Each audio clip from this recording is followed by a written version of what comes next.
Hello, everybody, and welcome back to the Games Done Quick Hotfix. Today, we are going to be showcasing some Pokemon games. Before we get into it, just a few quick reminders for you all. Games Done Quick is hiring. If you have experience in broadcast production, you can apply to be the head of interstitial directors for mainline events by June 7th. You can learn more about the position and apply at gdq.gg/jobs. Also, as a reminder, Summer Games Done Quick 2026 is going to be live in Minneapolis, Minnesota. That's going to be July 5th to 11th. You can visit gdq.gg to learn more or register for the event. You can also check out the schedule over at gdq.gg/schedule. With that said, we've got our first run here. I'll hand it over to the runner. Let him introduce himself. Hello everyone, hello Church. I'm Etienne, I'm a Pokemon speedrunner from France, and I will speedrun you the new release of it's LeafGreen, I'm sorry, here, it's Fire Red and LeafGreen on Switch 2. This is basically exactly the same games as the original version on GBA, and that will be a Maniplace glitchless category, which means I will not use any glitches or any RNG manipulations, but that include one of the tricks that has been discovered pretty recently that has not been considered as a glitch. So I think because the intro is a little bit long, we can just go right now if we are ready on the timer, I guess. Yep. And we're ready. We're ready, and we can go in 3, 2, 1, go. And there we go. So, this is basically the very first remake made for a Pokemon game. Fire Red and LeafGreen was originally released in 2004, if I'm right. And we basically go through the most iconic, zone of the Pokemon license, which is Kanto. And we play as Red, the legendary trainers. And for our rival, I would just select the shortest name possible. It's not gain times to rename the rival just because we don't meet him too much of a times. And thanks for the good luck. So I will keep the PC. I will take the PC portion right now. It's not necessary in a PB attempt as you expect, but just in case, because it's a Pokemon run and many things can go wrong when we do that as a showcase, so I will just do some safe strat as you expect. The good things about playing this game for a showcase and in safe strat is this game, especially in the Switch 2 versions, has not been pulled in the same leaderboard than the original game, especially because of the save is way faster, as you expect, because yeah, the Switch and Switch 2 are very powerful console. So this is why we will save a lot, and that's kind of useful to make just a showcase run. So here we just have to select our starter, but before selecting it, I will just do a safety save. Just here, I will just erase the previous save and pick Squirtle, which is the best starter, as you may expect, especially for the very first gym, but also for the following gyms, as we will see. I rename this little guy with one letter, and let's check this. Oh, not this. I did a save, of course. I want to see the stats of this one, and that's an absolutely perfect. Oh my god, this is crazy great. Yeah, this is crazy. Normally, I should have to do some reset. You have a bad attack, honestly, but the special attack is by far the most important stat for this starter. And I'm probably plus special attacks in terms of nature, with a very good IVs, which is crazy good. My God, having that on the very first try. Yeah, I'm definitely rash nature if I see that correctly, which is one of the best nature possible. So this is crazy. This is very awesome. So this is the very first fight. Nothing fancy. I just have to tackle this Bulbasaur. Oh, he missed. What a great RNG. What a great RNG for a start. So this is a very good start to a run. Yeah. I mean, this is a type of, for example, this is a type of Squirtle that I search for. Let's check. This is 10, 13, 13, 11. I have to track my 11. I have to track all of my stats. This is really important because that will define the strategy that I have to pull that off against most of the most dangerous fight in this game. As I said, the special attack is by far the most important stat in this category because I will use a lot of special attack moves. But also the speed is, of course, in a speedrun is really important because I need to outspeed most of the cast. Oh, this is a really good encounter once again. Rattata level. Oh, I miss. I have double miss. That's 1 on 400. Interesting.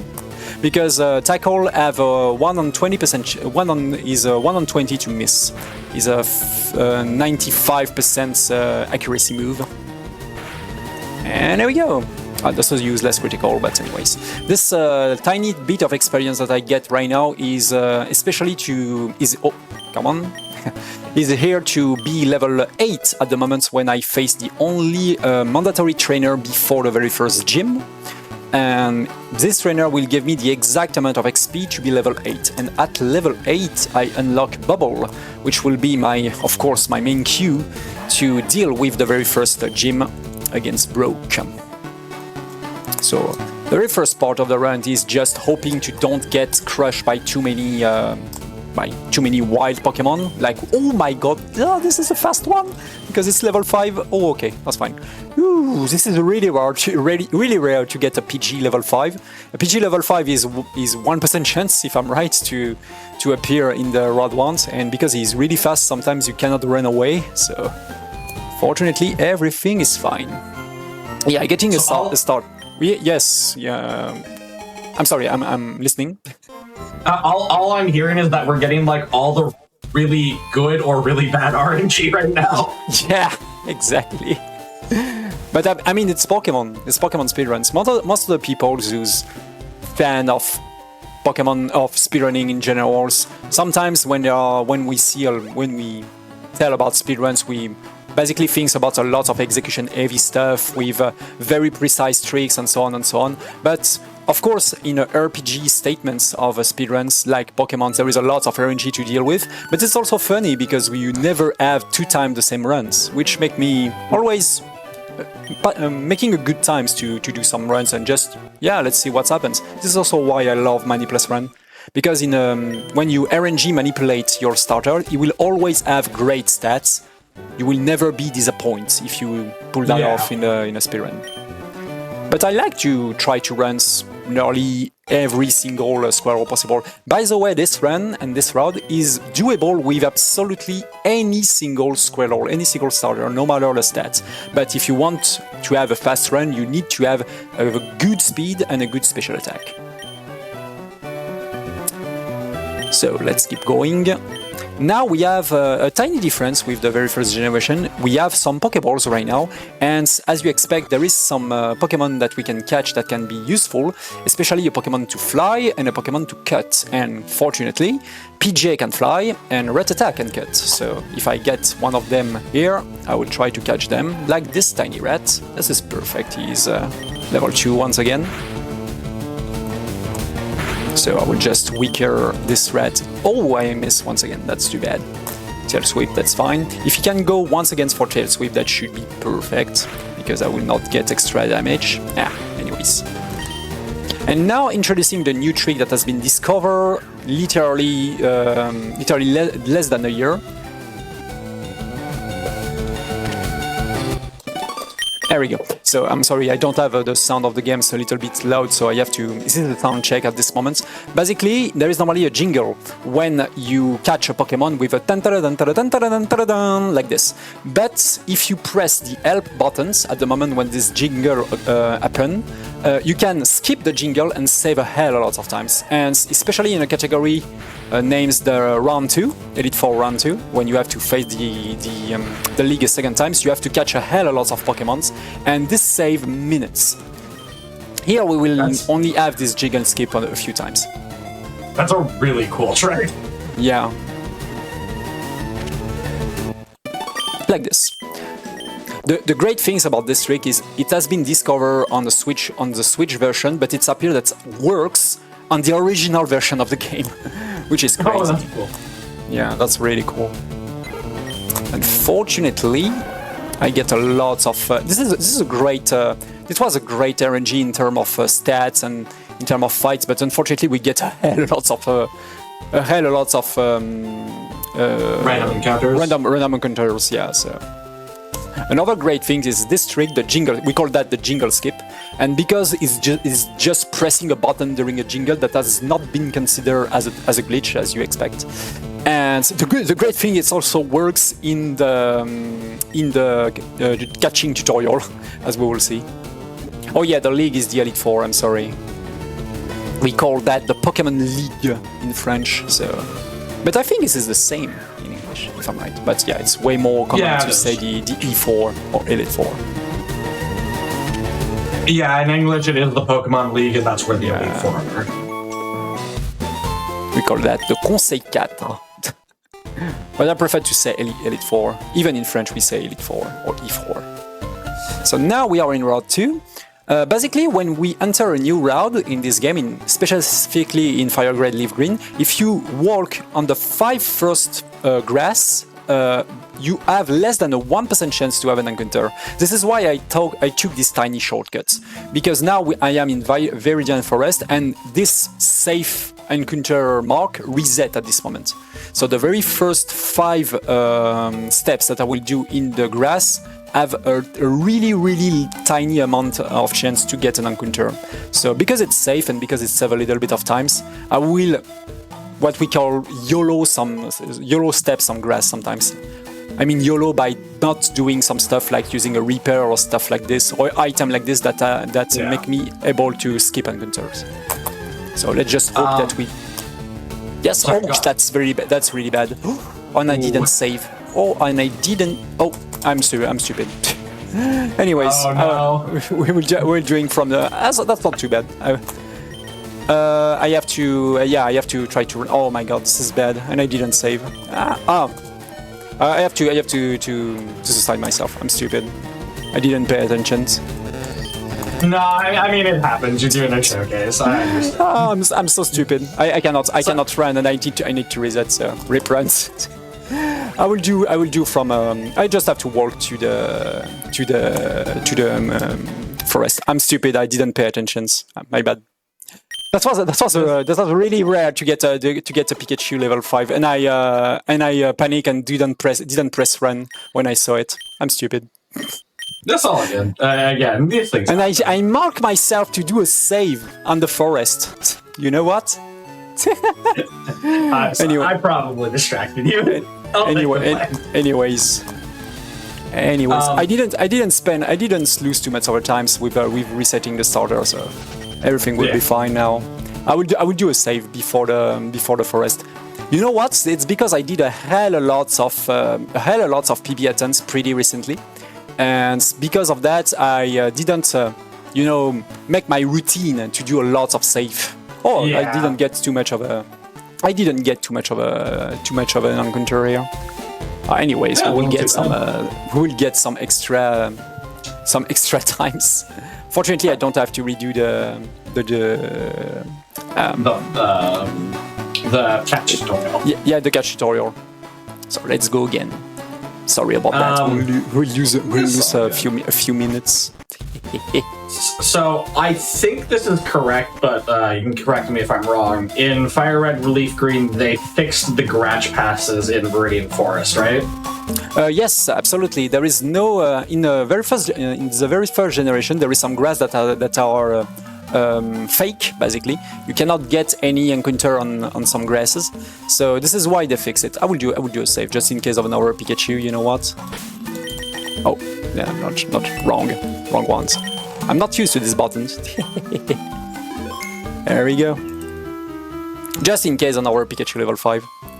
I mean, I saw it, and I literally panic at this moment. I literally panic at the moment when I saw it, and I missed the run buttons. There we go again. Did I use? No, I didn't use any potions because of this death. So basically, I have lots of potion right now, so everything is fine. So we just have to run all of the encounters. There we go. So, I do not remember how Gen 4 works in regards to wiping out to a random. Did you lose half your money there? No, I didn't lose half of my money. I lose a tiny bit off, but that's not a problem at all. Basically, this is Gen 3 also. Sorry. I press. This is Gen 3 also, and you cannot, you don't lose half of your money if you lose against a tiny Pikachu like this. Everything is fine in terms of resources. So now I just have to be just here. I put my Tail Sweep in the very first slot, especially because I have to replace it from another attack pretty soon. Oh, I got poisoned. That's not a bad thing, to be honest, because now I can deal with this. This HP, considering the fact that I have an ability with Squirtle. I will probably safety heal, just because I have lots of potions once again. There we go. Just in case of a crit, you know, and stuff like this. Yeah. Oh, there we go. Come on. So basically, Squirtle and all of the starter have an ability. If you have less than the third of your HP, you have a boost, which is known as the don't crit, thank you. Which is known as the torrent here.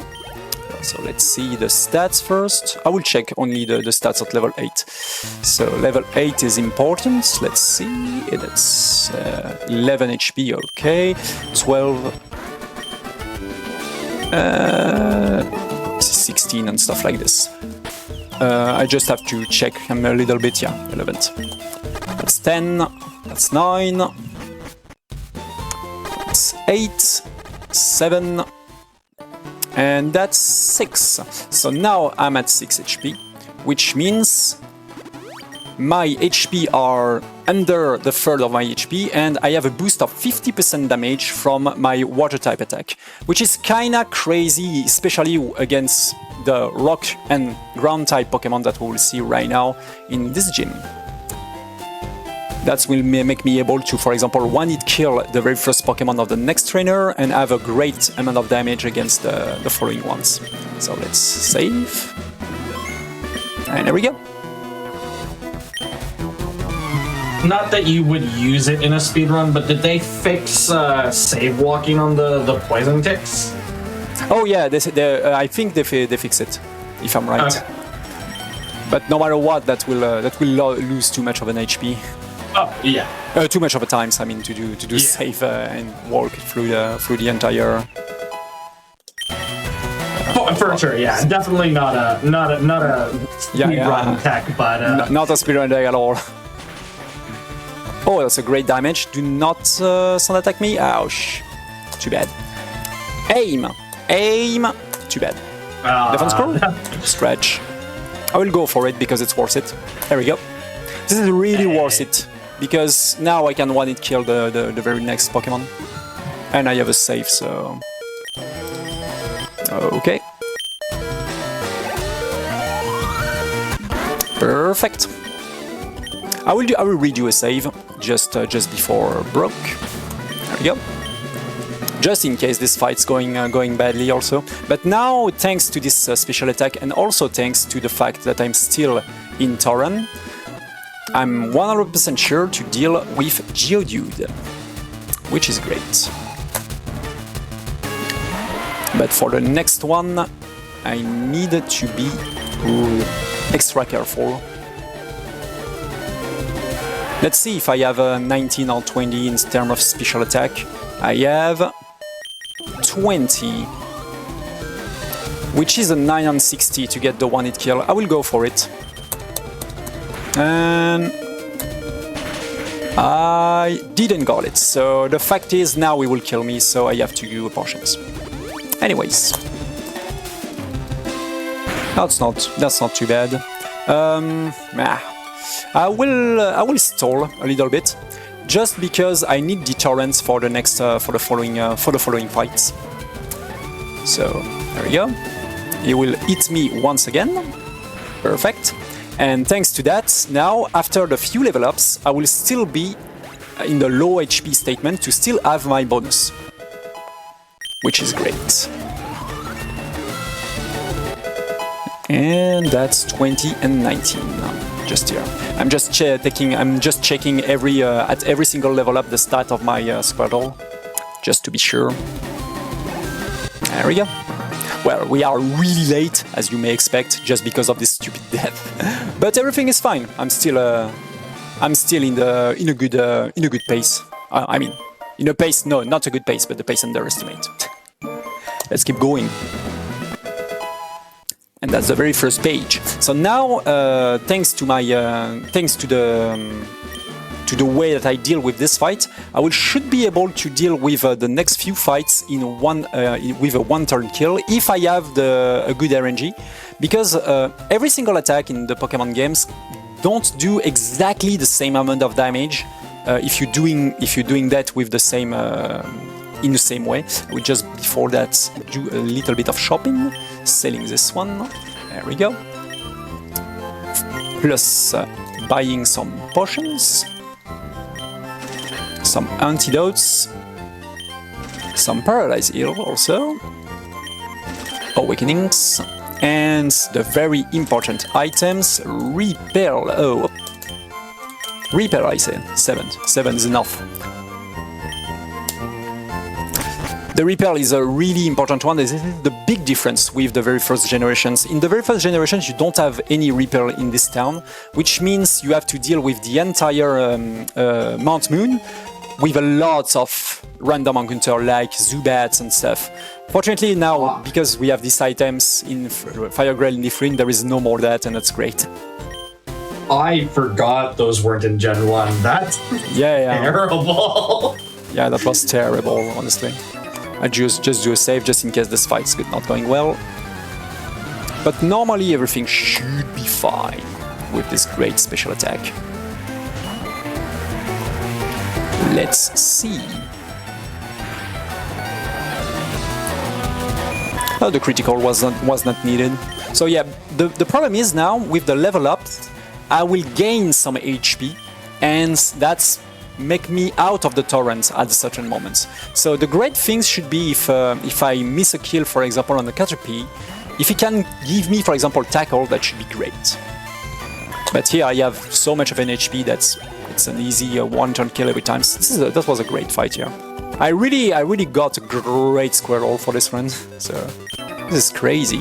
We actually have at least 28 IVs with a special attack plus nature, which is great. Basically, the nature in Pokemon was introduced in this generation, in the third gen. There is 25 different nature, and each of them, I'm not in Torrent right now. I am at 13. So each of them can boost one of your stats by 10% and weaker one of your stats by 10%.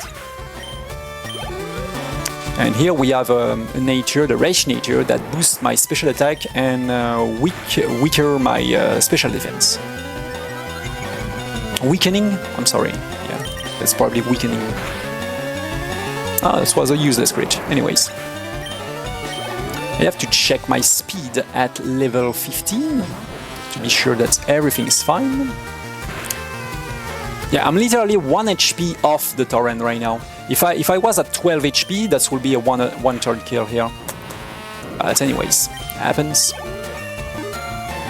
Let's see my speed.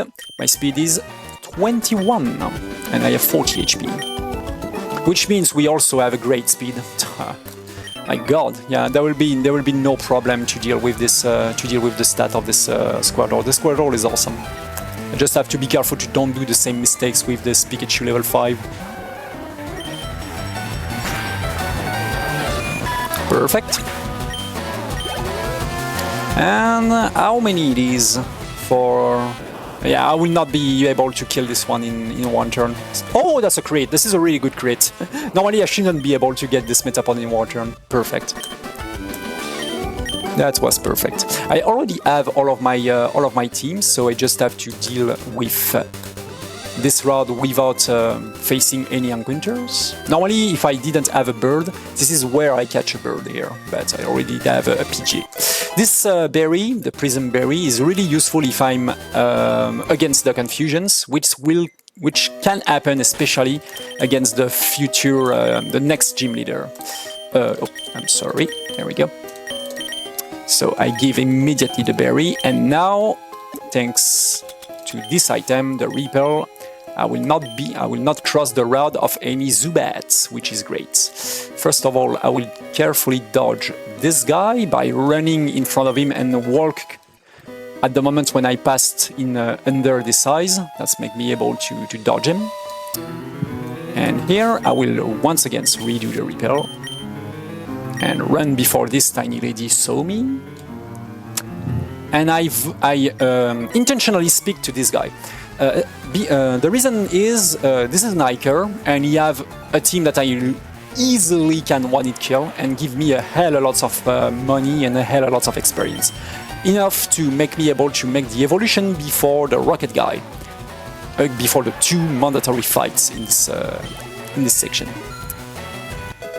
And my speed is 23 with 43 HP. Yeah, that was a PB. This is really a PB Squirrel. The main problem about this Squirrel is you have a really bad attack, and that can make me some troubles with Mega Kick later.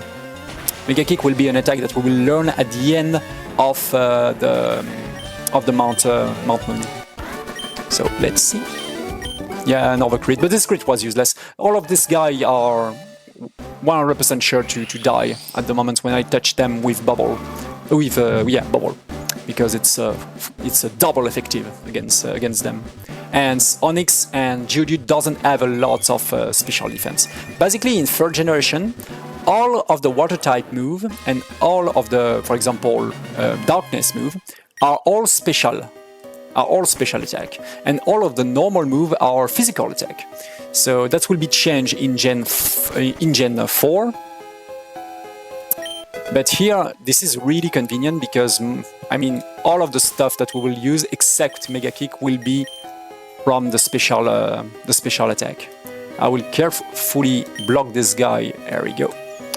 In another way, with my menu. At the moment, where this is what we call this is what we call a bag trick. Basically, if you open the bag at the moment when the spinner, I mean, this is a trainer that can rotate in. If you block him by pressing your bag, you will be able to walk through him without making him a chance to rotate and see you, which is great. I will do that a lot of time to avoid spinning trainers. We call also that spinners.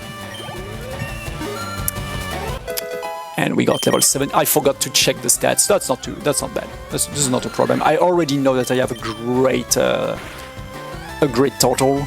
This is really good. This Zubat can do supersonic and kill my berry, but I still have my berry, which is great, especially against Misty soon.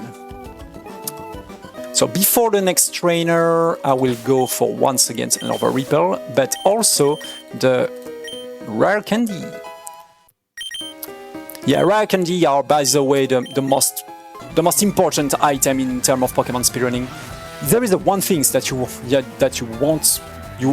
don't want to do in a Pokemon speedrun is farm. You don't want to farm for experience. So of course, having some farming for rare candies are really, really important. And I will grab many rare candies during this run. Here he comes, Voltorb. He's not dangerous. So basically now I just have to, I'll just have to spam water gun and everything is fine. Now I'm at 17 HP, which means my torrent abilities is active. So basically this guy is already dead because I have too much of a damage. There we go.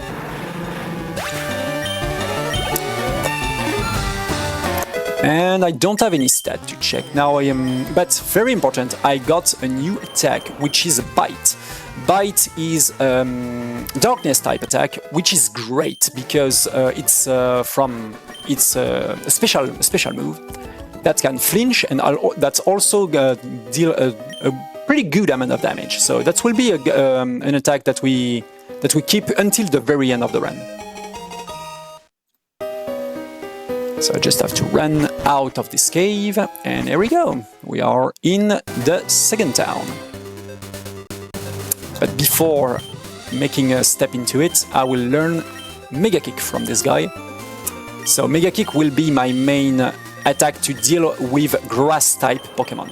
Because as you expect, I'm in the Pokemon speedrun, we only play one Pokemon, here the starter, and I may have some trouble against the rival starter, the Bulbasaur and Ivysaur, and also against Oddish, so against a lot of tanky grass-type Pokemon. The main problem is Mega Kick only have 5 power points, so I mean I cannot use it 5 times before getting out of power points, out of munitions to use it, and it also only have 75% of accuracy. So there is a huge probability that I miss this attack. So that's kind of dangerous. But hey, we just have to. This is the fastest way to deal with. So this is why we have to using it. So I heal all of my crew, and here we go for the second gym. I will immediately do the second gym, which is different in the speedrun of the Gen 1. We wait before doing this gym, but the reason why I would like to do that right now because Misty can give me a very good item, which is this TM. I would do a safety save, just in case. The TM that Misty gave me is Water Pearls, which will be a great attack for Pokemon. So this is why I have to deal with this fight very early. And this is also why I use an extra rare candy once again before this fight, to make it a little bit easier. So let's everything's going well. What pulse is like 95 damage, right? It's I don't remember. I think it's no, it's not 95. 95 is a Surf. Water Pulse is a 6. I don't even remember. Yeah, it looks like it's 95. 95 is Surf. You know what? I don't even remember. I should have checked. Oh, this is a bad crit. This is a bad crit. Ooh. Anyways, how many does Starmie according to my calculations? Starmie can does 13? Yeah, that's bad. I will have to heal. Yeah. Starmie will Swift with 2. Yeah, I will be dead with 2 Swift. This is why I will potions right now. Yes, that's good. Normally I'm safe because without a crit, Swift only does 13. Let's see. Perfect. So that was exactly for 13. 60. Thank you, chat. This is also the good things to speedrun Pokemon. There is always someone who knew better this game than you. There is always someone in the chat that knew this game better than you. Oh, yeah. And that's perfect. We got that second page.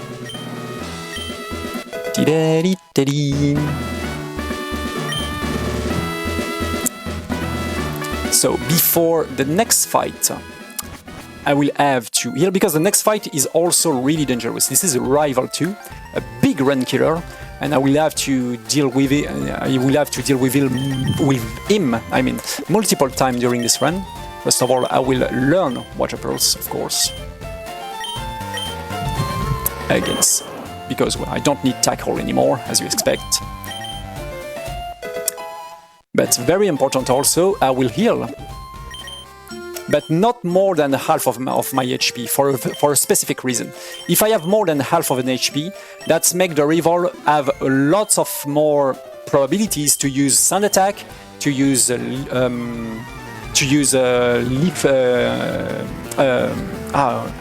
Leech Seed, if I'm right, and also to use Sleep Powder, which is really bad, as you may expect. This is why I stay a little bit close to... there we go, this is really good. Don't quick attack me, please. Thank you. Perfect. And now, let's hope that everything's going well against Bulbasaur.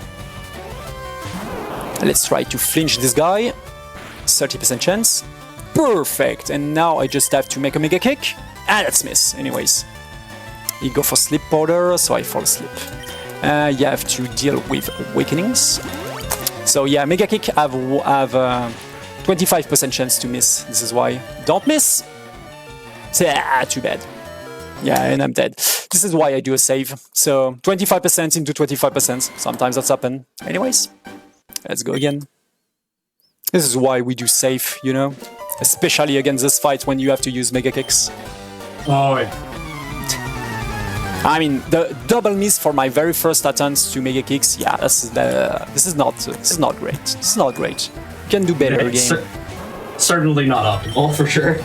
I see that I have a good probabilities to deal with this Pidgeotto with Bite also. So I will just do this and this. Perfect. So let's go again.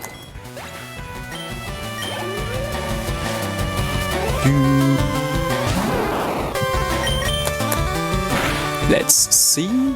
Sleep powder, but he missed. Perfect. Can I touch Mega Kick? Thank you, game. Finally, the crit was useless. And now this will be way easier, especially against this tiny Abra. And I think I'm not in Torrent. Yeah, I have too much of HP to be in Torrent. So I will probably use just Water Pulse. Oh, this is a really good quick attack. A really good quick attack right now. Because now this red attack gave me the Torrent, which is great. Perfect.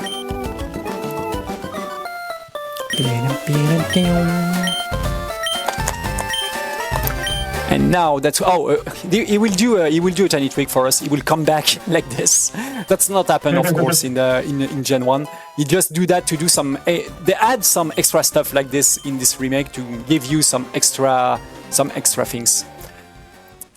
So now that we deal with two of the most run-killing fight in the early games, everything will be fine.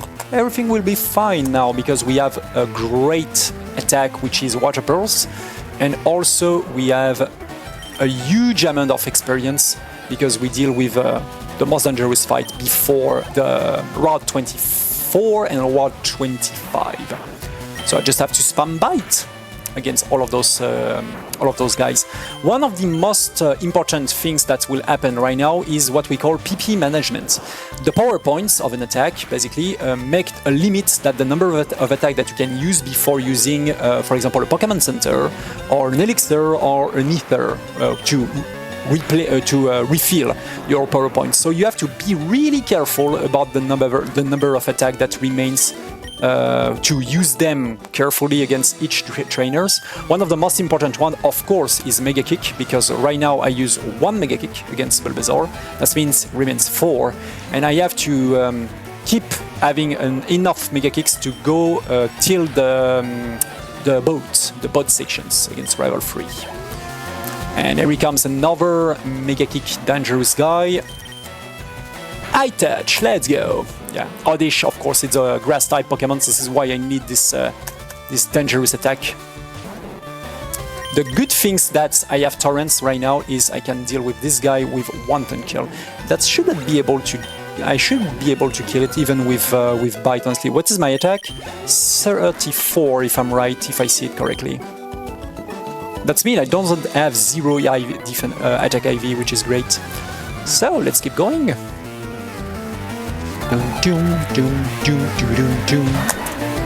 So yeah, for most of the people who are used, for example, to play at double speed on with, or also with the really hype meta of Iron Moon, and also some extra stuff coming from randomizer thingies and stuff like this. This is kind of relaxing for me to play on the normal speed, you know. Oh, for sure. But this is too bad that they don't include that, for example, in the Switch 2 version. This is really easy to pull that off, to be honest. Oh yeah. But still, this is great to have this game in this support in the Switch 2, because now for an original game of Fire Grain Leaf-Green is really expensive. The original retro thingies are really expensive, and this one is you can have it on your Switch and the Switch 2 for. I think I don't remember if it's $20, if I'm right. It's still better to have this game as an official game instead of the really expensive price of original retro cartridge right now. Yeah. Monkey? Yeah, it looks like it is $20 on the Switch. Yeah, and then I can't imagine a card is more or like less than 150. Yes, absolutely. Which is, I mean, keep your cartridge, guys. Keep your cartridge. Oh yeah, keep your cartridge. they mean a lot. I hope for you in terms of memories and some stuff. Don't sell it for something so common than money. You know. There we go again. We just have to deal with this guy with water bursts and water bursts once again. So I level up and I missed it. I think I missed it. I missed my attack. Anyways, not too bad.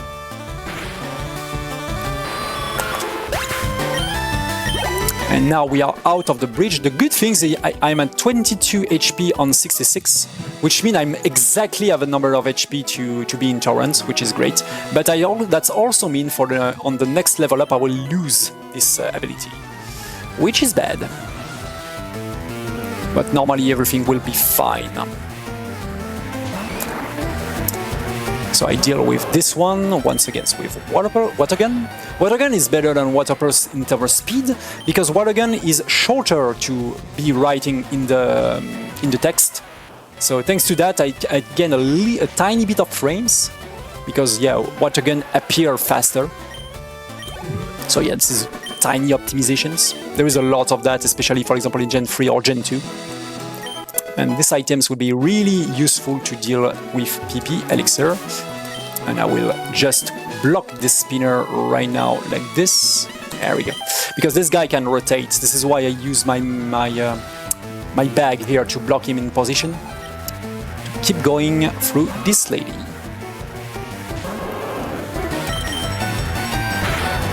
I have to be careful, because on the next level up, I will lose my turret. There we go. So the next trainer have Quick Attack. Quick Attack is a priority move, so that can attack before I make my move. So let's hope that doesn't happen, because that lose times, and I also lose HP. But the thing is that if it's happened, I will stay in Torrent. That's also a good thing. So I'm fine with both of the scenarios. And that's no Quick Attack. Okay, that means I will be level 25 out of the Torrent.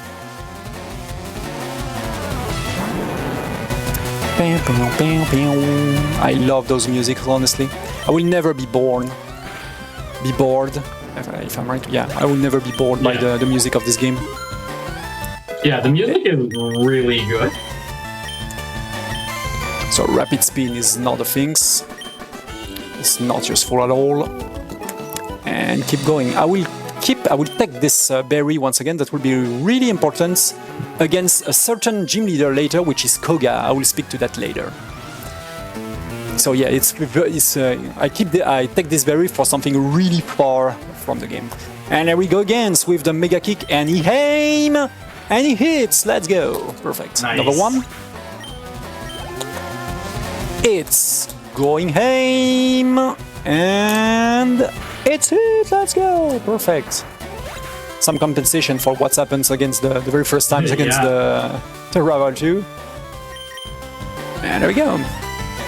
That was a pretty according if we don't pay attention about the reset that I have to do against the rival, the rest of the sections was pretty great. And now let's go with this tiny Clefairy, which is Bill. Just have to help him to reverse the bad experience that he had with this own machine.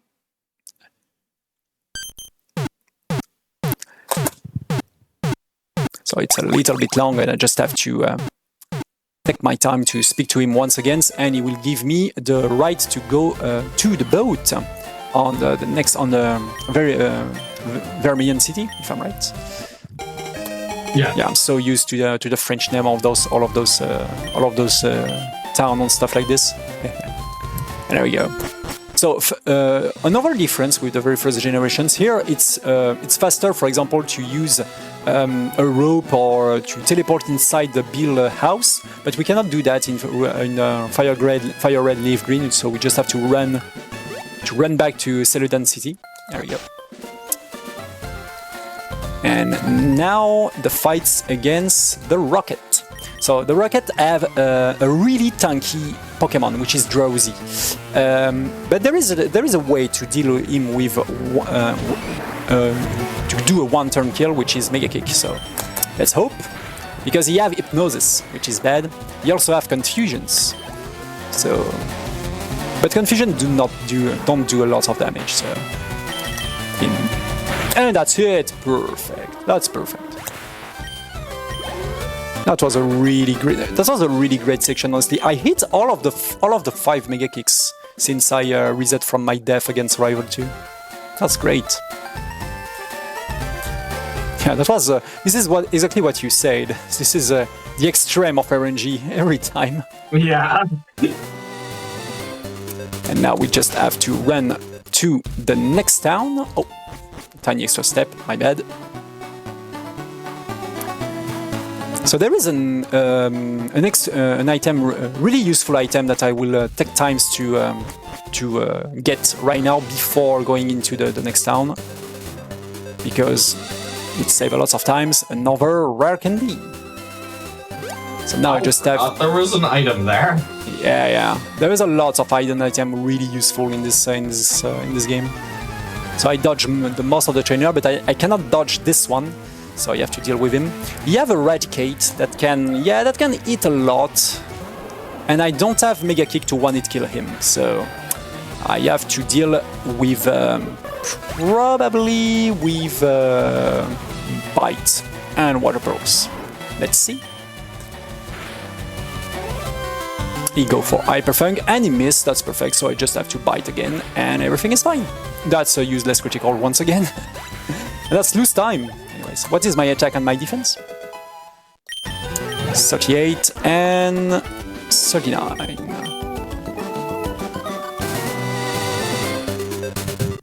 I did a mistakes on the calculation of my defense. That's bad. I have to be careful about that.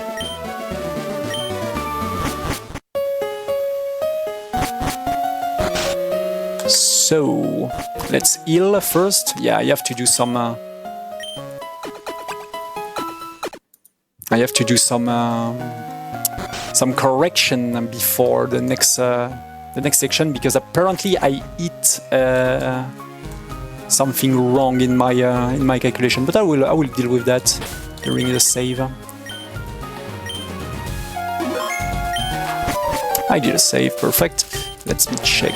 I cannot go back. Anyways, I will stay like that.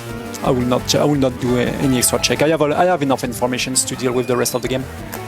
So, Rival 3. Let's go back. Quick attack is fine because the worst scenario was sound attack. And now he is back to deal with me, the Ivysaur. Let's hope that I land the Mega Kicks.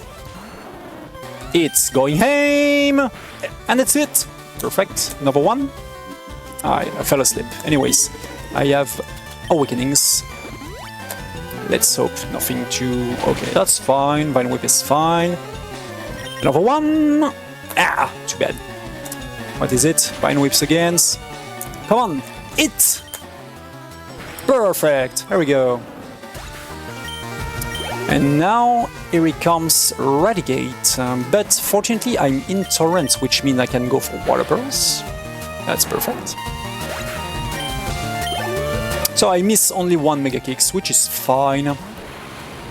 The problem is now I only have 2 Mega Kicks, and that should be preferable to have more than that for the next part of the game. That means I will get an extra item for safety. And that's it for Rival 3. We have a great amount of HP right now, thanks to the fact that I miss Mega Kicks, that's of course losing times, but also thanks to that I took some damage, and I have some extra damage thanks to the torrent, because I'm low HP. I got cut, that's perfect. And let's get out of this boat. So, in terms of routing, in terms of the strategy that we have to put in place for this run, I'm in Manipulous Speedruns, so basically that means that I cannot use any RNG manipulation to get a great starter, and because of that, I'm used to do the gym leader that it's in town way later in the run to be safer. So basically, we will not do a surge right now, just to make it way safer for later. This is why I will immediately go to the rest of the game without getting this gym right at the bottom. I will not doing it right now. It's way safer. But I need the bicycle, as you may expect. So I just have to listen to tiny stories about this old man. And he gave me the bike voucher. So there's another trick in Gen 1. We use an escape rope in this house, but that doesn't work in Fire Red LeafGreen. So I'm not using any rope, and I just have to run back. Let's hope to don't have any sort of perfect, we don't want to have any, oh, I'm sorry. We don't want to have any encounters, I mean. So we just have to run. So now that I have cut, this is the reason why I get a Rattata. I need to learn cut on a Rattata, but that's fine because I have in my shortcuts my TM boxes, like this. I learn it on Rattata, that's perfect. And I just have to cut this tiny tree. There we go. And so we got the bike, which is perfect. So there is incoming a really dangerous trainer, which is Alicia. Alicia has a hell of lots of. Oh, I'm sorry. Bad menu. When I'm explaining things, there we go. Oh, did I forgot to ether also? Yeah. That should be, honestly, that should be fine. That should be fine. Alicia is a pretty dangerous trainer because she has a lot of grass type Pokemon, especially Oddish. So yeah, this is a dangerous fight, basically. Let's hope Mega Kick Dog goes well. Perfect. And the good thing is I don't need Mega Kick against Bellsprout because I have enough damage to deal with Water Pulse. Perfect. So the very last Mega Kick. I hope it will land. 75% chance. It's aim. It miss. Anyways. So now I'm paralyzed. But I have some paralyze heal. Normally, now the Oddish will go for Sweet Sense, which is useless. Perfect. And I don't have Mega Kick, extra Mega Kick, so I'll go for Bite. Oh, I got a crit. Who needs Mega Kick? Who needs Mega Kick when I got a Bite crit? That's perfect. So incoming a pretty interesting trick, we call that a run to bike. Run to bike is really common in Gen 3. I will just run in front of a spinner, which is the hiker on the bottom of the map here, and go in my bike instantly like this to make him watch on another way. I have to do that in 8-frame windows to make sure that the hiker doesn't see me. This is the only time that we see this trick in this category, but this is kind of cool. So we are back in front of some bug catcher, but this one is really easy to deal with. I can also do bite here. Yeah, I can also do bite, but I will stay on water again. So I will level up, but that's no problem normally. Yeah, that's no problem. Yeah, I'm still in Torrent. Normally, on the next level up, I will lose Torrent.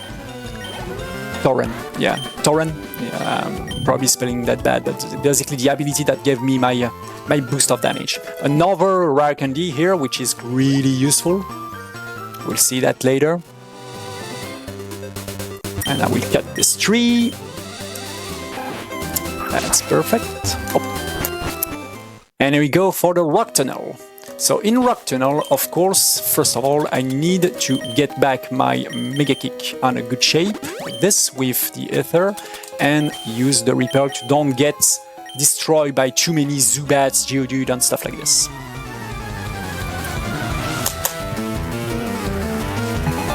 So now this trainer is not really dangerous.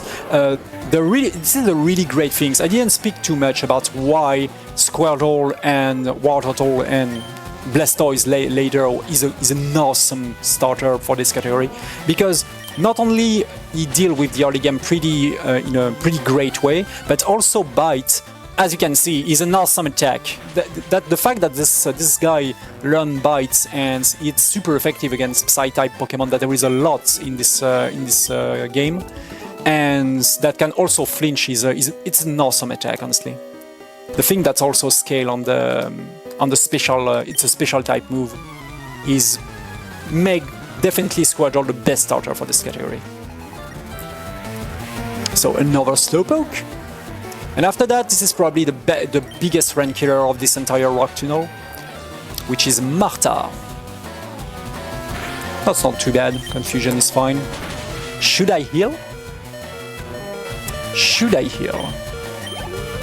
Just in case, to make Razor Leaf going in a smooth way. I will heal, even if it's not a good move in terms of PB attempt.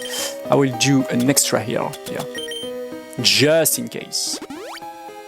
And of course, a safety save, because this lady Marta have an Oddish and a Bulbasaur, and even if Mega Kick connect on Bulbasaur, I only have 11th on 16 to deal with him in one turn. And for Oddish it's 0 on 16, so I just have to bite first. Sweet Sense, that's perfect, and it's going home. And that's it, perfect. Another one, please. Another one, Tiny Turtle. If you can give me this second Mega Kick, that should be great. Let's see. And yes, hit. Too bad. Anyways, I play safely. I play safe. That was the right call to do these potions. Perfect. So the reason why I didn't kill this Bulbasaur in the very first turn is because my attack is bad. Everything in this turtle is great. Oh, sorry, I'm not in the Repel. Everything in this turtle is great except the attack, honestly. I only have one IV on attack. Every single stat on the Pokemon has what we call an individual value, an IV, that can fluctuate between 0 and 31. And actually, on my attack, I have 1 IV, which is not a lot. So this is why Mega Kicks, sometimes will miss the range. But now everything is fine. Oh, I'm not on the right area. So of course, in terms of speed, normally you should have Flash, an extra HM that you can get at the beginning of the game to see things in this rock tunnel. But we need that when we are speedrunners, because we know the things. We know all of the stuff happens in this rock tunnel. Nothing is random, of course, inside the placement of this tunnel. So this is not a maze. Also, it's kind of easy when you know the shape of the rock tunnel to know where you are. So it's not too big of a deal. So now I'm using Water Gun instead of Water Pulse, because just for saving power points, basically. I need a lot of power points in Water Pulse, and because I'm 100% sure to deal with the Pokemons in front of me with Water Gun, thanks to my calculations, there is no need to use my most powerful attack. So this lady have a Jigglypuff, and according to my calculations, I can one-hit kill him with Water Pulse under Torrent. So I will be doing that. I have to be careful that I'm 100% sure to deal him with one turn, because this tiny Jigglypuff have a Disable, which can be bad if it's happened on my Water Pulse. So this one have Quick Attack, but he don't use it. Perfect. And the last one, I'm faster than him. So to answer a little bit of the chat, basically for most of the Pokemon speedrun that you will see during this event, yes, the speedrunning of Pokemon means also to to don't farm, basically. You don't have the time to farm for experience, which means the better way to deal with experience is to stack all of the experience on one Pokemon, on one mon. This is the best way to doing it, because having one Pokemon in a very high level, making you able to deal with most of the fight in one turn, which save a hell of lots of time. The reason why I do Bite here is because I have enough damage to deal with those Geodude in one turn, and also that's not super effective. And because that's not super effective, there is no extra text that's appear, which save a little bit of time once again. But for Gravender, I need Water Gun, because I don't have enough damage with Bite. So there is a spinner in front of us right now, so I have to be careful to dodge him carefully. I will use my bag to do that. Whoop, there we go, he's just here, as you can see. I freeze him with my bag, and hop, there we go. I just speak to... oh, come on, she's there. I was a little bit lost for a few steps. And this is the very last trainer before our break, if I'm right, because this is the last lady before the exit of the rock tunnel. Yep. But normally everything is fine except this Oddish don't. There we go! Mega Kick is always the right move. Except if this Oddish dodged the Mega Kick, but everything is fine. And this PG can have... oh yeah, I don't need Protect. We are not here to play in defense. Well, not here to play in defense. We are here to play in attack. There we go. He don't use Quick Attack, which is great. And this is... I'm not even off the 1 hour line, except all of the mistake that I made. So I guess we can do a break here, because we are at the exit of the rock tunnel, and this is the halfway. So yep, perfect. So yeah, during these longer runs, everybody, we like to take a break every hour. So just everybody get up, stretch, get some water, anything y'all need to do. Just a quick reminder for you all before we go to that break. Frame Fatales, a community supporting women in femmes in speedrunning and gaming, is hosting Frame Jam, a game jam running June 5th through the 21st, with team building starting June 1st. You can use !FF in chat to learn more. That's it, we're going to take a quick break. We'll be back with more of the run.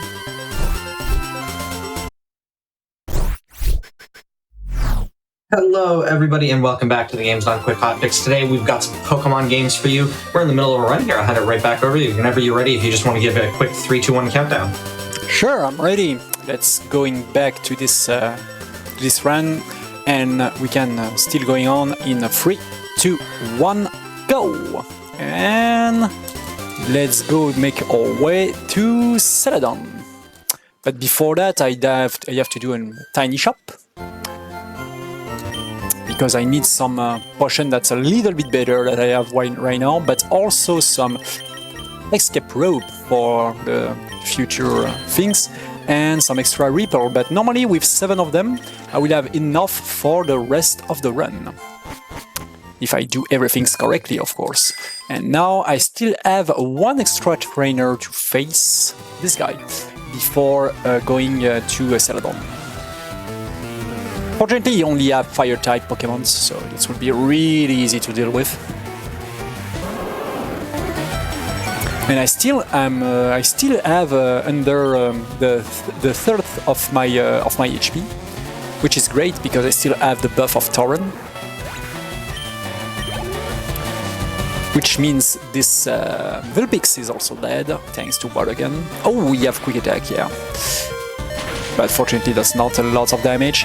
I have to be careful about Raticate right now. But the thing is, I still have an item to make me safe, which is the Revive. This is why playing safe is no more needed right now, because I can deal with bad luck, like for example critical hits thanks to the Revive, and healing is not a really good ID in terms of safe strat, because I lose my buff, my Tauren buff.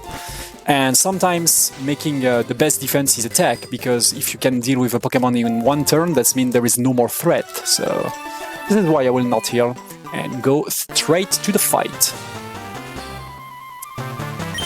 against this guy who's blocking the enter of the casino. I mean, of the QG of the rocket, of the rockets, yeah.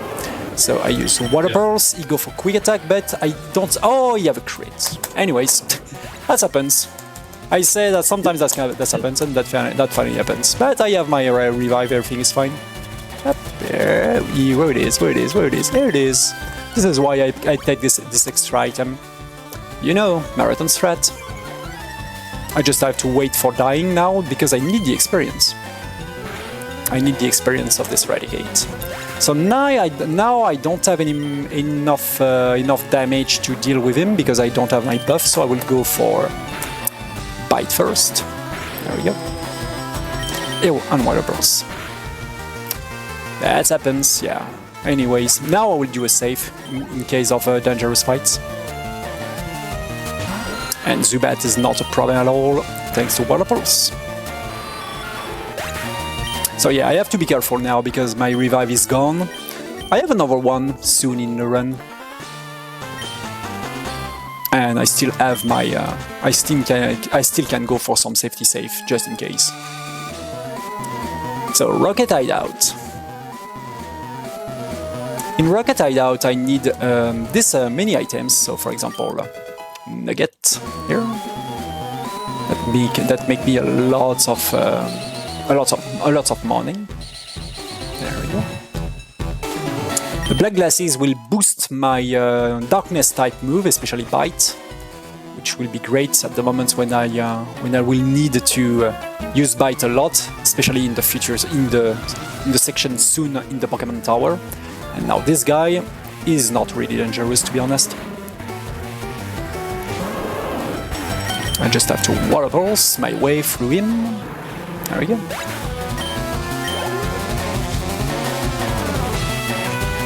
The same for this tiny Zubat. And he will give me the key to activate the elevator. This is why I face this guy. Oh, there it is. This movement is kinda tricky, to be honest, on one step. Once again, a very useful item, Rare Candy, another one. Let's make 3. And now I have 3 Rare Candy if we count correctly, which means if I am level 33, I can use all of the Rare Candy in one time to instantly evolve, which will be my strategy before Giovanni. So I just have to activate the elevator now that I have the key. And I go straight to the very bottom of this zone, and I just have to deal with those 2 guards. Normally the second one is not too big of a deal, but just in case there is a bad things happens against Snake, Arbok, I will probably do a safety save. And save are not too long, as I said in the Switch version.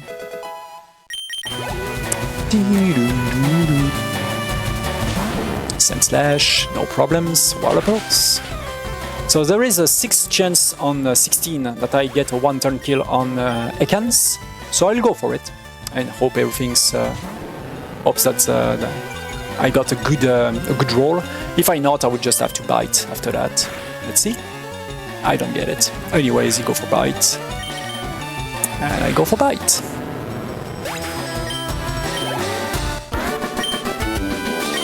I do not think Arbok. No, Arbok is not a threat at all. I can go without save. I have 30 HP, so everything's fine. Everything is absolutely fine. There is no way even with a crit that he kill me, so I can go for it. The number of crit in this run, yeah, there was a lot of them. Especially the Eradicate here lose me a lot of times, but anyway, that's happened. This is a Pokemon run. This is why I love those type of runs also. Everything's can happen. It's harder to showcase, of course, because yeah, you have to deal with many scenarios that you normally have never to deal with in a PB attempt, because when you go for some PB attempt in this runs, if something goes wrong, the solution is just the reset, as you expect. But this is also cool to go for some no reset run. Let's see. Yeah, that's Bite. Everything is absolutely fine there. Everything is fine, and that's a great critical hit. I will probably not heal against Giovanni, because I will get a lot of extra HP thanks to the evolutions, and also thanks to the rare candies here. I just have to go for my bag, use all of the rare candies. There we go. So obviously this is a glitchless run. They fixed the Pokédoll glitch in this. Yeah, okay. They fix it. The thing is even in Gen 1, that has not been considered as a glitch since the beginning of the speedruns, especially because you just use an item in front for sure. of the top Pokemon, the ghost on the top of the Pokemon Tower. For the people who don't have the reference, if you use a Pokédoll in front of the ghost that block the last level, the last floor of the Pokemon Tower, you can skip this entire section. You can skip the entire casino because you don't need the Sylph Scope. But we are here especially to get the Sylph Scope from Giovanni to pass through the Pokemon Tower because this trick doesn't exist in Fire Red Leaf Green. So let's see what happens against Onyx. Now I'm a big Blastoise, which is great, and I get a lot of HP thanks to the evolutions. I use all of my rare candy to get these evolutions. The big things here is Kangaskhan. Bad, I'm spelling the name of this Pokemon. He deals a crazy amount of damage with Mega Punch. So let's hope that's not fake out. There we go, perfect. He don't go for fake out. Tail Whips. Now Mega Punch can do 41, which is bad. He go for Tail Whips. That's perfect. This is perfect. He don't go for any damage at all. So that was. This is also why I do a safety safe, as you expect, because this fight can go wrong in some different way. And there we go. I got this Sylph Scope. As expected. Oh, no, not the safe, the bag. Thank you. And the reason why I got some escape rope is especially to get out of there with speed, because it's way faster, as you expect, to use the escape rope. And now that we are in Celadon and we deal with the casino, we get a lot of experience. We are now Blastoise. We will farm for many different items that make not farming, but we will get many different items that will make our way easier for the rest of the run. First of all, Fly, of course. Fly gain a hell of a lot of time by flying through a town to another. So we get Fly right now. And now let's go back to the big shop of Celadon, because this is where there is like many of the big city in the Pokemon series. There is one big building when there is an entire building from buying things. There is a name of that. I'm sorry in English, but it's a big shop. Store. Yeah, exactly. Yeah. So I will of course sell all of my nuggets. There we go, and buy 1 X attack. This is for 1 fight later.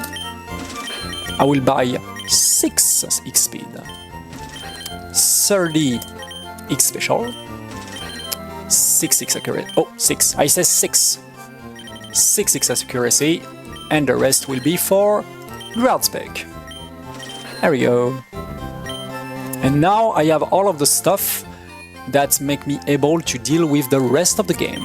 So basically, X items are really useful in the Pokemon speedrun because that allow you to set up your Pokemon to swipe the entire team of many of the most dangerous trainer in the game, and that will happen a lot during the late game, as you will see. Let's hope this Clefairy is not my enemy today, because sometimes it can randomly move in front of you and blocking your way. So please be kind. Oh, no. Be kind. Be kind, Clefairy. Don't. Thank you. Sometimes he go 1 step in front of him and he blocked me and I lose time because of that. This is entirely RNG here. So, if you remember correctly, I skipped one of the gyms earlier, which is the gym of Surge, and this is the time to doing it, because even if I have Fly, I don't have the badge that allow me to use Fly outside of the fight. So this is why I have to get this badge right now. Carefully dodge all of those trainers. Can you move, tiny girl, please? No, too bad. She's in front of you, and Sometimes she moves, sometimes not. So let's pray for the good RNG of the counts. Can I have the good counts? I need to find the interruptor to open the way. No, no, no. This is a big run killer, of course, as you expect in the... I got nothing. This is a big run killer in the game because you need to get the interruptor as fast as you can. This is entirely RNG. Then I get this one. Nope. This one, no. This one. Oh my god, this will be the last one, of course. Oh, I found it. Problem is, he is in the middle of 4 of extra over. Nope, I don't get it. The reason why I did a save is because I can check for every second solutions with just by reloading the save. So I will try the top one. Nope. So the right one, perhaps. I got bad RNG on the counts. Yeah, I have to be careful about this trainer, of course. There we go. Okay. That was a really bad can. For example, in the very high level, this is a really reset heavy part of the run here. If you got bad cans interruptors, this is just too bad. That wasn't the run, but we are through. So now that I have a big Blastoise, everything should be fine against Surge. I can get the shock. I can. You know what? I will do a safety save. Just because I can be shockwave crits against Voltorb, that can happen, so let's do the thing safely. Yeah, RNG, of course, always. Pikachu is back. I got my revenge. I need an X special here, just to be sure to deal with... Oh, Sonic Boom. Sonic Boom cannot crit, which is great. So I can just go for what again? Another Pikachu. But I have way enough damage here to deal with him. Die, Pikachu. Perfect. And now, thanks to the X special that boosts my special, and also because I'm in Torrent, I'm 100% sure to deal with this Raichu. So, incoming a really important fight, Rival 4. Rival 4 is inside the Pokémon Tower, and from now I will try to always be in with the Torrent, my ability activate. Which means I need to set up myself against the rival, but the thing is I also need to deal with Gyarados. The problem of Gyarados is he have Intimidate that lower my attack, so because I will use Mega Kick, that can be a problem.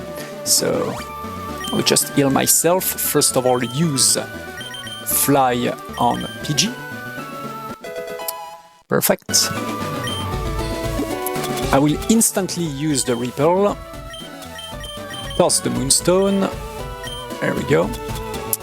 There we go. Give the black... There we go. Perfect. And that's it. I did everything, so... And here we go to the Pokémon Tower.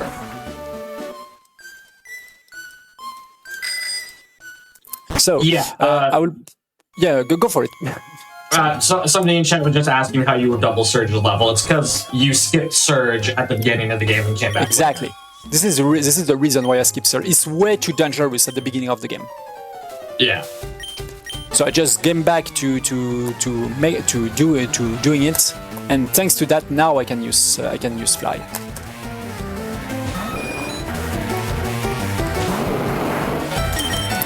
And I go for Ground Spec to don't get hit by a Sun Attack. And now thanks, I will go for X Accuracy to make all of my Mega Kick touch. That's a bad crit. Quick Attack does 8, yeah. I'm still fine. That's fine. This is 100% fine. So, normally, now only 3 turns have passed. That will be 4 turns have passed. This is the 5-1. But because Gyarados will appear with my Ground Spec still active, Intimidate will not proc right now, as you will see. There we go. I'm protected by this, and I lose the mist. But because I didn't get the drop of the Intimidate, Mega Kick is still full power, and thanks to that I can one-hit kill Gyarados. This is why I set up myself against Pidgeot right there, like that. But I don't have to lose any single turn to make that work. This is why I cannot heal against Pidgeotto. This is why I was really concerned about this crit. Because I cannot heal. If I heal, I lose one turn, and I took the Intimidate here against Gyarados, which is bad. But now everything is fine. And it was the last time that we saw Mega Kick, because now we'll still be in the... we'll now use only special move.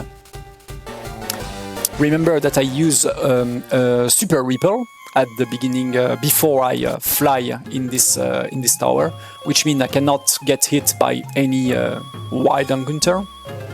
And normally I have way enough step with the Super Repel to do the entire Pokémon Tower without any wild encounter. I have to be careful about this spinner here. Oh, don't move, thank you. I will just open my bag, and there we go. You see, she turns, she do what we call a quick turns, but thanks to the fact that I block her with the loading of my bag, I was able to pass through without getting C, which is a really important trick, to pass through all of the spinners in Gen 3. There is a lot of techniques like that to deal with spinning trainers in this generation, which is great. You will see a hell a lot of that later in this event in Pokémon Sapphire. Wave Warrior is really skillful in terms of quick pass against spinners trainer, which is really important in Sapphire and also in Emerald. Way more important than in Fire Red, Leaf Green, because there is not a lot of them in this game. But in Sapphire and Emerald there is a hell a lot of them, and there is a lot of trick to deal with them. With the bike, which is also really fast in Sapphire. So now we just have to deal with many ghosts, just with a water gun.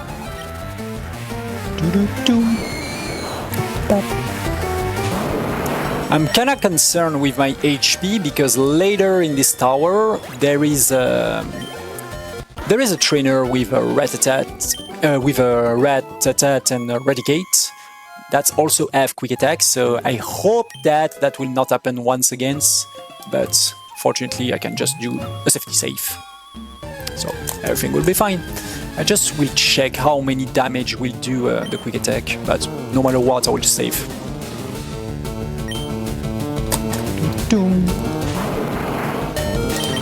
And water barrels. So this is the reason why we got the Sylph Scope, to see this Pokemon. Rip in peace, Cubone's mother. Oh, it's kinda amazing that for the a really good anime that I love, which is Pokemon Origin, they made an episode of this anime on the Pokemon Tower, on the daughter of Cubone, the mother of Cubone.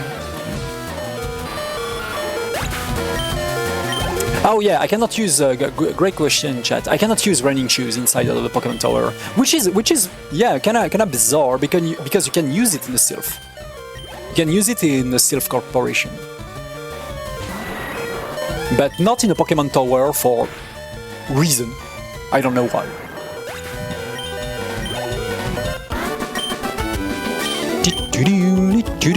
So incoming another trainer. Normally he's kinda tanky, but fortunately I'm still in Tauren, which means there is no big deal with water pulse. Yeah, Drowsy is kinda tanky. I wonder if it's because the tower is programmed as a dungeon because it has encounters. Yeah, but normally you can run into a dungeon. No, I'm kinda agree about. Right. I'm kinda agree what has been said in the chat. Perhaps you don't run into a graveyard. This is probably that.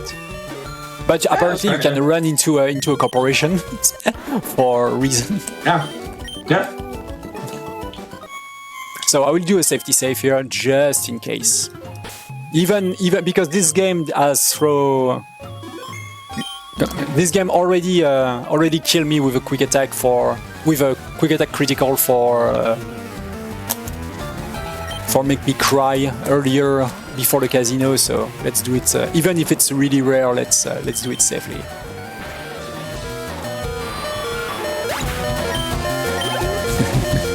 So there will be 2 Zubats, which not too big of a deal, but the 2 last Pokemon has a Rattata that can do 6 with quick attack, and the Raticate can do 8. So if both of them do quick attack and crit, okay. So now if it's once again quick attack crit, I'm once again dead, but that will not happen, right? Never once. There we go. So, and now we are safe. So, thanks to the fact that we complete the Pokemon Tower, we get the Pokéflute, which bring us access to the rest of the map and basically Fuchsia City. We will the fastest way to go to the next town is to use the bicycle route. So I will do that instantly and awaken Snorlax. So I just have to fly to Celadon. There we go. So yeah, the fastest way is exactly as the same as the Gen 1, is to go through the bicycle. The bicycle route. So let's awake the big Snorlax, block the way, and I will just run, of course, because. Even if it's a great Pokemon, I don't have any use. A shiny? No. That never happened to me, by the way. I never got the Snorlax shiny. That can happen, basically. So, I assume it's just the same chance as every other Pokemon, right? Yeah, it's 1 on 80 and 1 on 80,000 and stuff like this. I'm sorry, I'm bad with number in English. 80,192, if I'm right, yeah. So, this is kinda rare. Oh, sorry. So I have to pick a rare candy here, just here. Really useful candy. And there is another item, hidden item, which is really useful, is this Max Elixir. Yeah, two hidden items in this route where that has lots of utility later in the run. And now I will instantly complete the safari. So I just have to run through this entire... Oh, a tiny bonk. To run into this entire section, buy my way to the safari.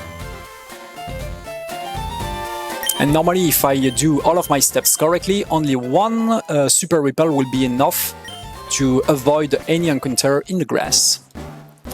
So, first of all, I will just walk like this. There we go.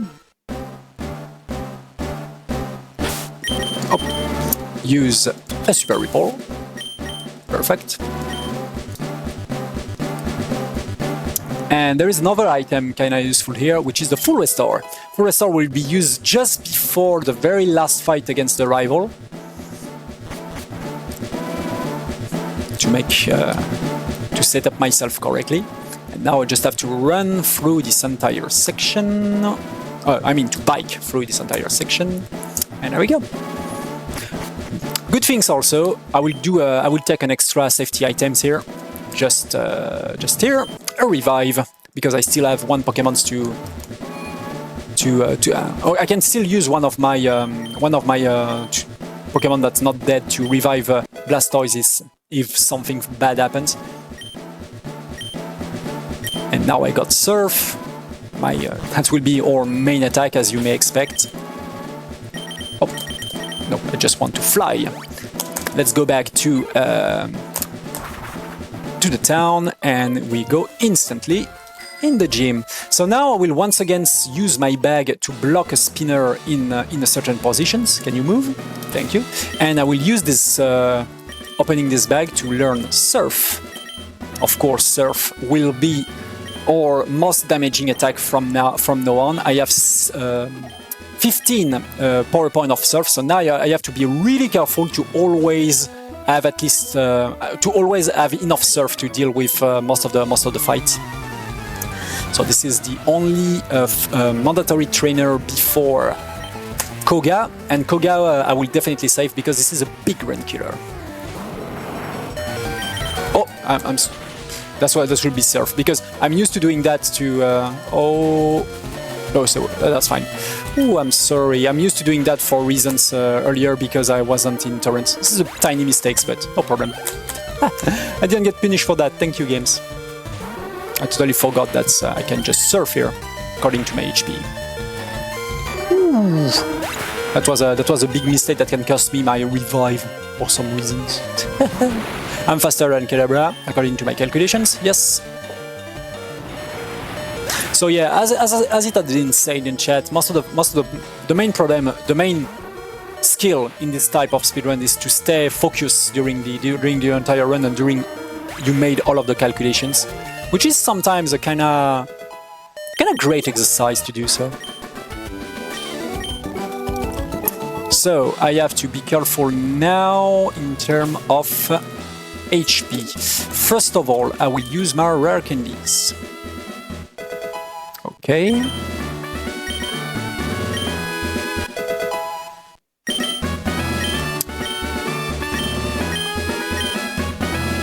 And I will use that will be a little bit 33 is kinda bad, but I have to go for it because Sludge can exactly do 33. So, but if I heal more, I'm losing the buff of Torrent, which is bad. So I will go for 33. This is the reason why I get the berry earlier in the run, to heal just enough to don't get killed by Sludge from Wheezing, but also to don't heal too much to don't lose my Torrent. But here, because of my bad defense, I have a pretty bad defense stats. He can still kill me without a crit if he got a good range. So let's hope that doesn't happen. Oh, that's a crit. This is great. This is a great crit. Great crit against Smoke.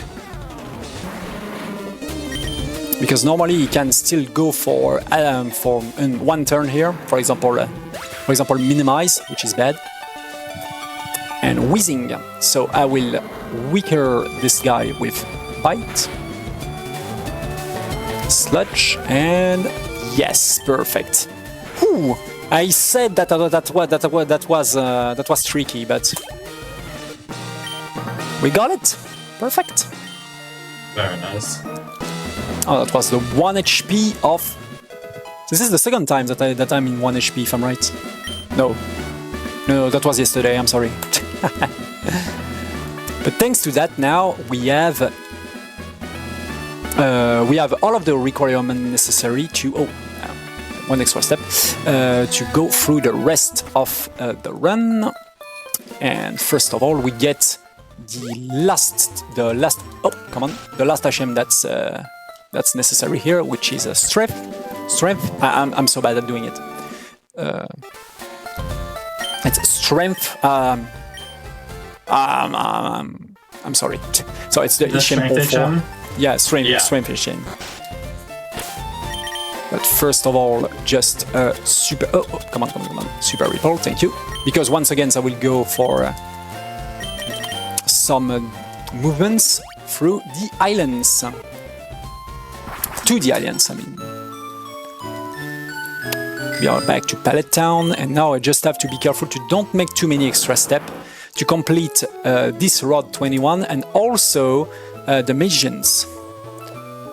Because I need to get some items in the Magians and also a way to unlock the next gym. There we go. Perfect.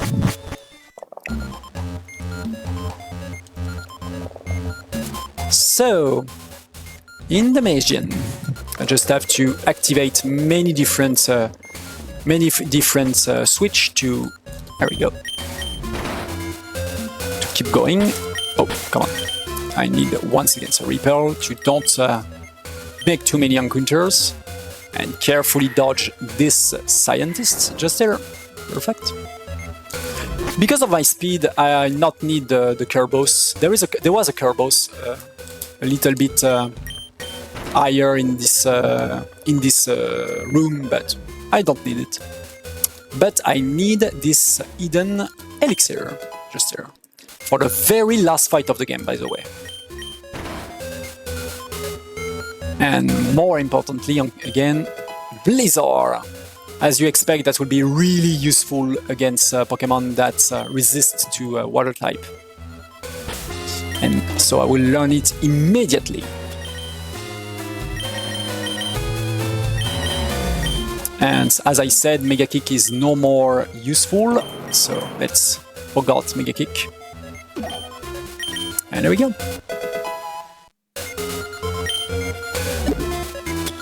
Just have to escape rope, and that's it. So thanks to my speed, I'm faster than Rapidash, which is great. Thanks to that, I do not need to set up myself against another Pokemon. So the quiz is kind of easy. It's A, B, B, B, A, B. It's always the same. It's also the same as the very first generations. So just have to press the correct buttons against yes or no. It's yes, no, no, no, yes, no. So and thanks to that, we can avoid any encounters against those trainers. Should I save against Blaine? I don't think so. Everything is fine. Everything is perfectly fine. So I will go for it with my 1 HP. Basically, there is no risk. It's look like it's risky. There is absolutely no risk, people. This trainer Blaine doesn't have any attack like quick attack or extreme speed or stuff like this. He cannot outspeed me at all. So everything is fine. I just have to water burst of surf.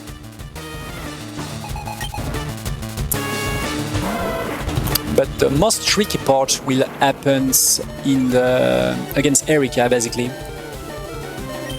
Water pearls. So I just have to check. Should I heal before Erika? Yes, I will probably heal before Erika. That will be useful. So Ponyta is not a problem. Just have to water pearls. Oh yeah, this is a great question. Yeah, I see it in the chat. You speak about the Gen 1 miss, yeah. So the thing is, yeah, in the very first generation, there is basically a bug that we can call it, known as the Gen 1 miss. Make a 100% accuracy move, one chance to 256. There is a one chance on 256 that is miss. We call that a Gen 1 miss. That has been fixed immediately. Instead from the Gen 2, and even Pokémon Stadium, for example, which is still a Gen 1 game, has a fix about the Gen 1 miss. This bug, the one on 256, only happen on Pokémon Blue, Pokémon Red, and Pokémon Yellow, and Pokémon Green also, the Japanese version. It's Gen 1 only, exactly. Yeah, a pretty awful way to lose a run, as you may expect, but also a pretty legendary one now. So, important here, there is Bill who makes us the proposition to travel to the post-game of the extra island that they had on Fire Red Leaf Green, but I don't need that. I just have to say no. And before flying, I will go to the top of my... there we go. To the top of my board to just do a tiny potions here, because I will not put myself in danger by choosing to do a Blizzard against Vileplume. Normally, the right move here in the PB attempt should have been to not heal at all and go for a Blizzard against the very last Pokemon of Erika. The problem is Blizzard is 70% accuracy, so I will not put this run into a 30% chance to die just because I don't play safe. So let's just heal. But before that, we have 2 trainers to do. It's Tamia and Lori. and I just have to bite. Because of course, most of the Pokemon here, even if they are grass type, which is bad for me, they are at a really low level. This is also why we do the Celadon gym so late in this run, just to be sure that we can deal with all of them with one turn. The only exception is Vileplume. But for Vileplume, what I can do is a safe strat by using an X special on Tangela, the Pokemon just previous Vileplume. And Tangela cannot do a lot of damage. At most, he will do 23, if I'm right, thanks to Giga Drain, but normally that will not be an issue. If you don't crit, of course. But I will do a safety safe, just in case. Safety safe. Yeah, the thing is that this safe is so fast in the Switch is awesome to do some showcase. I should have remembered that at the beginning of this run. There we go, Erika. Thanks to my damage, normally I will deal with this Pokemon with Surf, no problem. And now there is two ways, going for Blizzard and Vileplume and going for X Special on Tangela, and I will go for the second way, which is safer but slower. Now the only thing that can kill me is a crit, and he will not attack at all, so which is great. So now I'm 100% sure to clean this fight. I will bite. And I just have to surf, because I have the X Special plus the Torrent, which is a crazy amount of damage. The two buff synergize one with the other, which make a crazy amount of damage. And now incoming one of the... at eye level, the part that we will see is one of the most dangerous parts of the run, the combinations of the Sylph and Sabrina. So, first of all, bye-bye. Fly, let's go to Saffron. Oh, a reminder why I'm constantly in red bar, especially for my ability, Torrent. Torrent boosts my water type move by 50%, which is great. This is why I need to have less than a third of my HP most of the time to make my ability activate. So I have to be careful about this guy just here. Can you move? Thank you.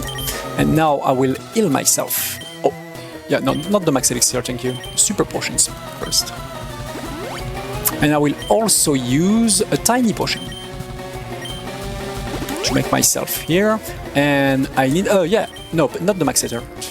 Max elixir. There we go. Perfect. Yeah, I still have the max elixir because I play in safe, of course. So now I have to carefully dodge this rocket. Perfect. I block him with my bag, get the key, and I now have to block him 2 extra time. Oh, he moved. There we go. And now I need to have access to the door. Perfect.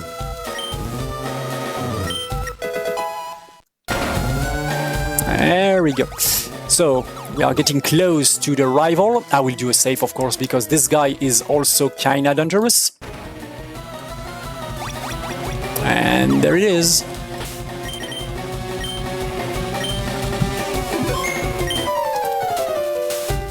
So Roller 5. So this is an important fight. I need to set up myself at +3 on X Special to be sure that I deal with Venusaur and Gyarados in one turn. Oh, I can also do... Oh, I see. According to my calculation, I can also be only at +2. That's fine. Oh, we'll do that, I guess.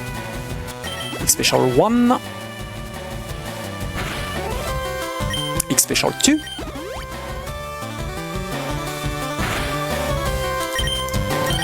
That's perfect. Yeah, and this is also a great HP.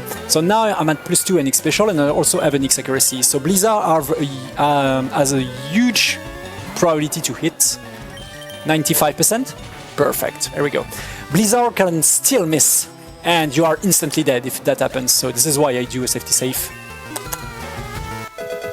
Another one, please, against Gyarados.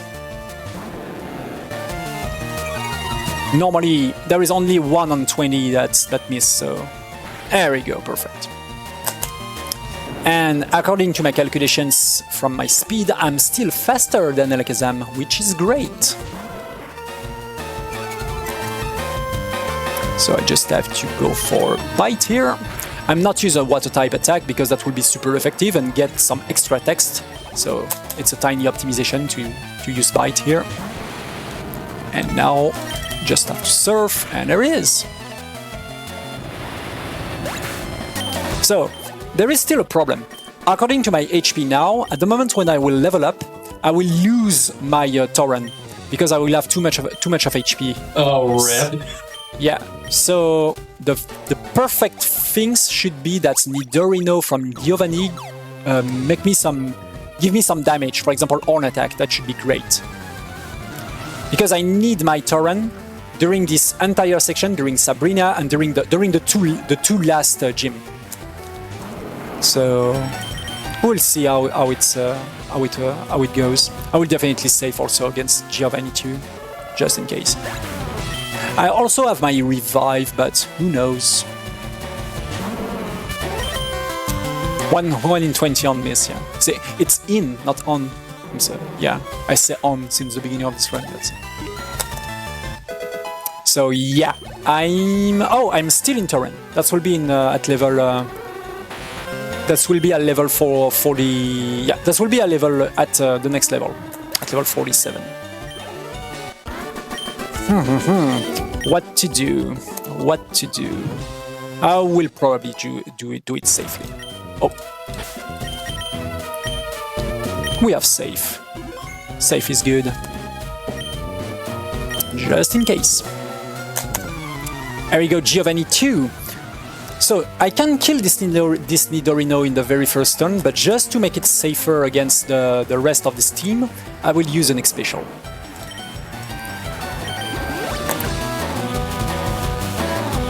Two, please. 2 should be perfect. Oh, that's absolutely perfect. That's insane, because that was fast and also that was a good amount of HP to do the rest of this section. That's perfect. This is a guaranteed 1-hit kill with Water Pulse. The good things also, the more Pokemon that I'm able to kill with Water Pulse means the more power points I have on Surf, which is important because I need my Surf since the beginning of the Pokemon League. Perfect. He didn't go for Fake Out, and I'm 100% sure to deal with him in 1 turn.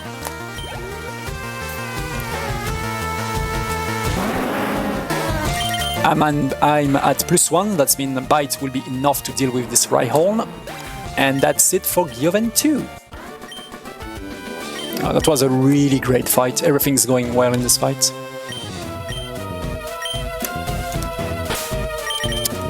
Of course, for the speed, I use an escape rope here, way faster to get out of the Sylph. And we will continue immediately with the penultimate gym. Fortunately, we can avoid every single trainer here. Exactly that we can do exactly that. I mean, in the very first generation, just to make very close your way very close to the wall. And here comes Sabrina.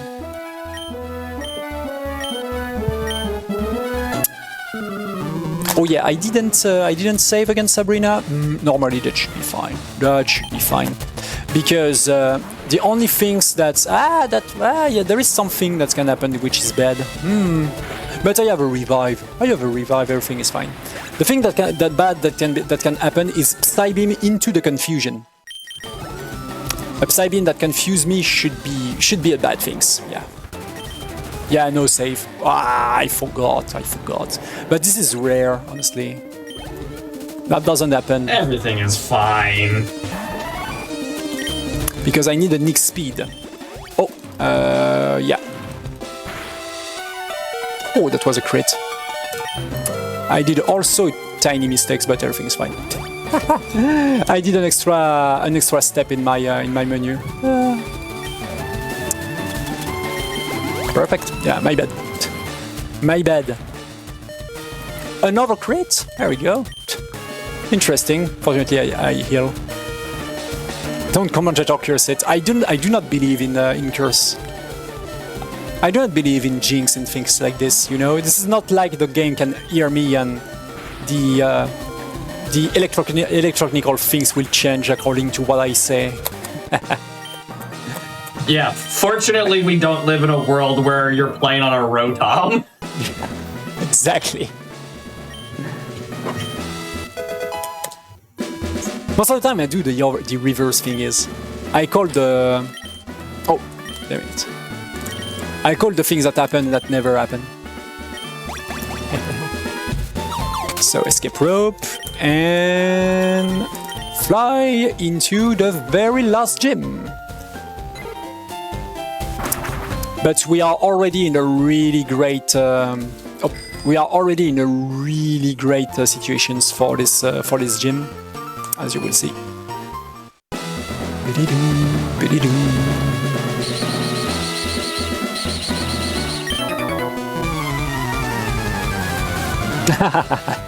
Yeah, jinxing the crit. If I jinx every if I explain the run of what can badly happen and stuff like this, you know, that's normal. That sometimes that's happen. It's just because of that I explaining the run. Most of the time when I do PB attempts, you know, I'm kinda silent and focus, which is also a great thing to, you know, speedrunning in a chill way. I always like chilling when I'm coming back from works and do some Pokemon runs, you know, because yeah, who knows where the RNG gonna bring you, especially in a Mani Press run. Who knows which Squirtle you will get. Sometimes you have to deal with a Squirtle with an amazing attack, but also a really bad speed. And sometimes you have to deal with the reverse thingies, you know, an amazing speed that you will outspeed even the fastest Alakazam, but you don't have enough damage to deal with the Pokemon previously against, the other Pokemons of the team and so on. So yeah, it's all about adaptations. But here there will be no adaptations, people. I would just have to spam Water Pearls against the two next trainer, which be this guy and also Giovanni 3. So I don't know. That's even with all of the bad things that happens, the crate and stuff. If it's be still under 220, yeah, I think so. We are still in a pace that's everything can go right, but. To be honest, this game, and especially when we grind for a PB, you don't are in PB pace. If you pass, for example, this part of the run in a really good pace, you have a lottery ticket. Because the Pokemon League in Fire Grade LeafGreen is one of the hardest league in the Pokemon speedrun in the Pokemon speedrun history. This is really difficult to get through. All of the RNG stuff happens in this league. So this is why I will save against every single of the E4 and hope everything's going well, of course. This is not only that you can die, but you can lose a hell lot of time just because of stuff. For example, Agatha with all of the double team. For example, Lorelei with Body Slam Paralyze and stuff like this. So yeah, let's just for the moment chill against really easy fights before the serious stuff. And welcome Raiders! So normally I will be level 50 before the end, at the end of this fight. I'm faster than the trio, so there is no problem there. But before the league, it remains one obstacle, as you may expect, Rival 6. And Rival 6 can be tricky, especially because he still have Venusaur and I have to deal with him in one turn if I don't want to be destroyed by Resolve. This is why I will have to set up myself a lot against Pidgeot. No, the save is not needed against Giovanni. Giovanni is easy task. And there it is. I don't know why they replaced the Rhyhorn. You have a Rhyhorn at the final Pokemon instead of this big the evolution of the Rhyhorn. Rhydon. Rhydon, yeah. In Gen 1 you have this iconic Rhydon, but in Fire Red LeafGreen the developer just give him a tiny Rhyhorn. That's too bad. It is. Anyways. Is there even a Rhydon in this game then, if that's been removed? Yeah, the final trainer, the champion, have a Rhydon. Oh, okay. A Rhydon. Yeah. Right. This is the only one that we will see during this entire run. I will YOLO some grass here. Don't have a wild. There we go. Perfect. And now I will use the full restore that I get in the Safari, and of course a safety save because this is a Rival 6. Yeah, Rival has a Rhydon, of course. No, Rival 6 doesn't have. Yeah, it just have a Rhyhorn, and I will just bite to deal with him because that's enough. Let's see. The two biggest threat of Rival 6 are of course Venusaur and Gyarados. Ooh, it crits! That's bad. That's bad. +1. And +2. And that should be enough thanks to my attack. I will surf. So normally now I have enough damage to deal with Venusaur, but there is still 5% chance that I miss Blizzard. So let's see. Let's go. And now normally everything should be fine.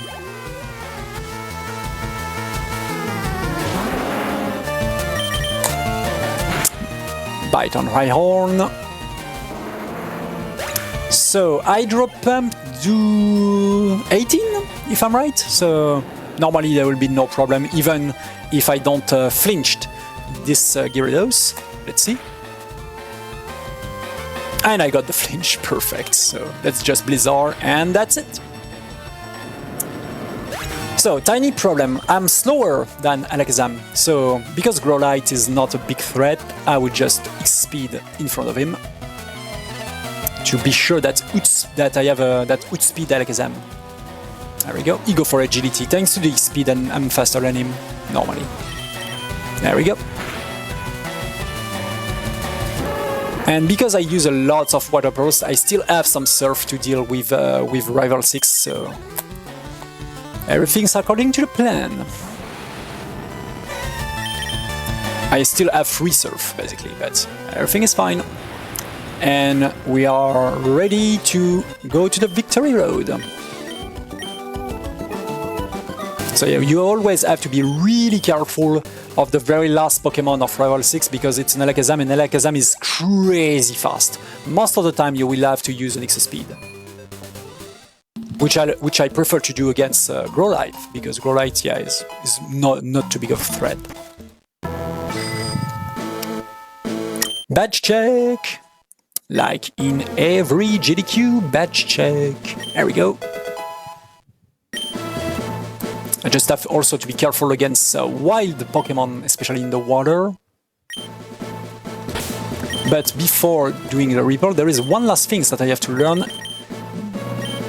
This TM to push some rock, and of course I will say goodbye to Water Burst. That was really useful, but now I do not need that anymore. And there we go. Oh, where it is? Here we go. Super Repop. Let's surf. Yeah, this Pokemon's doing everything, even surf, even pushing the rock and so on. Yeah, Blastoise is amazing. So I have to do some movements, of course, in the Victory Road, but fortunately we can do this entire cave, this entire dungeon, without facing any opponent, if we move correctly, of course. The Earth Page. So I just have to be careful when I push. I will try to don't be too bad at in executions, but normally this is fine. The bicycle is not that bad in this generation. As you will see, this is way more harder in terms of execution on, for example, Sapphire, that you will see later.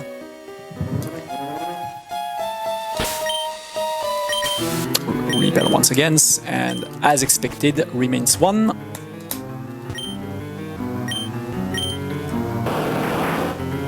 Just have to push this rock. Be careful to don't block the rock.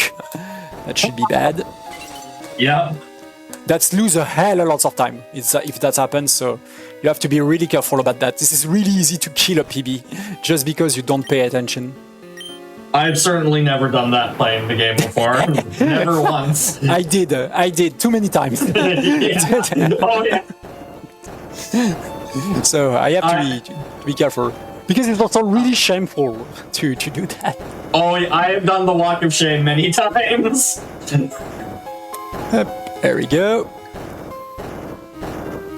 Perfect. So be careful to don't touch this lady here. There we go. And the very last, Super Rebel.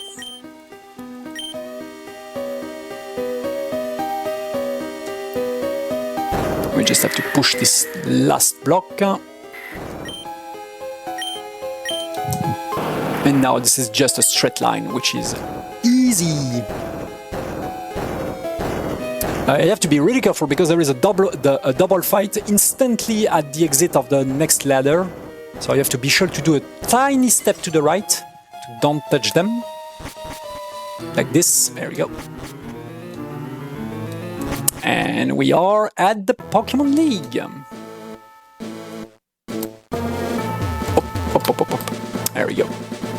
The Indigo Plateau.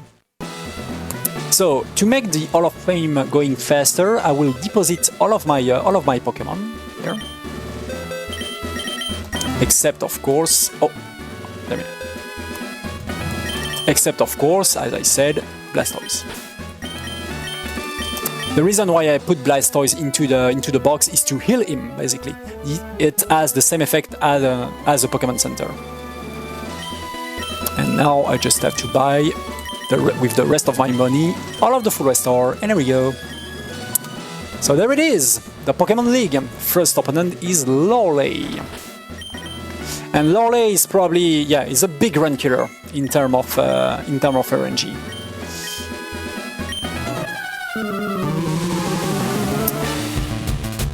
So there we go.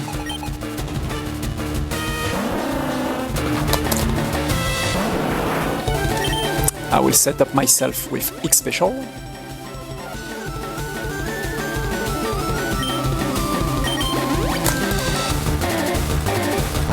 And I will use Bite. Just here. Perfect. I will use 2 extra X Special right now.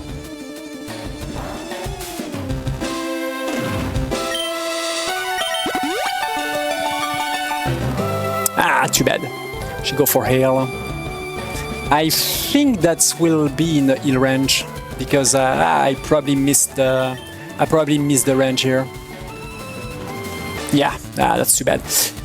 That's mean Lorelei will use some will use 1 full restore, but that's not bad because even if it's that loose time, that means she will not be able to use any attack at this moment now. So I just have to spam Bite. Everything is fine. There we go.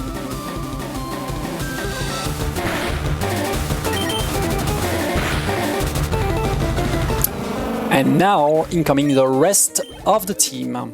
So this guy can use Protect. Well, let's hope he will not use it.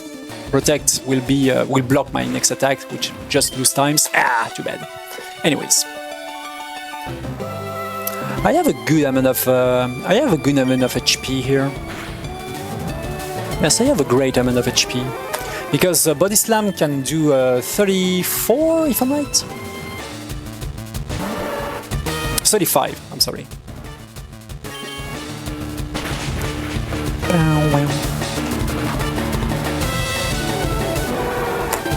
So Jinx is a psychic type Pokemon. So to save sometimes I will just use Surf here. It will be faster than using a super effective move.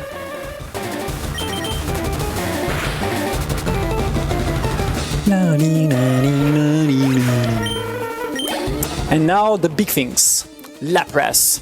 Lapras is really tanky. So let's hope I can flinch. Use Body Slam. Oh, I'm paralyzed. I will go for it no matter what, just because I can heal after that. I get Parax. Anyways, this is the type of things that I said that sometimes bad things happen. The problem is now, because I'm full life, Lorelei, I have a huge chance to use Confuse Ray, which is really bad, as you may expect. Yeah. I will go for the 50-50, because it's faster. And I didn't get the 50-50. Yeah, that's too bad. Another 50-50. I got it. Woo. Yeah, this is the type of things that can happen in this, especially, for example, in the very first round killer of this league. But we go through.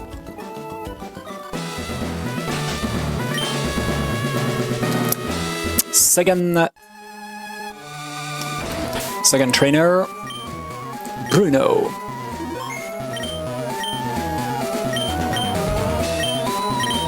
We have a good amount of HP against Bruno. Yeah, I get destroyed by Paralyze and by Confusions, but yeah, happens sometimes. This is as I said, this is having a lottery ticket to be in the league. So yeah. I will first of all Ground Spec to don't make him slow me with Rock Tomb. Special. How many does Earthquake? That should be fine. 36.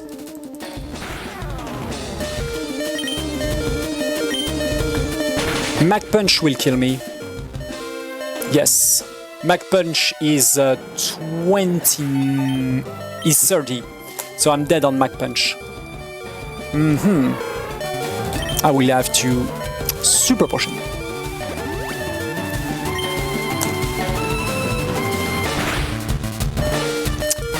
$29, that should be fine. Yes. Because you have a tiny amount of chance to use Mach Punch here. You need to roll a... I will not explain all of the calculations, but here my chance was better with using Surf instead of dealing with Mach Punch. I will just be careful about the rest of the fight, but the reason why I need to set up myself precisely here to be still in Torrent with +2 in terms of X special is for this guy, Machamp, which is really tanky, but now thanks to my setup everything is fine.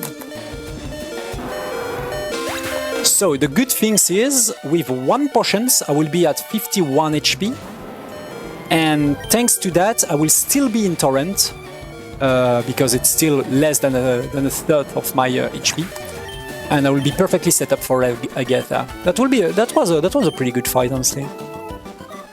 Pretty good one. Hopla. So Agatha is really random, especially because of double team.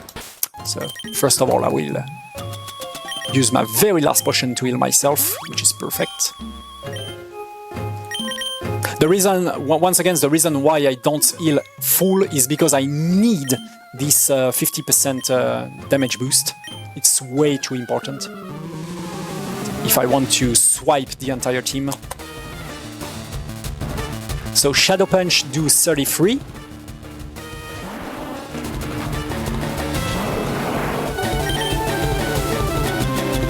But I need to X speed to outspeed the second Gengar, double team. And I need 1 X special. Okay. It's time to aim! Aim, my tiny Blastoise, go! Too bad. Okay, another chance. Go for it! Aim! Okay. You can go! You can do it! Too bad. Shadow Punch. This is my last chance. Fortunately, I did a save, and I miss. Anyways, yeah, Shadow Punch, and that's skill. I miss too much of a Surf. Surf can miss because of double team. double team boost the evasiveness of Gengar. Basically, this is a big run killer in a PV attempt. I cannot heal, of course, because I lose the torrent. Yeah, Gengar being a bad guy, as always. Anyway, let's go again.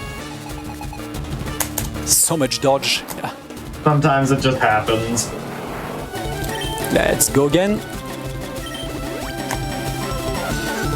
Oh, but okay. So that will be. This is really rare, but that will fix to our attempt here. So now I cannot use the torrent anymore. I will have to go for the backup stuff because he used Toxic turn 1. Oh, there we go. So Toxic turn 1 is really rare, but that may happen, and now I have to deal with Freak special, which is really slow.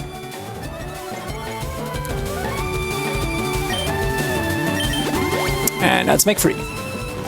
And Confuse Ray, yeah. This is also the side effect about the side effect of being a full life. You never want to be full life against Gengar because he can use also Confuse Ray. So let's hope.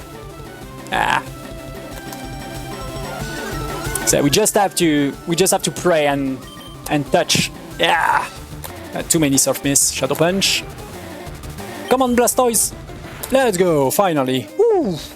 That was a lot of time loss, of course, but we are now through. Ooh. Yeah, it was bad. Yeah, sometimes Agatha being Agatha, you know. We also call her Troll Gata sometimes. I lose a run recently, not because I miss a surf, but because I got Shadow Punch crit. Happens sometimes also. Oh wow. Yeah. Once again, you have to be just enough HP to don't being killed by Shadow Punch, but also enough HP, not too much of an HP to still have the torrent boost. But here I had to use a many special just to deal with this Gengar and the rest of the team. So.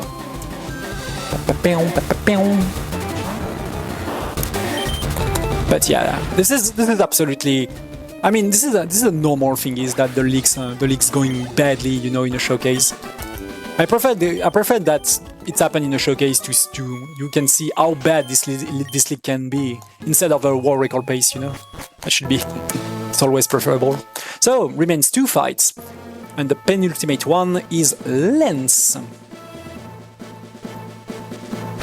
But before Lens, this is basically preferable to be full HP against this guy, which I will be, and I will do a safety save just in case, because apparently the league is not very kind right now. Yeah. I also forgot they made you do the long walk in Lance on this. Oh yeah, I do not have any control of red at this moment. The game move by its own at this moment. Yeah. Oh yeah, about the world record. The world record is from Ananan, who get a 203 if I'm right. A 203, a very low 203. An awesome run. Awesome risk taken, awesome execution, awesome executions, awesome RNG. I mean, a really great runner. And second place is Rester. He will use probably Hyper Beam right now. Yeah. Dragon Rage. Perfect. Oh, that's absolutely perfect. Because he will not use any attack now. I should have go for an extra X accuracy. That should be an idea. I Frost Solid the Gira. So of course I will use Blizzard against Lance. It's very powerful against dragons. But Blizzard still have 5% chance to miss. So I have to be careful about that. Skull Bash is not useful at all. Yeah, I literally win a turn thanks to these things, which is great. Because he was frozen. I have enough HP to frozen. I'm sorry. Because I have enough HP now, I can still go against Aerodactyl, even if it's faster than me. Because he don't have enough damage to kill me. Yeah. What's the freeze chance? It's like 10%, right? It's 10%. This is really rare. That's so huge. Yeah. Yeah, weak attack, but that's not enough to kill me. Yep. Perfect. That was probably one of my best lands, honestly, thanks to this. Except this this useless crit, but. So here we go. The final fight of the game. The fight against our rival, the champion, which can be tricky, especially against Venusaur, as you may expect. Oh, here we go. Just be careful. I will, of course, full heal myself, but also use the elixir that I get in the Magian to restore all of my power points, do a safety save. And there we go. So the strategy here is really simple.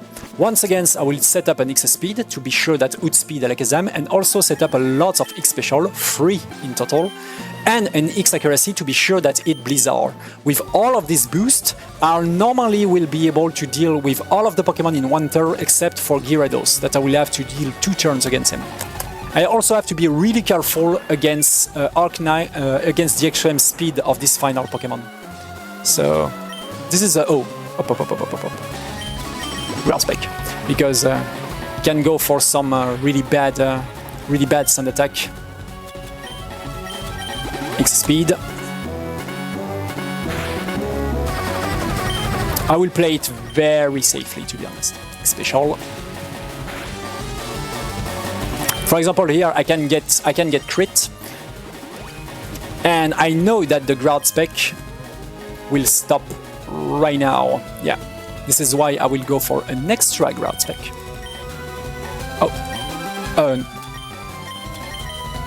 Sorry, I don't know how to count. There we go. It's all good. The mist is there. There we go. Because I explained the thing is, and because I'm not used to this safe strat. There we go, sound attack. This is the reason why I do that. X special. There we go for Surf. So now I have enough damage. But I still have to deal with Venusaur. But Venusaur will always go for Solar Beam at the very first turn. This is why I use this extra turn to use my X accuracy. He will start. You can also do that, but that's not a problem. Because now I just have to Blizzard, and there we go. That's perfect. That's kind of rare. Also, you can go for growth, but if he would like to attack, he will always use Solar Beam, which gives me one extra turn to set up my X accuracy. So now I'm faster than Alakazam thanks to the X speed, which means I have enough damage with Surf, which will of course be exactly the same for Rhydon and Arcanine. So the very last threat remains is Gyarados.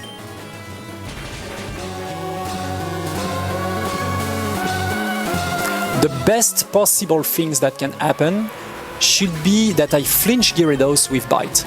If I do that, he will not be able to touch me with Thrash.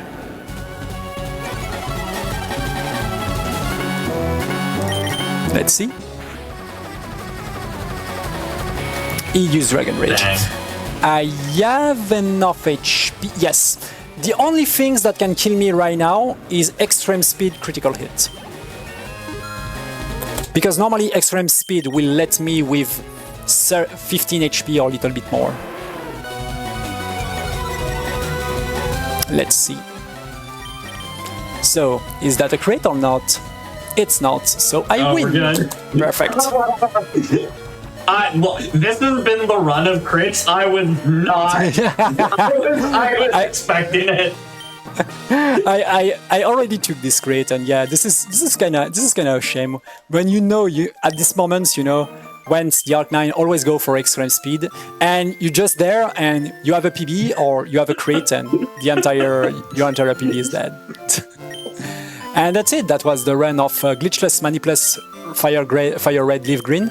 If you want to dive into the Pokemon speedrunning, this is possibly one of a very, very great choice as a first run of Pokemon speedrun, because it's just, pick a squirrel and check the stats and just get good, because there is no RNG manip, no glitches. no stuff. Just play the game as fast as you can, and there is a lot of guide and lots of data from this game because it's a really old game and it didn't change too much, honestly, through the years. So that's it. And time. GG. Yeah, thank you so much for being here, for showing off the run. Do you have any shout-outs or anything you want to give? Yeah, first of all, shout-outs to the entire Pokemon speedrunning community. This is an awesome...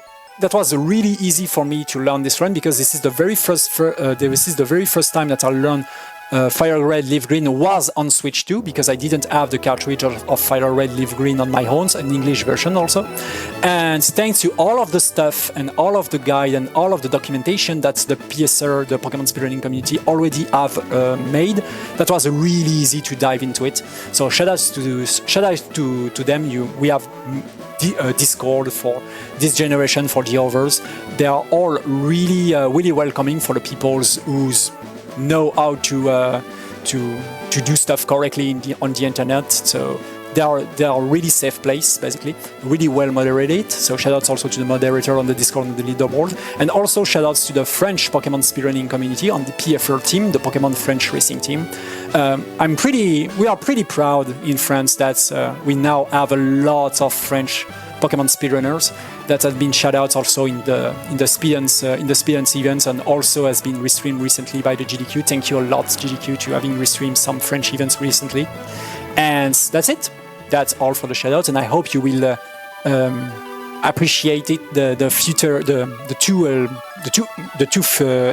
two next run. I mean, because as you will see, yeah, there are really skillful stuff happenings. Yeah, and you got a 2:16:59. Oh, that's better than I expected after this death on the beginning of the run. Yeah, a very good time considering. I mean, it's a no reset run. It's very RNG heavy. I think you did great. And thank you so much for being here. Just to quickly jump onto something you said. Yeah, you were talking about the Pokemon community. Yeah, it's the Pokemon community, the speedrunning community has always been awesome and so welcoming. So yeah, if you are thinking of speedrunning a Pokemon game, it is such a great community to be in. Everybody is so helpful. And thank you so much for being here, for doing the run, especially in English. I know that it is not your first language, so being here and I did my best. I sorry for the grammatical mistakes on stuff like this because I know there is some of them, but I did my best. You did a very good job, so I super appreciate you being here. Thank you for showing off the run. Like you said, we do have some more runs coming up. We're going to take a quick break. We'll be back with Pokemon Scarlet, Starfall Street in just a few minutes here. Just a quick reminder before we go to the break, though. If you are curious about what's coming up on the Hotfix, or if you're interested in speedrunning anything on it, you can always check out this week's schedule and submit your runs to be showcased over at gdq.gg/hotfix. We're going to take a quick break and then we'll be back with some more Pokemon. See you in a few minutes, everyone. Hello, everybody, and welcome back to the Games Done Quick Hotfix. Today, we're showing off some Pokemon games. Before we get into our next run, just a few quick reminders here.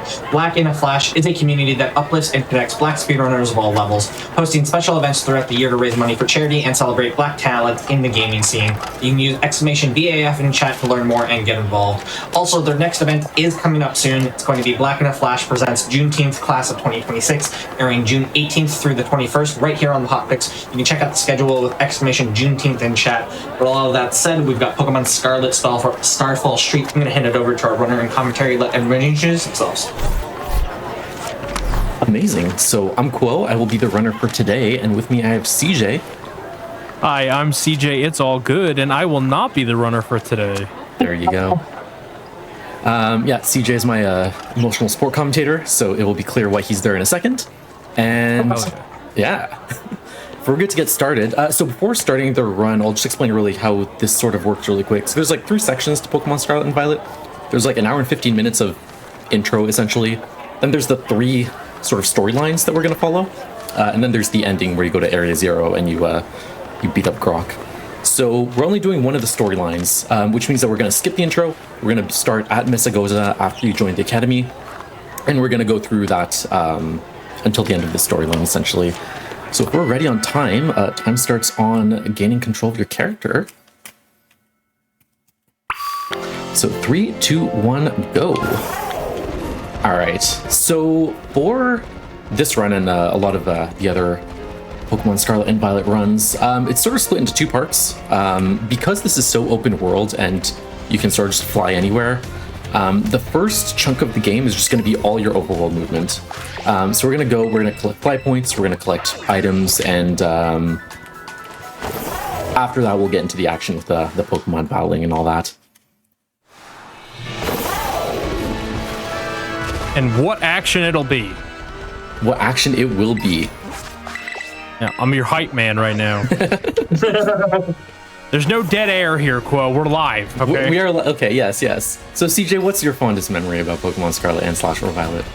Well, when it worked, it was great. I liked it. I liked it a lot better than Sword and Shield. I got lost in Sword and Shield and did that thing you do when you get frustrated with a game and just say, I'll come back to it tomorrow. And then tomorrow still hasn't happened. It's always a day away. And so I got lost in the snowy area in Sword and Shield, which I'm told is not an area you can get lost in.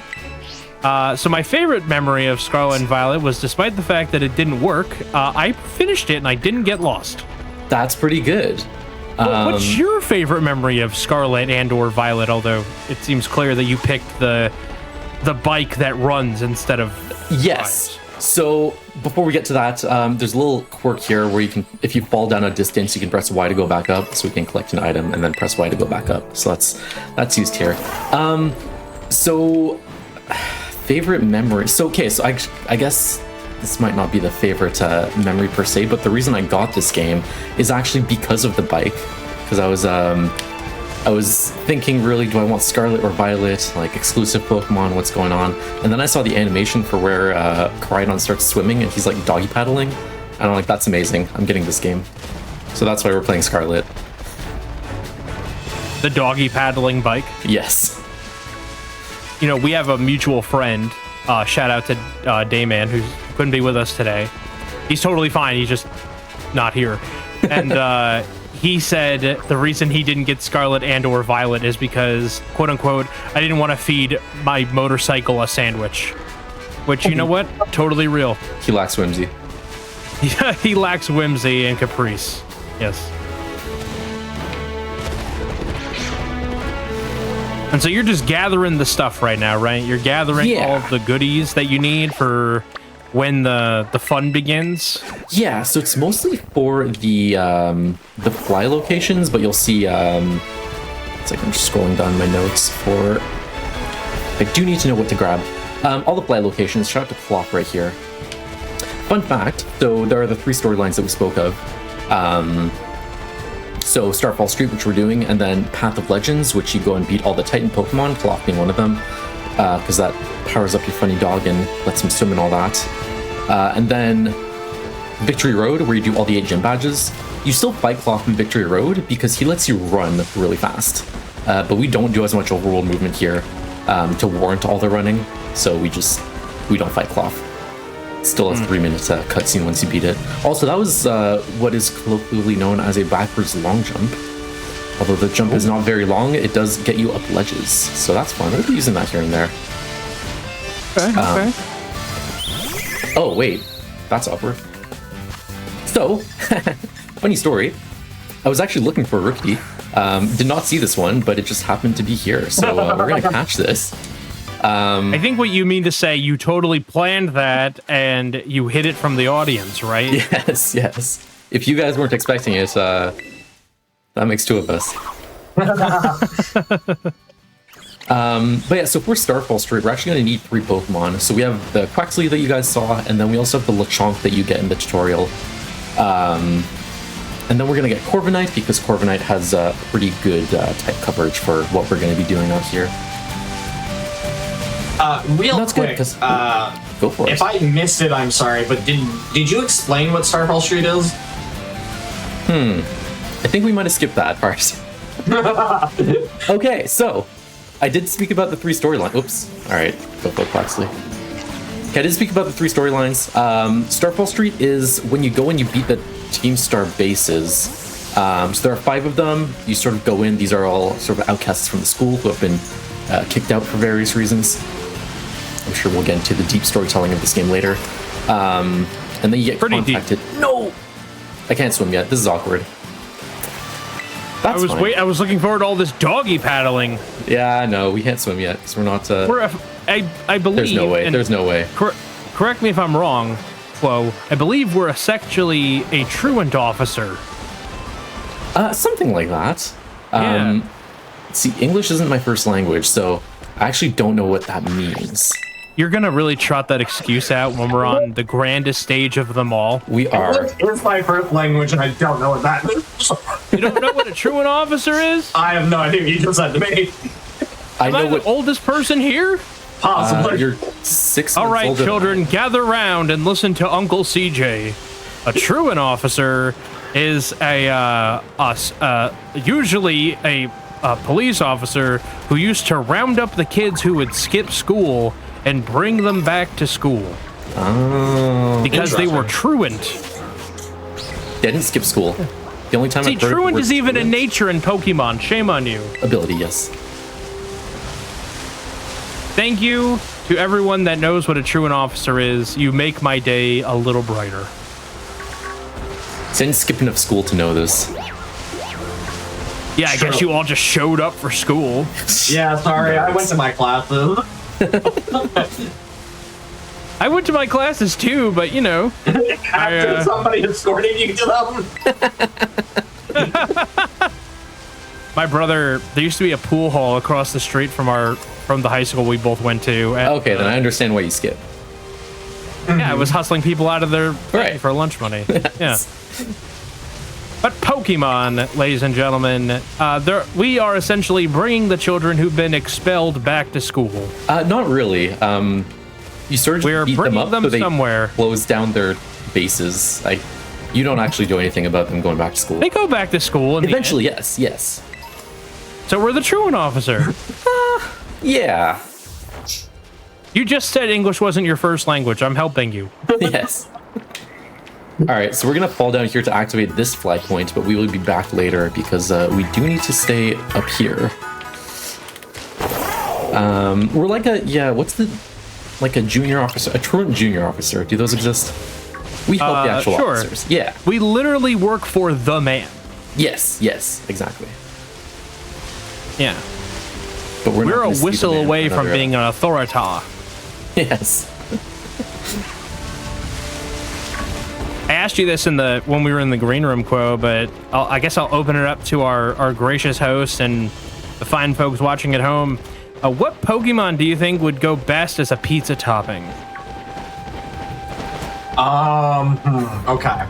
My answer was Lechonk, if you guys want to go based off that. Canadian bacon is a strong answer. That is but I'm gonna, a pretty good answer, yeah. So, where my mind at is it has to be either, a fish is not is probably like the third top, but it has to be a fish, a bird, or like a Lechonk type Pokemon.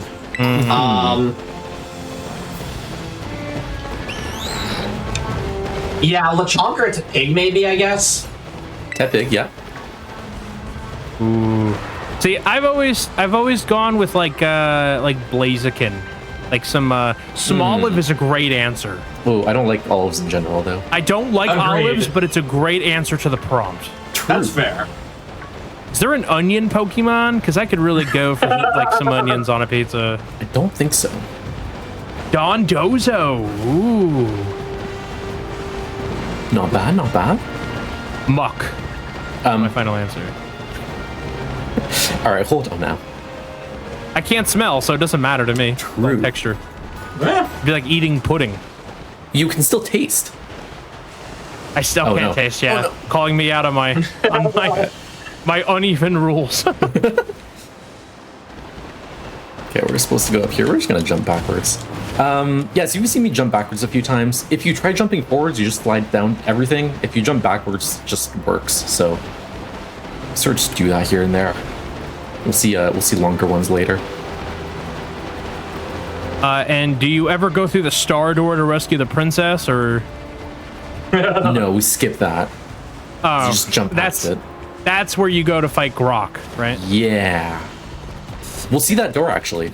We won't go through it because can't yet. No, that's sure. We're teaming up with Claude this time, not Grok. His name is Clive. Different. No, Oh no. it's another AI. Remember? Get it? Wait, which We one's the reversed AI? this. I'm so confused. Claude. Grok is an AI, and so is Claude. Yes. So far Yeah. I'm following. Yeah. So I was like, we're gonna team up with another AI. Okay, that's the part I'm confused about. You're okay. It's a joke. Okay. All right. On this episode of CJ Explains the Joke. Yeah, we'll talk later. I'm sure I'll laugh. See, I think I got lost in this area too, but I eventually just flew home. Yes, you can do that in this game. You just open the map. That's great. That part's great. Yeah. You like Citadel, don't you? I do. Favorite Gen 9 Pokemon. You like round, round I'm happy. Pokemon. Not because they're round, but the Pokemon I like just happen to be round. I mean, Spheal is also Yes. your favorite Pokemon. Happens to be round. All right. Do you have positive feelings about Meryl? Not more than that. He's all right. There goes my round theory. Would Fido be made of the pizza dough? Ooh. Ooh. Okay, so you take a Fido, you use that for the base. Slugma is the sauce. Get a little Interesting. Oddish in there, a little Celebi to spice that up a little bit. And then cheese, I feel like we got to go to our old friend Mareep, get some sheep, goat style cheese. And then, we top it off with some lechonkaroni and some olives. And there's your Pokemon pizza. There it is. Oops. Okay. Sure, man. And yeah, we can okay. just pick the small loaves off. That's fine. Oh, there you go. All right, everyone's happy. Yes, and that's true. You do like Sandshrew, I do. Who can turn and around. Sandshrew is round. This is true. This is true. I did notice this. Sandshrew is rotund, if nothing else. He's got a bit of thickness to him. That's true. That's true. He got a belly. Yeah. Hey, listen, as someone that is A shape, not in shape, we like the bellies here. Yeah, I definitely have developed one after COVID. No. But that's all right. We'll call that growing old. You're still in okay shape there, pal. Don't let the people think that you've let yourself go. Okay, fair enough. I'll take it. Yeah, you're a homeowner and everything. It was bound to come with some sacrifices. That's it's true. One of those is your waistline. Hate Hey, to listen, see it. better but it your is what it waist is. than your hair. True. You're holding on. Yeah, it's still pretty full. We'll call it all right. I'm saying.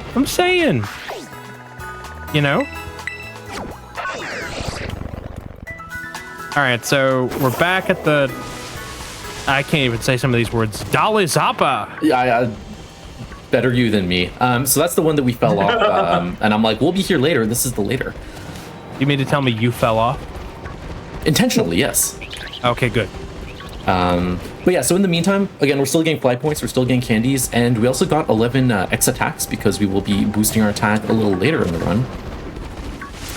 And that's it. I don't think we've ranked any Pokemon, right? Other than the Rookidee, which was pretty Intentional. almost. Is Yeah, there no, a we're doing Jinx good. that you can catch? Is Jinx in this game? All right, does anybody know if Jinx is in this game? I don't know why I'm talking as if I've played this game for more than a few hours. I'm treating you as the authority from here on out. Okay, Jinx is definitely not in this game, and I hope I'm right as I look it up. Also, that was the door to the end of the game. We can't go there yet, but I said that I would bring it up, and this is Thank the you, time I that appreciate it. I got you. I really appreciate it. No? Okay. Well, Jinx is one of my favorite Pokemon, so. League of Legends is the game with Jinx. That's funny. Oh, well. Yeah, not you got wrong, us. I guess.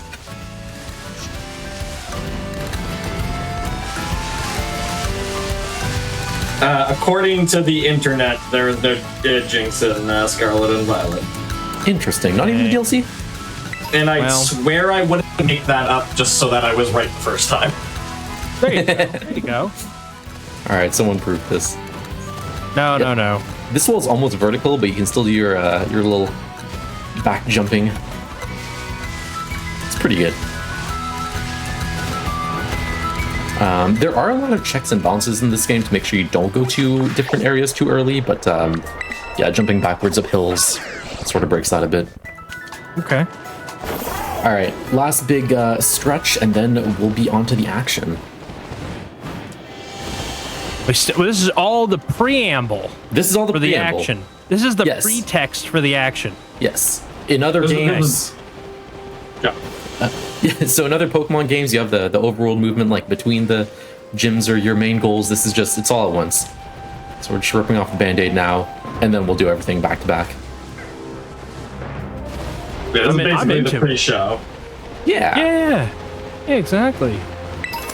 We're picking up garbage all over that litter bugs. That's what these Littering. Team Star punks have done. That's why we have to get them back in school. Yes. Yeah, It's like exactly. Katamari. If you had to roll up the Team Star like Katamari and then launch them into the Yes. star, into the Launch them back into the cosmos. schools. Carl Sagan, imagine a world where we look to the stars and see our pupils. I know my Carl Sagan's not that good. If someone in the chat says, who's Carl Sagan, I'm going to be just as upset as I was when they said that they didn't know what truant meant. Oh. I mean, Kyle's a speedrunner. There is a speedrunner named Carl Sagan, that is true. I don't promise, think... I've never had the pleasure of meeting this particular individual. I was not referring to them. Yeah. I was not, in fact, doing an impression of the speedrunner. I kind of want to ask who Carl Sagan is, but I do know. But I'm glad. It'd be a good glad I bit. know. Oh, no. All right. So this is- honestly, I'm sure another moment will pop up. Don't worry.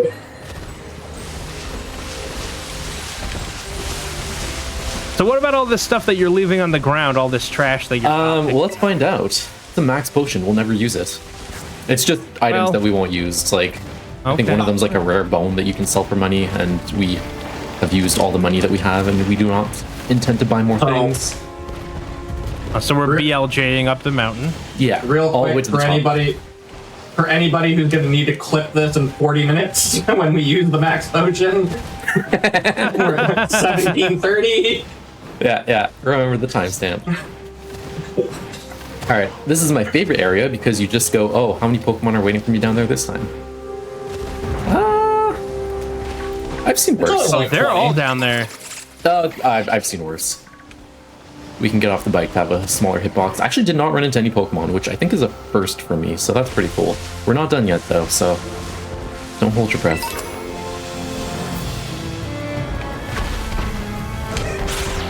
Hey, no accidental encounters that we didn't intentionally mean to do. Yes. Except the one There you accidental go. encounter that was good. Yeah, exactly, that you meant to do. There you go. The people saw it. What's that glowing thing? That is a Terra Pokemon. We'll talk about Terras in like 40 minutes, 50 minutes. Like Terra, like terrestrialization. Terror? No. Oh, the funny hats. Yes. Yeah, we're gonna see that twice in this run. Yeah, Oh. I like it better than big Pokemon, Yes. but I like it less than Megas? what's the other one? Megas, yeah. What about Z moves?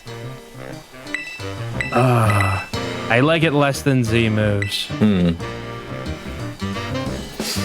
think I like it Like more I like than Z the moves. concept, But yeah. but I don't like the funny hats. Okay. Fair enough. Yeah, I still like Megas the most, but I'd put this second. And then Z moves and then Dynamax. Oh, this is Clive, by the way. Yeah, I guess we're in the story part of the game.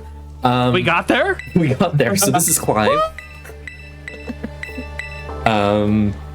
Yeah, he's gonna pop up here and there. He's helping us out dismantling these bases. He looks familiar to me. You wouldn't have seen him before. Don't worry about it. Yeah. Something around the mouth, I think. Yeah.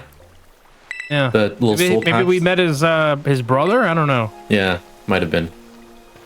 His The hair older brother. is distinct. Yes. All right, so one last candy to grab up here. Chat did bring up a good point. We all missed a really important topping, Scovellium. Ooh, Ooh, got some peppers in there. peppers be good. Okay, so we have all our candies for the run. I actually got an extra one because in practice I missed 2 different ones, so just in case, got an extra one. But we're gonna evolve our Rookity that we caught into a Corviknight.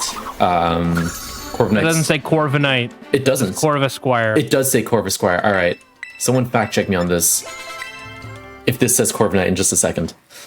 Well, I'm just saying you're putting the all right. for the horse here. Yeah, you're right. You're right. I'm putting too much faith in the people. I think Okay. the people that watch this are smart. Yes. I'm putting that much amount of faith in them. You had to be sure about that. They're very intelligent. Of course, they're smart. Yes, of course. Yeah, absolutely. They know their Pokemon. Yeah, right. Yeah. right. Like who does Quaxley So now we evolve have- into? Pop quiz. Donald Duck. Quaquaval. Close enough. What did I say? Or is it Quaxwell? Quaxwell? Yeah. You said didn't even Donald get it Duck. right. Yeah, you're. Did you know that Donald Duck has a sealed military record? Interesting. Yeah. United States Navy. It's classified what he did in World War II. Real thing. Okay. Somehow not surprised, but also sort of shocked. I did know he had a career. I didn't realize it was sealed. The world will never know the war crimes of Donald Duck. Oh no. That. Okay, so we're going to teach a few moves. We're going to teach Wave Crash, because Wave Crash is a strong move. We're going to teach Close Combat, because Close Combat is a strong move. And we're going to teach Acrobatics. So even though Acrobatics is not a stab move, so Pokewavel is a water fighting type. So it doesn't get the same type of attack bonus on Acrobatics. It is still going to be our main move for the run. Because it is just that strong. And then the other move we have This is one of them kids that didn't go to school. Yeah, so that's Aerie. She likes pro wrestling, which is why she has her whole face made up like that. That's about it. I mean, at least, her outfit's pretty, as I would say when I was in school, on fleek. That's what the kids say. Wait, I don't think they say it anymore. That's why I prefaced it. But also, she got out of there. She did. She gone. Yeah, she just jumped over that fence, allegedly. Yeah, allegedly. Allegedly.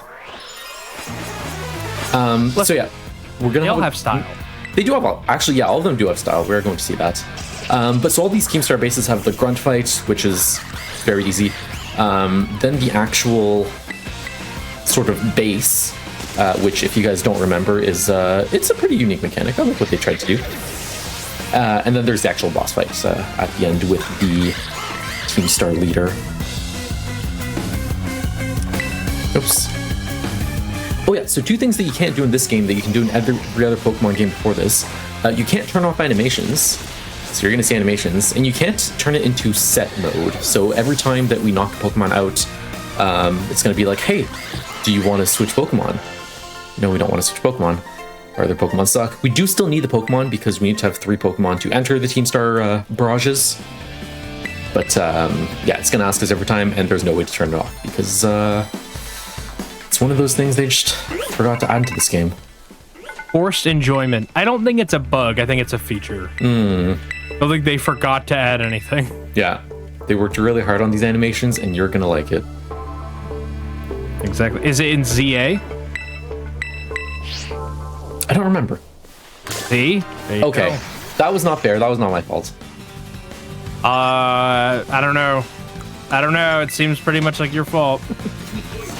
It's okay. We have 4 Pokédolls for this reason. And we're just gonna... Why all those dolls have to be Clefairy, by the way? Dude!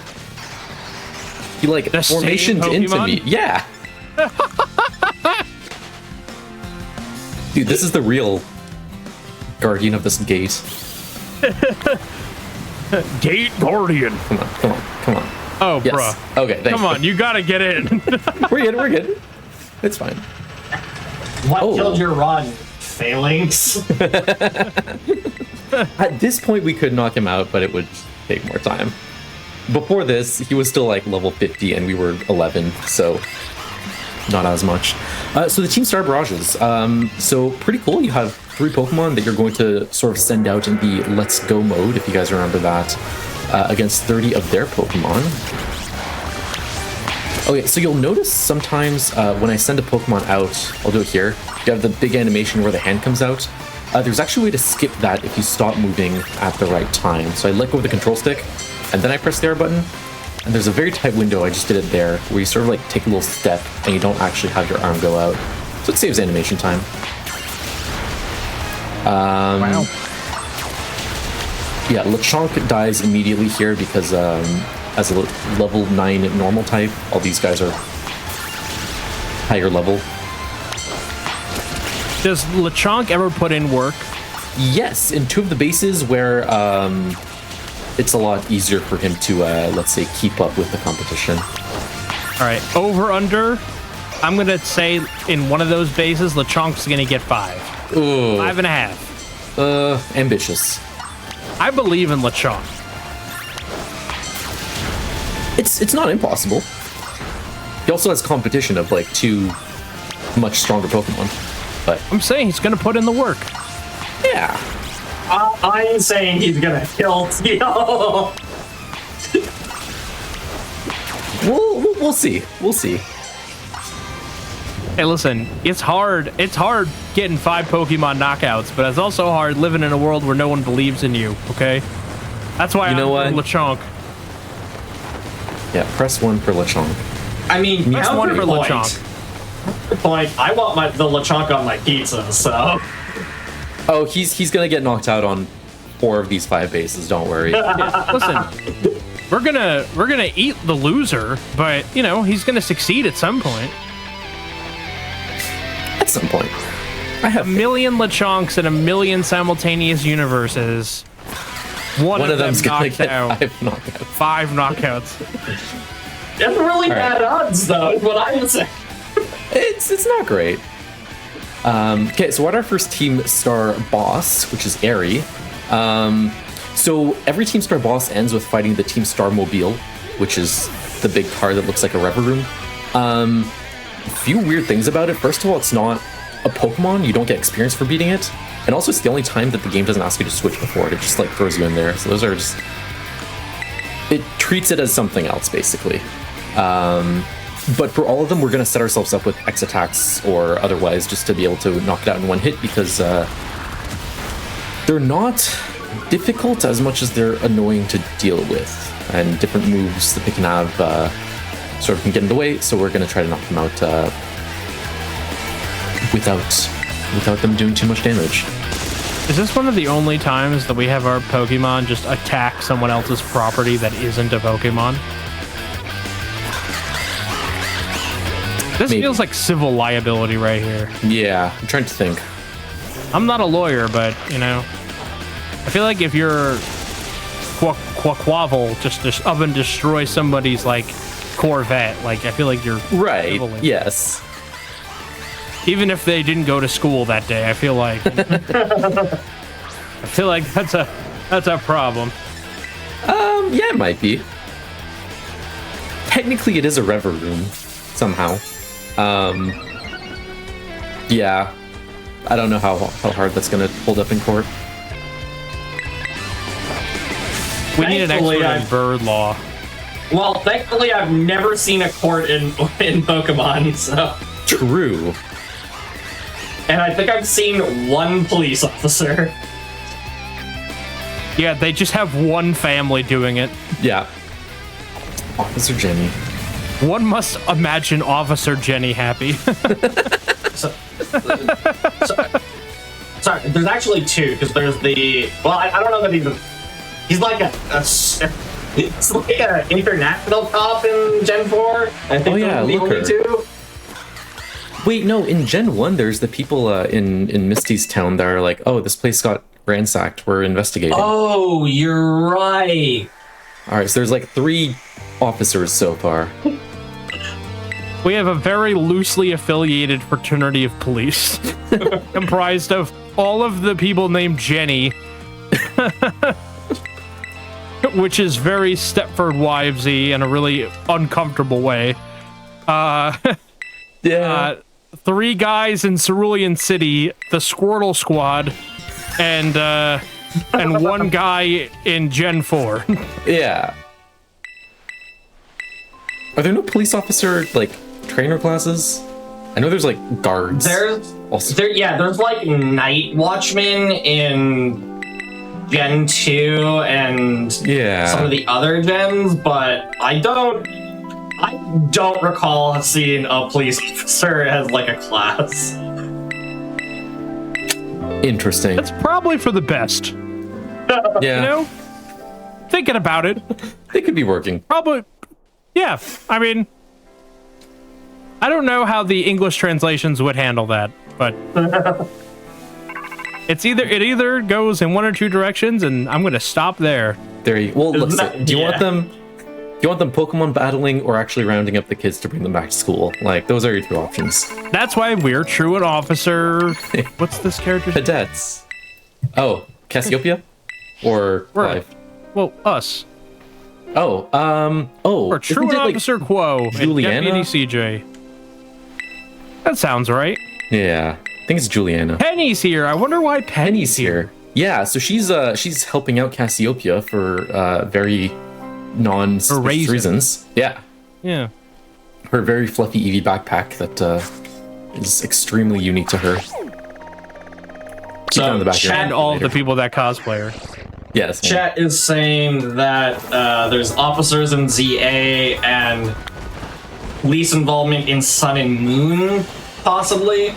Oh yeah, yeah. The dark type guy. You know what's funny? I actually those are 2 of the games I never played. So fair point. Also Match didn't point. play those, but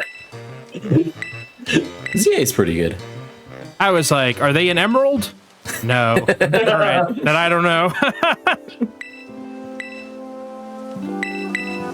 Oh man, Team Magma and Team Aqua. They're trying to destroy everything. Who should we get to stop it? This 10-year-old girl or her neighbor. Really? That doesn't sound like that's all we can get. Yes. That's it. Okay. I mean, it's gonna be even worse than that because nobody cared. Yeah, like you meet Steven like 3 different times and he's just doing his own thing. Yeah. Steven's like, so look how far you've come since I met you in the cave that I was hiding in. All right, see you later. Flies away. He's like, dang, you caught me. You bumped into me at the same time that these guys bumped into me. I guess I have to battle you. I have to battle with you this one time. And then you find him in a different cave. He's like, thanks for taking care of that problem for me. All right, let's fight now. And then my favorite is, oh man, torrential downpour that's gonna, drown the earth. Well, good luck with that. At least we have the Whalmer Pail. At least we have the will. There's true. Yeah, exactly.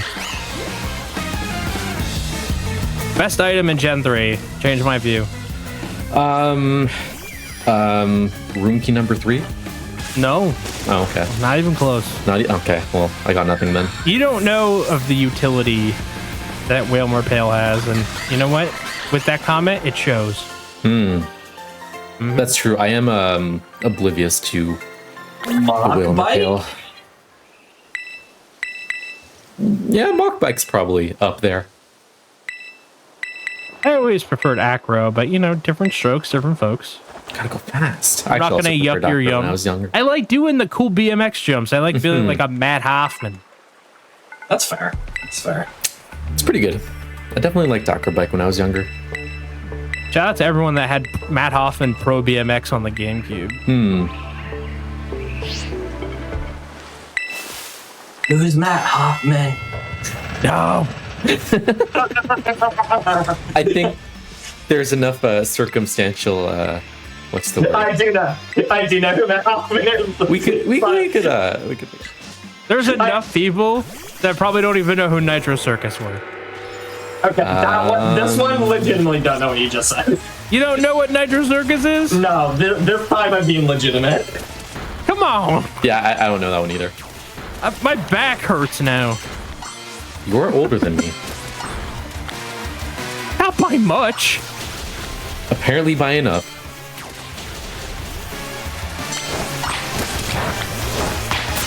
Listen, all right, we're in the same stage of life, and that's supposed to count for something. That's true.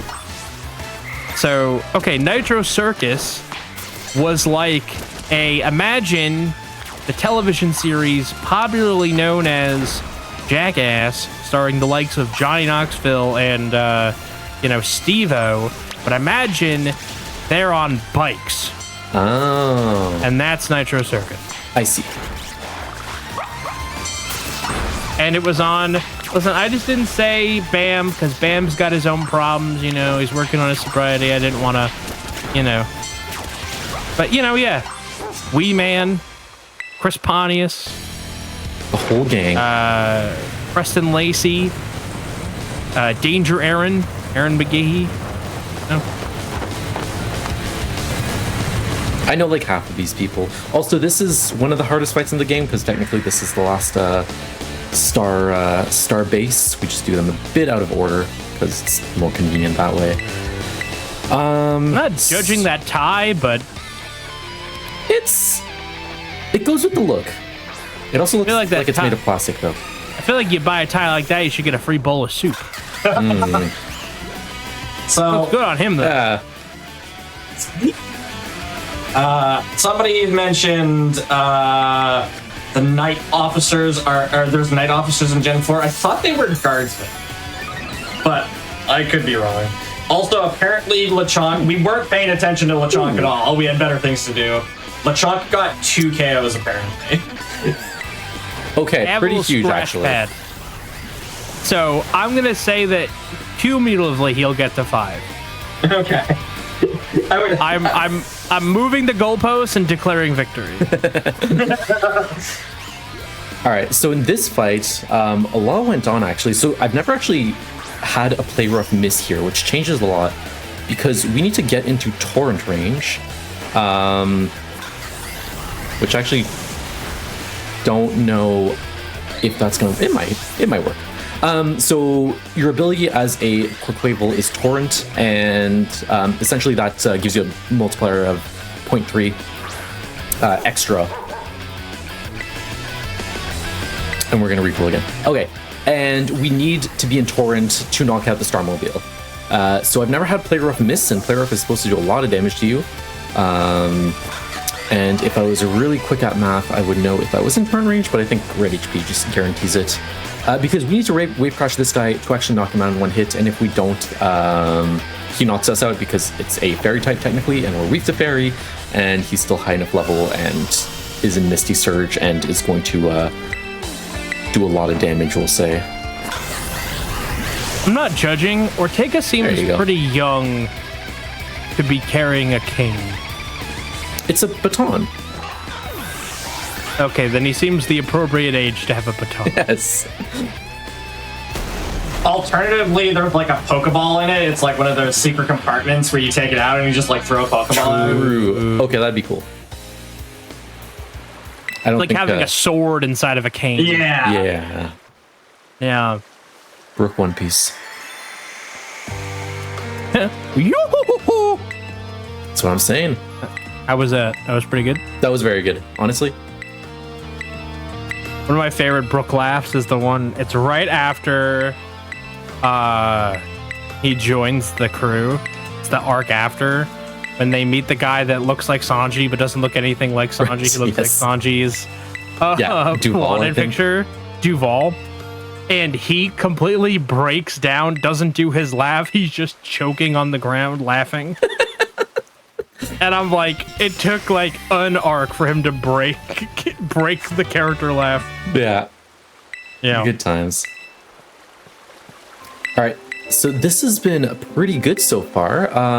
After this cutscene, how do we feel about a quick break? Yeah, we can take a quick break. Amazing. So I'll let Penny yap a bit. I'll let us finish our threads about One Piece and possibly this game. And then we'll stretch our legs. Yeah. I used to be able to do a good Blackbeard laugh. It's not there anymore. It's almost there. With practice. Yeah. Whitebeard. Go ra ra ra ra. Nah. I definitely know what we're talking about. Or Gecko Moria. That one's pretty good. Pretty good, pretty good. That one was pretty good. You still got the laughs down. Thank you. You know, I like to think of myself as an impressionist. I just most of the time I'm doing an impression of me. Yeah, there you go. That's good. Thank you. I appreciate it. I don't like that our Pokédex floats and has a name and is a Pokemon. I It is a agree. Rotom. I'm against this. They keep bringing the Rotom phone back. I don't know. Like, it's been Okay 3 with generations I'm okay now. with my devices not being sentient. Yeah. Did we learn nothing from Mega Man? Did we learn nothing from Grok? Clearly not. I think that ties up all my conversational loose ends. I'm ready to come back fresh All right. for the break. Well, that's perfect timing, because I think Penny's just about to run away after giving us our prizing for that. And we'll take on the last 3 bosses and the end of the game after a quick break. Perfect. Yeah, so during these longer runs, everybody would like a quick break every hour, so just everybody can get up, stretch, get some water, anything y'all need to do. Just a quick reminder before we go to that break, if you are looking to get more involved with the GDQ community, you can always join the official Games Done Quick Discord and at the Hotfix World get updates on upcoming events, chat with staff, and more. You use !Discord in Twitch chat for an invite and for more information. And with all that said, we're going to take a quick break. Back in just a few minutes here. Hello, everybody, and welcome back to the Games Done Quick Hotfix. Today, we're showcasing some Pokemon games. We're in the middle of a Pokemon Scarlet run. I'll hand it right back over to you whenever you're ready, if you just want to give a quick 3, 2, 1 countdown. Sure. We'll start. We just left the cutscene, so might as well good to go. 3, 2, 1, go. And we're getting out of here. I want everyone to know that the 5.5 minutes of material that we just did in the break might have been the best 5.5 minutes that nobody will ever hear the rest of today. I'm just saying. Yeah, it won't ever come up. I hope you guys all It'll- got a glass of water, by the way. Yes, I all hope you got a glass of water. I hope you're all refreshed. Important to drink that water. Yes. Yeah. Rest in peace, stay hydrated, bot. We hardly knew ye. What's stay hydrated? Yeah. Thing, right? That was a thing. What? You didn't know it's stay. You don't know? Alright, I got Quam this time. It wasn't the intention, but I'll take it. Stay hydrated bot. It was a Twitch bot that I don't know why they took it off, but it would just remind people how long they've been streaming, and it's like, hey, you at this point you should have drinking like 2 cups of water or something like that. And it was a reminder to stay hydrated. Yeah. You know, because just like it's equally important to get up and, you know, stop the eventual onset of deep vein thrombosis, it's also important to stay hydrated while you do it. Yeah. You don't know nothing about deep vein thrombosis. No clue. We're using Corviknight Okay. here. Quaquavel is actually still knocked out from the last fight. So Corviknight's just gonna do it. This is Lechonk's time to shine. Not yet, because you get a free heal after here. So after that, That's bull snoo. Yeah, we'll be back full power here. But this is technically the first Team Star base, so if Lechonk has a time to shine, it is here. I will send him out as much as possible, so keep tabs in the upper right on the Lechonk knockout counter. We need to know. We need to know. All right, call it out when you see it.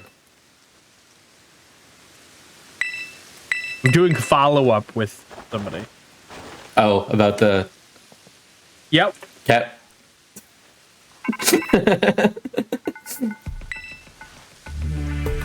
When I'm right, we can bring it up to the rest of chat. How about that?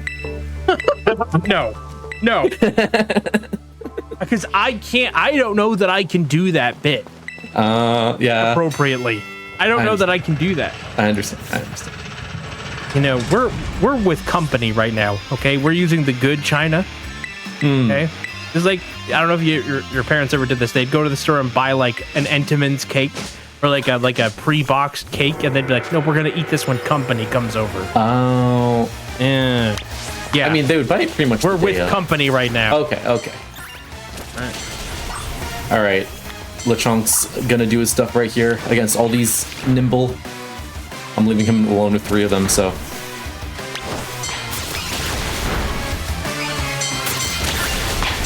Minus 3. Okay, he has like 4. 1 health left. You got 4? Okay, come on. He can do it. LeChonk. Okay, and he's out. Dang. Was that fun? No, it's- he just got a 5th. There you go. Let's go. All right. Normally there's like a very loose route that I try to follow, but I did not follow that for LeChunk's sake. We're probably still gonna be. Oh, there's 4 here. Yeah, we're fine. All right. It's gonna be like I'm sort of lost of where the Pokemon are, but we're good. All right, I'm getting a response. That person is responding to me. Cat. It was one of his rules. Get out of town. A rule's a rule. I can't believe you right now. Yeah. Pretty sure I missed something here. Oh my gosh. Yeah. So this is All the right. first base you're supposed to do. So as much as this game is open world, there is sort of a first, second, third for the level curve, which is a whole other topic. But basically this guy's just very weak, as opposed to Ortega, who we just fought, who is very strong. So we can just bonk this guy real fast.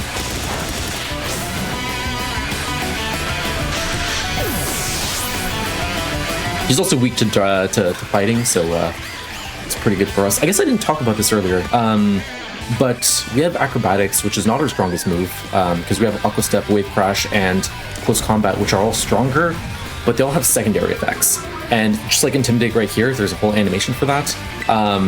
It's just extra animations, so if we can avoid those animations, we can save time, right? So that's why Acrobatics is used as much as it is.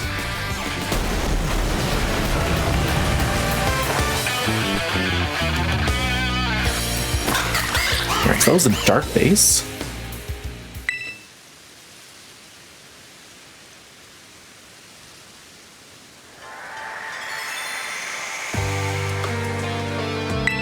Okay, so 2 bases left, and then we'll fight the big guys of the run. And they are? Cassiopeia, parentheses fake, and Cassiopeia, parentheses real. All right. Well, I'm on the edge of my seat. Yes, we don't know who Cassiopeia is. It's just someone who hacked into your phone and is asking you to... What's the word? To truant officer these children back to school. You may pay Did I? Sunday. Church and Swords Pokemon Special. You pay for the whole seat, but you only need the edge. Now, That's what they say. I don't want to be the guy here and bring in like real world questions, but how do you hack a Pokemon and what are the implications of that? Right. I mean, is the whole phone the Pokemon, or did the Pokemon just... I think because Rodon just takes control of it, but the phone is still a phone. Okay. But yeah, I don't have a You know better what? answer than that. I don't want to know. I don't want to know what data. Like, can you imagine? You're like, oh man, the new 256 gigabyte Pokemon is out. I gotta turn this one in. It's got a cracked screen. All right. Oh, hey, we'll give you $350 credit on your old Rodom. Oh, great. Yeah, that'll make it much. You gotta finance it. It's like, they're not really good at explaining the specifics here. Not really. I feel mean, like this is a waste of an economy, you know? there's a lot of questions in Pokemon that are better left unanswered. You're not Yeah, wrong like there. jelly donuts. Right. Jelly-filled donuts. You know, not to make this all about a game that we're not playing, but you know, can I tell you my least favorite Pokemon ending to any Pokemon game? Is it new Pokemon Snap? It is. It is. Go ahead. The fact that when it's like, do you know why Pokemon really like you? And all the Pokemon gather around. You, me, and our friend Cece all had the same exact reaction, and I know that because I finished the game first. Then the two of you were streaming your reactions, and we all said the exact same thing. Are we a Ditto? Which would have been the perfect answer to that question, by the way. No, it's because Pokemon really like you, and I turned the game off after that. Haven't gone back since. Yeah, the story of that game really was something else. Yeah, it would have been much better if we were a Ditto. Yes. Yeah. A lot of things. Like, then they corrected it with Pokopia, but it was too late. I was going to say, well, now you can be a Ditto. There you go. Great game, by the way. Yeah, solid of the earth. Shout out to our friend Peng.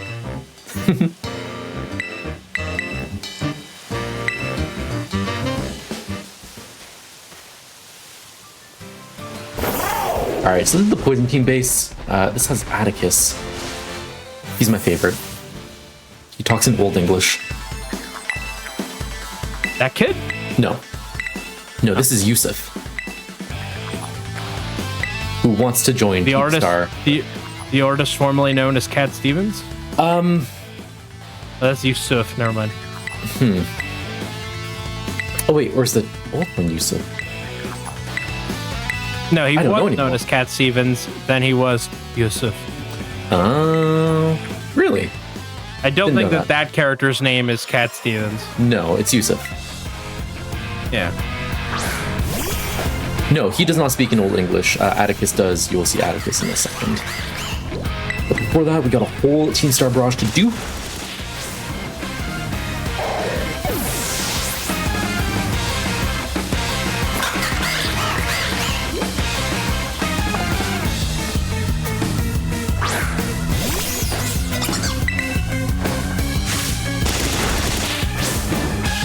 Yeah, at this point, again, since technically this is like the second or third base you're supposed to do, we're just very over-leveled. It'll be the same for the Team Star base. Yeah, the difficulty curve, we'll say, is a bit of a roller coaster. It's not a curve.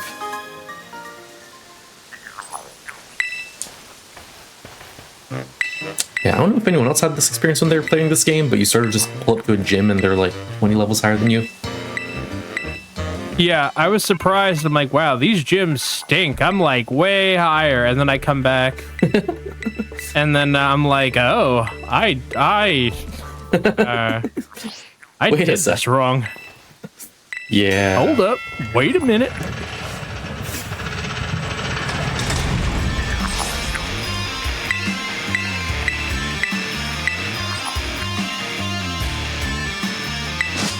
How are you feeling about this run, Quo? Let's talk about our feelings for a second here. It's going pretty alright. I didn't get any extra encounters. Well, that's a good thing. The barrages are going pretty alright. I have like small benchmarks in my mind to like. There's a timer at the top, obviously. Obviously. Yes, as everyone can see, as the very intelligent people that watch the stream can see. You know, the more you call them intelligent, the less they believe it. It's one of those things that the more you keep saying it, the less they believe you. Aren't One of those you things so that's better left unsaid. smart? Yeah. Like something my grandma would say. Oh, bless your heart. Wait, I did drown. My grandma twice. didn't talk like that. No? Okay, I would have believed it. No. I was doing a bit for the camera. Oh, okay. Yeah. What were you saying? I did drown twice in the opening of the game. And also You I'm not did. getting You did. these animation. That was really funny. Yeah, it was a good time. Good times were had by some. Yeah. Not a lot of people know that. Alright, definitely missed a few, but that's fine. Yeah, this place used to have just a randomly long loading screen unless you finished in a specific area. At least on Switch 1, but as far as I know, they've switched that. They fixed that on Switch 2.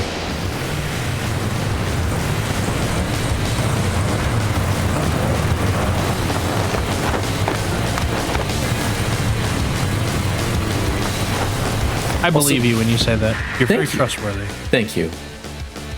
I do be spreading misinformation, but not all the time. Only some of the time. And this is not one of them. You can trust me on that. That's Atticus, by the way. Oh, that guy. He Yeah. looks like he has his own Pokemon card. They all have their own. I mean that in a Pokemon card. positive.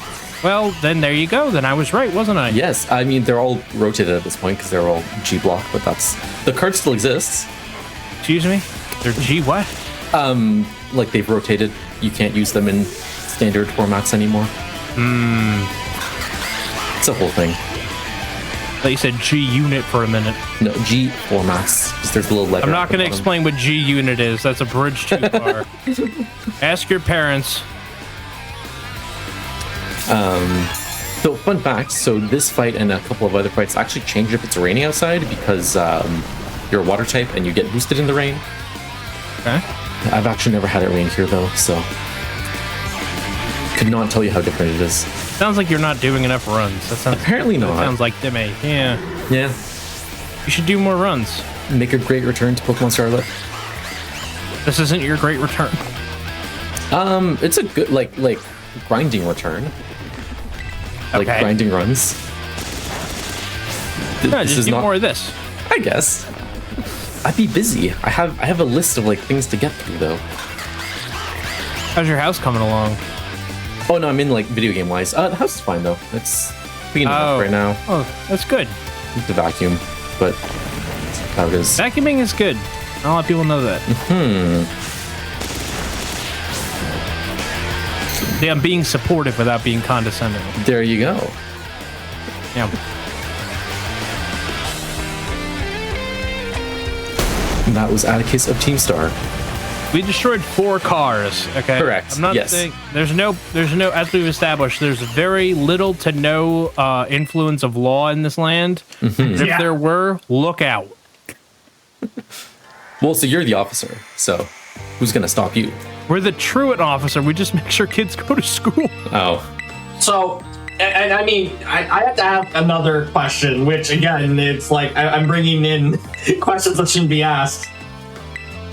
All the Pokemon, like the cops that we've seen use Pokemon. So if you beat them in a battle, are you fine? do they have to let you go? Yeah. Like, Can you imagine? That's the rules. He committed murder, but he beat my coughing, so Yeah. my That's hands level are 17. tied. That's the Court of Appeals. All right, Yeah, you get 1 Pokemon. Oh man, you better make it a good one. That's why you needed a Kyogre earlier. Oh, yeah. Yeah, exactly. So that the insurance people don't come after me for the cars. Yeah, Yeah. I got it. Makes sense. Does it make sense? In a like roundabout sort of way, I guess. That's a good song. Which one? Roundabout. Who? Yes. Yes, the band. Yeah. Roundabout by yes. Yeah. I've lost. I don't know what's going on anymore. Y'all never watch JoJo? Like I have Bizarre not, Adventure no. or Seawalk? Yeah. I'll be a roundabout. Yeah. Not familiar. Sorry.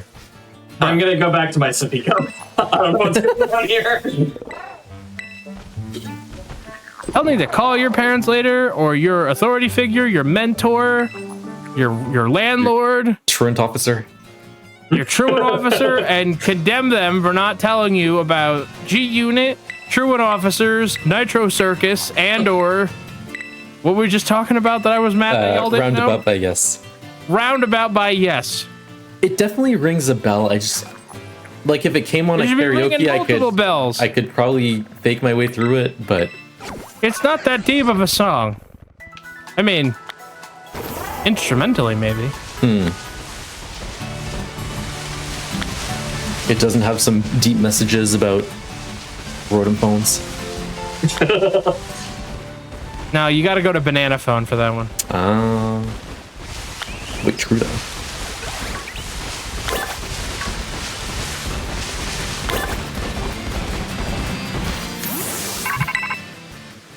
See, yeah, it's in the to be continued part of JoJo. Which I've definitely watched. Like, which JoJo? Also, Bizarre Adventure? Well, JoJo's Bizarre Yeah. Adventure or JoJo Siwa? Not JoJo Siwa. JoJo Siwa isn't a part of Yes. Is JoJo's Bizarre Adventure a part of Yes? You're making me as angry as I was earlier, but we have company right now. Right. All right, listen. JoJo Siwa, not a part of Yes or JoJo's Bizarre Adventure, but Roundabout by Yes featured as the song at the end of the thing. All right? What thing? That's what I'm asking. Of JoJo Bizarre's Adventure. Okay, so it To was be that. continued. Okay, It was that, but I understand yes, now. But yes, okay. But JoJo's Bizarre Adventure is not a band member of Yes. Got it. No, right. Okay. Okay. I'm now following. What's the guy in the first season? The bad guy's name? Dio Brando? Yes. Dio Brando, you here. You the bass player from Yes. No, it's not like that. JoJo Siwa's Bizarre Adventure. Wait, hold up. All right, listen. Sort of. Everyone be very quiet. Don't tell anybody. I think we have a great shirt idea. Just everybody keep it to yourself. Yes, yes. Don't ruin the surprise. I want this on a shirt. Someone call the Yeti.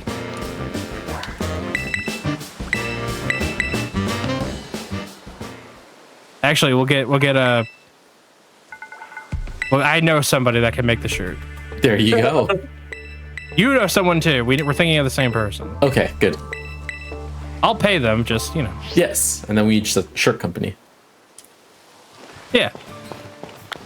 It's workable. See, we're making deals. Wait, I know someone with a store that sells shirts, and you do too. I do. Yeah, we do. Okay. Interesting. See, business. You heard it here move. first. Right here. You heard it here first. It won't be Your the last eyes time you heard of it. glued to blue sky. What's that cowbot thing? The cow. The cowbot, yeah. Yes. The one that posts pictures of the cow from Mario Kart. Mookartbot.bluesky.social. Yeah. Great bot, by the way. Okay, real quick. That is self-promotion. That is his bot. I did brought it I up, was so gonna it was say okay. the name of it. Oh, well. The You're people not- got to know what we're talking about. They could infer. They are smart. That's true. Yeah, you gotta stop saying it out loud. yeah, like they saw the timer at the top of the screen. Yes. Lechonk didn't do that great that time. Okay. Well, you might have gotten one or two. He's doing his best, okay? Yeah, this is, I think, the third one you're supposed to do. Oh, is that the Charcadet? Or is that just a Charcadet? There's Growlithe. He's kind of round. Oh, it's just a Charcadet. Yeah. Sorry, there's the story-relevant Charcadet that I'm still not sure why he's there, but Go ahead. this is Mela. She has cool boots. She also has a card, by the way. Oh, good. Yeah. Is she in G or whatever you said? Yes. Yeah. Wow. I don't think Everything's her in card was G that now. good, though. What? No. A bunch of things are not in G. Rose's Like encouragement Roundabout by is Yes. in J. There you go. All right, shout out to the 10 music people that got that joke.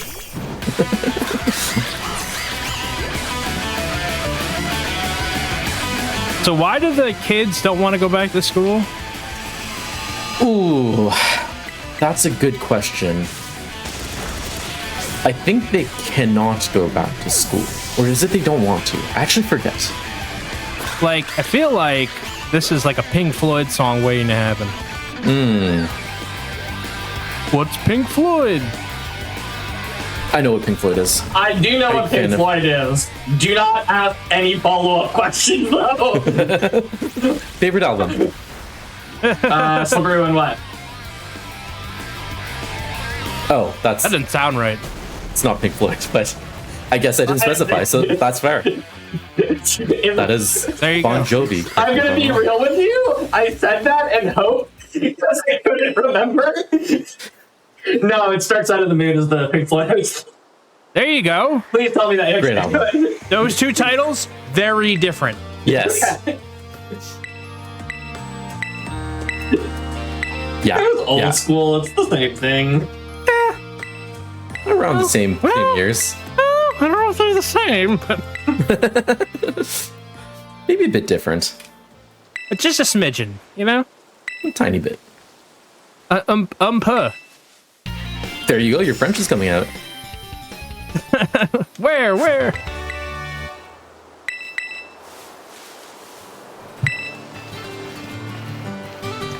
Alright, so we have defeated all 5 Team Star bosses, and as per the Team Star Code of Conduct, if they get beaten, I forget exactly what happens. They have to go back to school. I think so. Or they have to, like, close down the base or something like that. And that At is least why it's they're called of Star integrity. Ball. Yes, yes. There are a lot of things, but they do follow the rules. Yeah, We like that. We do like that. That was Cassiopeia's big plan. We beat them all up, and they have to hold up to the code. And then they close down the bases, and Team Star's no more. So we're doing good so far. The day is saved thanks to the Powerpuff Girls and Corviknight. And Corviknight. Wait, favorite Powerpuff Girl? Bubbles. Ooh, good call, good call. Same. I'm gonna be the prettiest girl at the party. Like that. What's up? I can't do the voice, but you know, soul was there. The soul was there, yes. But you're a Bubble stan. I do enjoy Bubbles more than the other two. Mostly because it's the only one that I can actually remember. I feel like Bubbles, then Buttercup, then Blossom. Not hating.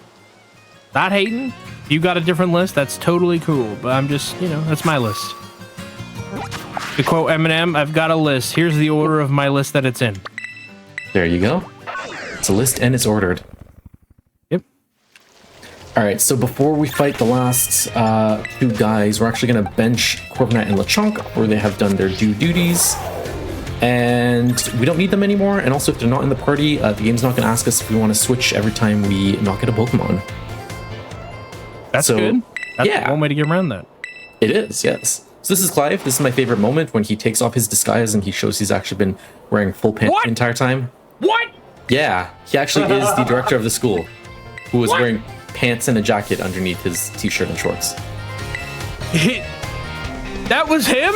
It was him. That was the guy from the beginning? Yes.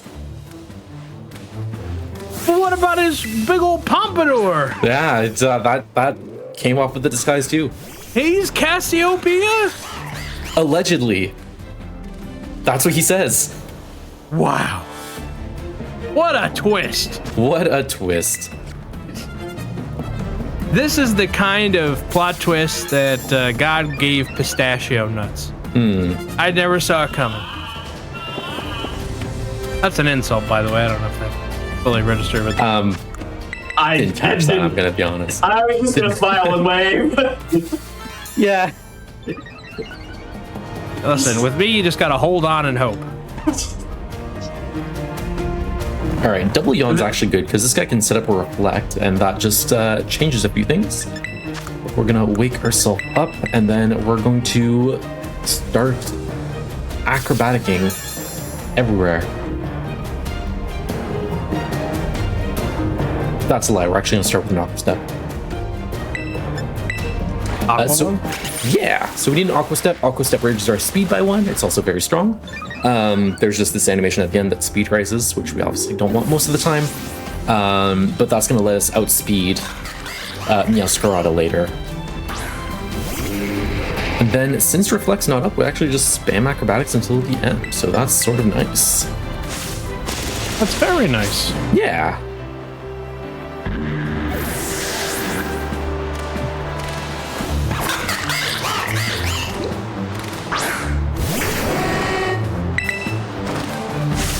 something I actually did not bring up, but it is very good for health-related reasons. A lot of the Pokemon games on Switch, specifically this one, since I am playing it, do allow turbo controllers, so I can just save my wrists from rickety-cracketing when I'm 32.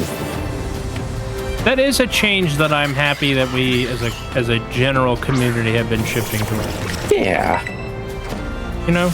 Yeah, I definitely don't miss the hand pain of trying to mash out like 10 beats per second. Oh, you don't? Yeah.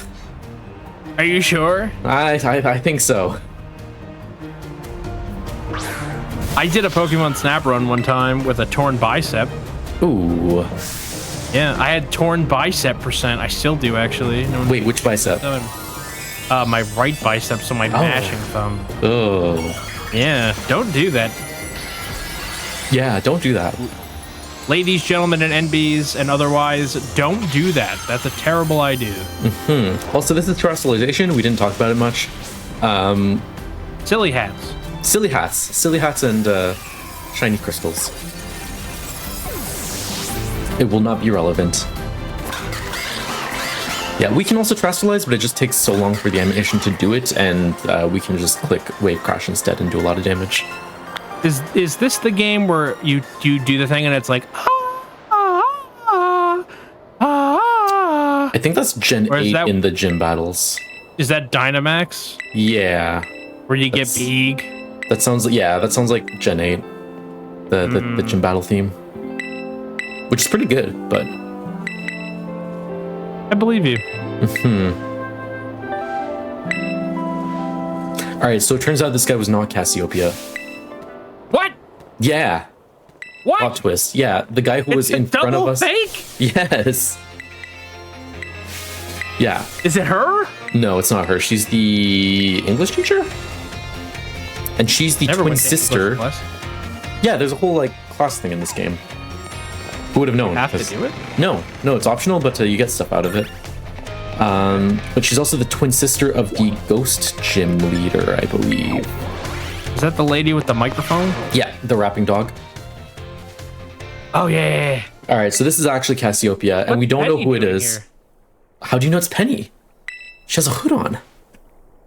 Well, she's got the leggings and the skirt and the backpack and the hoodie and the glasses. Who could see this coming? It's been Penny all along. Oh, she's got the smirk now. Yes, because she was hiding so diligently. It was enough to fool me for a second and a half. There you go. Clive's back. Why is he? We all know. Well, so Penny doesn't know. I think she knows. I don't think. No. After the cutscene, he unveils himself again, and she's like, "What?" Maybe there's a reason that they were all expelled. I'm not. Maybe those glasses are she needs prescriptions, but those aren't prescriptions. Like, I don't know. Maybe it's like the Superman glasses, where his glasses actually are hypnotic to make you not realize that he's Clark Kent. Maybe that's what they are. I'm being very generous. Yes. As if Superman glasses. This is already very generous. We have the Rotom phone. I mean, I feel like you're not wrong. Okay, I'm sorry. Do you get like a glass repair plan for your Rotom phone? And is that like surgery, or can like you just go to the Pokemon Center? Oh, that's a good point. Wait. Yeah, probably that. They just put him in there, and then he just comes out, and he's all. Man, I would treat my phone way worse if someone just had to incubate it for a few seconds. I would not. It's because it's all free in the Pokeverse. They don't pay for it. My care would be proportionate to like how close to inversely proportional to how close to a Pokemon Center I was. Yeah. So if I'm like in front of it, I'll throw it on the ground. I don't care, whatever. Don't put it out like a cigarette. Yeah.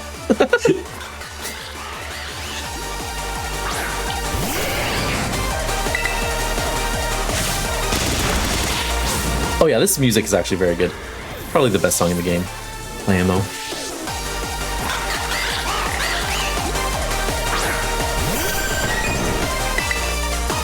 I need you to learn the Gen 8 speedrun now, because now I've got the gym song stuck in my head.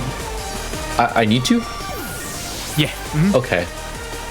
Okay, so actually since I got baby doll-ized... Yeah, sure. Yeah, why not? Since I got baby doll-ized...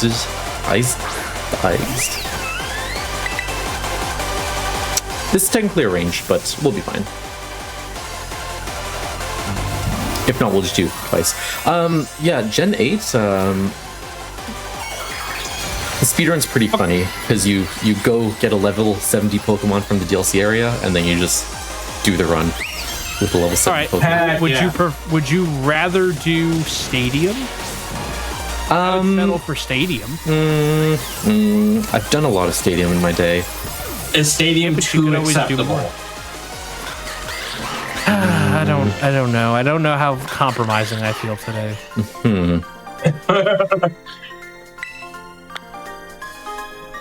You know, if it gets a yes out of Quo, I would allow that. I'll put it on the list. How about that? Okay. The list is growing. Can it be not at the bottom of the list? Well, it goes next in line in the list, which at this point is the bottom. Like, if there's something else, then that would be... No, I'm asking if I can jump cut the list. Right now the list is 3 games, and... Put me at number 2. No. Maybe number 3. That's the bottom of the list. No, because then number 3 is going to become number 4, and that's not the bottom. You just said it was 3 games. Right now it's 3. If I add a 4th one, and I put it as number 3, it's not the bottom of the list. Okay, then I want to be number 3. I'll think about it. How about that? I can't even get finality on whether or not I can be number 3 on the list. Yeah, correct. Gotta think about things. All right. Also, another thing of Clive that I like is that his shirt's open here, and then he just reveals a full like jacket with a collar. It's good times.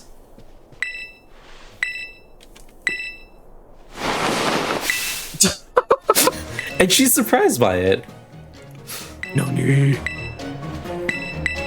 Yeah, so we got about 2-3 minutes of cutscenes, and then time is over. But that was indeed the last fight. It's just story times and them talking. I'll never about, forget the time that we had together. Yeah, them talking about their greatest treasure, which are their friends, which is very sweet because this game is all about finding your greatest treasure. Our greatest treasure was the friends we made along the way. Yeah, except they had made friends before the along the way thing, but that's fine. Well, you know. Yeah, I don't know what you like the players' greatest treasure is. You sort of just... I think gold can stay, pony boy. Yeah, there you go. I did get that one. I don't need you to explain that one to me. Yeah, I didn't get that one. Glad. All right, SE Hinton and The Outsiders. There you go. Okay. You can look it up. The Outsiders. Flagrant disregard for school rules. So he's the truant officer, in a sense. We were deputized, okay? Yeah. We were complete. Yes. Yeah, we did the work, but he's the one that can actually, like, do the... whatchamacallit? Drag them back to school. He's assigning he's the one service. that can reinstate them. Yes.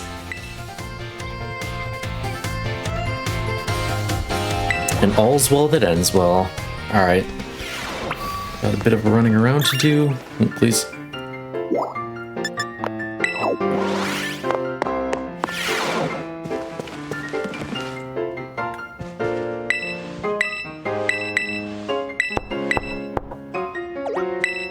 Real knocking sound, by the way. Someone's knocking? Oh, in the game, yeah. I guess you don't have audio, eh? Oops. I have whatever I'm getting from your mic. Oh, there you go. Oh, is it leaking? It's not leaking. It's more of a gentle drip, which is just beneficial to me. There you It's go. really just the beep, beep, beep. Yeah, I hear the confirm like once in a while. Turn it down a bit Yeah. for the No, last I need 30 it. seconds of the You're game. good. Oh, well. How will I know that you're No. pushing buttons otherwise? Now, True. how will I know where we are? Yeah. There you go. So small difference, because I never got the DLC for this game, there's actually a chance that you talk to Briar here, which would start a whole thing. And in the notes it's like, don't talk to Briar, be careful about this. So I don't have to worry about that. So that's it. You accidentally add like 20 minutes to your run. Whoops! They're not gonna kick me off. They would kick me off, but that's fine. No, but yeah, once Penny's done talking, that'll be the end of Starfall Street. So I hope everyone enjoyed. I guess we'll do the wind down. So first of all, thank you, CJ, for being here. Thank you for inviting me. Yes, you're not here for your Pokemon knowledge, but you're here for the thing. Also, time is now. GG. All right, I hope you guys enjoyed. That was Starfall Street, and yeah, comfy little category. I think I do need to technically show this off for it to be a verifiable speedrun, but it's not a PB, but that's fine. But yeah, thanks for watching. Hope you guys enjoy Pokemon Day. Omega Ruby's coming up next, so that'll be a fun run to watch. And yeah, I'll hand it back over to Church. Well, do either of you have any shout-outs or anything you want to give? Shoutouts to, everyone watching. Couldn't have done it without you.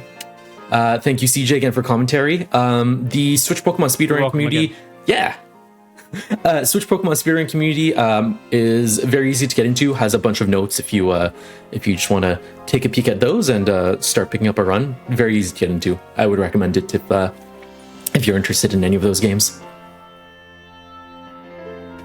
Shout out to Quo for inviting me again. I'll say that a second time. There you go. You're welcome. I don't stream or do anything of note, so this is really the only time that you're going to see or hear from me, and that's sad for the tens of you that heard my voice today. But don't worry, hopefully I'll be back in the future and you'll get your fix then. But thank you for having me. This was fun. Yeah, thank you both for being here, for, showing off the run, talking, the wild conversations we had. Thank you for the pizza topping conversation. I think that's a really important conversation we had. Of course. Doesn't get brought up enough. Contributing to the discourse. Yeah, thank you so much for being here, for showing off the run. And like you said, Pokemon speedrunning, it's super easy to get into and everybody is super helpful. So if you are interested in speedrunning Pokemon, the Switch community or any of the other runs, they're all super helpful. So, give it a try if you're interested. And we do have Omega Ruby coming up, like you said. We're going to take a quick break while we get ready for that. We'll see you in just a few minutes, everybody. Thanks for watching. Hello, everybody. Welcome back to the Games Done Quick Hotfix. Today, we are showcasing some Pokemon games. Before we get into our last game of the evening, just a quick reminder. If you have missed out on any of our past GDQ Hotfix shows or any of our marathons, you can always catch up over at youtube.com/GamesDoneQuick. If you're watching this on YouTube, consider liking, subscribing, and becoming a channel member to support GDQ. With all that said, we've got Pokemon Omega Ruby here. I'll hand it over to our runner and commentator. Let everybody introduce themselves. Hi, I'm Wave Warrior. I play Pokemon games for the most part, sometimes fast, what I'm hoping to do today. Got Omega Ruby, which should be pretty good. On comms with me, I have Headbob, if you want to introduce yourself. Hi, my name is Headbob. I've been on GDQ a couple times before. I currently hold the world record in this category, and I'm hoping that he and I have a good time here. All right. So before the run starts really quick, you can see I have my date selection screen open. I'm just going to set the date to this specific date. It saves a few seconds on one fight about an hour and a half into the run. And I will talk about it when we get there, but that's all that does. So now that set, we're going to go into the game as soon as my DS loads. Old 3DS moment. Yeah.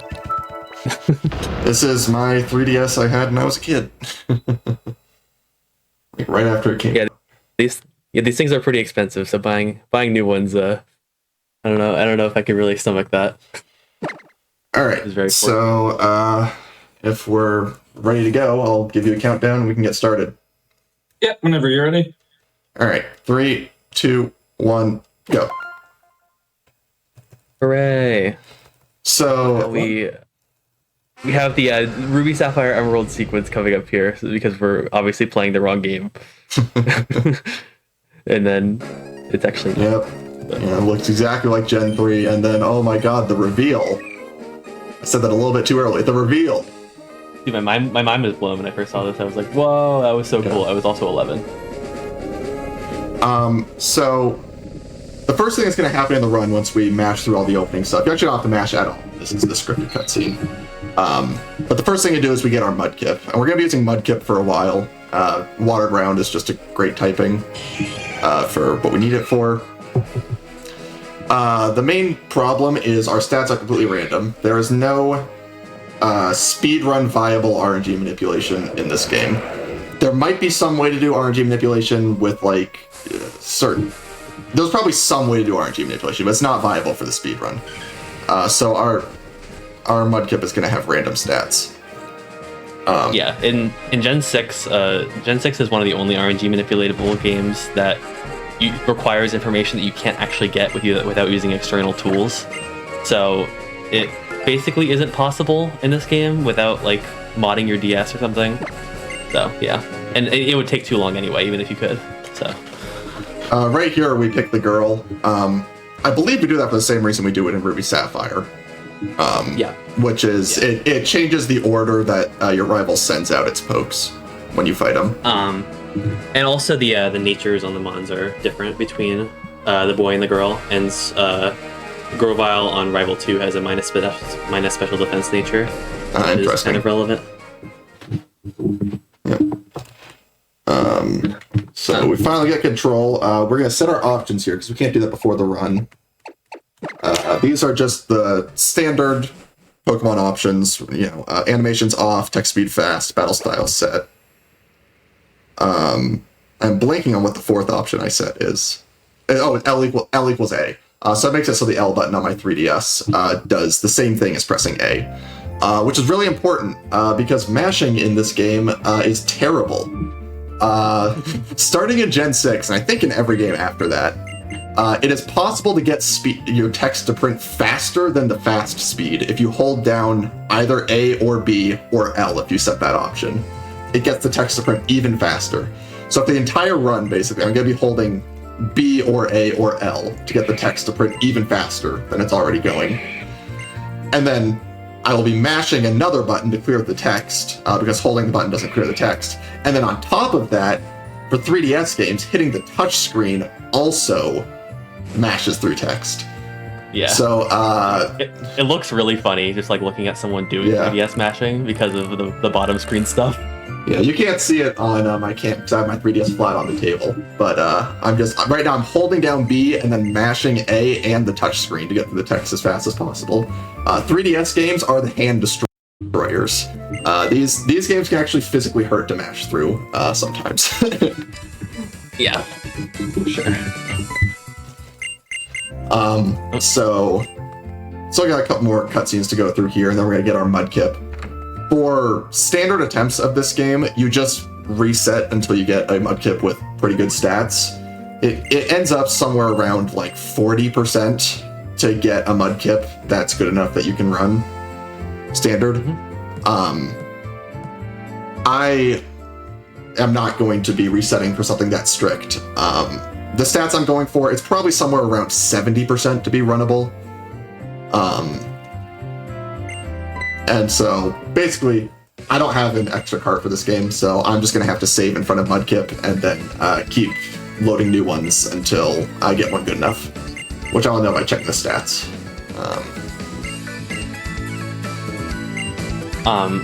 Yeah, the conundrum we have in the speedrun often, and I guess we'll have that a little bit in this case too, is that you actually don't get, like, you get some information about your Mudkip, you don't get, like, as much as you would like from your stats at level 5. Yeah. Which is why in speedruns we kind of just resort to just waiting until the level 6 level after the rival fight, which is like 8 minutes in. Yeah. That would take a bit too long. But that would take too long for resets, so I'm gonna save right here. just kind of hoping for the best here, but we should not be too long. And there's a lot of ways to accommodate some specific bad stat lines. Yeah. So. The ideal way would be I would have a mudkip pre-save when I start a new game, but it turns out you actually can't start a new game with save data in this game. Yeah. So what do we got? Take a look. Summary. 12, 10, 9. That's good enough. All right. It's not very good, but I will run it. Yeah. So minus special attack can be kind of it matters in a couple places. After we get access to bulldoze before the third gym, it doesn't matter as much. But the biggest place that it matters is a fight in Brawly's gym later on that we'll talk about later. But so hopefully it's fine there. But the gigantic roadblock for any ORAS run is this specific fight in Brawly's gym. The name is Black Belt Hideki, and every single ORAS runner will know that name. It is unfortunately just it's kind of a hard wall at that point in the game. We don't nickname our mudkip. Text is so fast sprinting that doesn't actually save any time.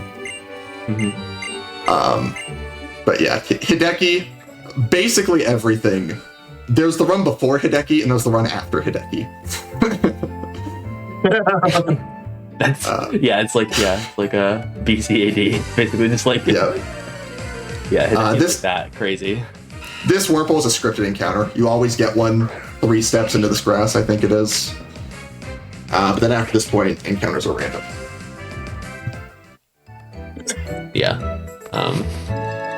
Hideki, like, Machop is like already a really bulky Pokemon with a lot of attack, and then it has a move called Low Sweep, which like lowers your speed and does a lot of damage and gets the same type of attack bonus. It is just like so scary, and like if you can't take 2 low sweeps, or if your special attack's too bad, or like there's just so many variables, it is just kind of a nightmare.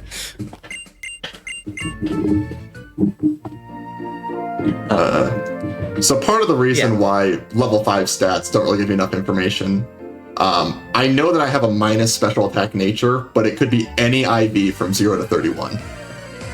I have no way of knowing what it's going to be. My attack IV is anywhere from 0 to 19.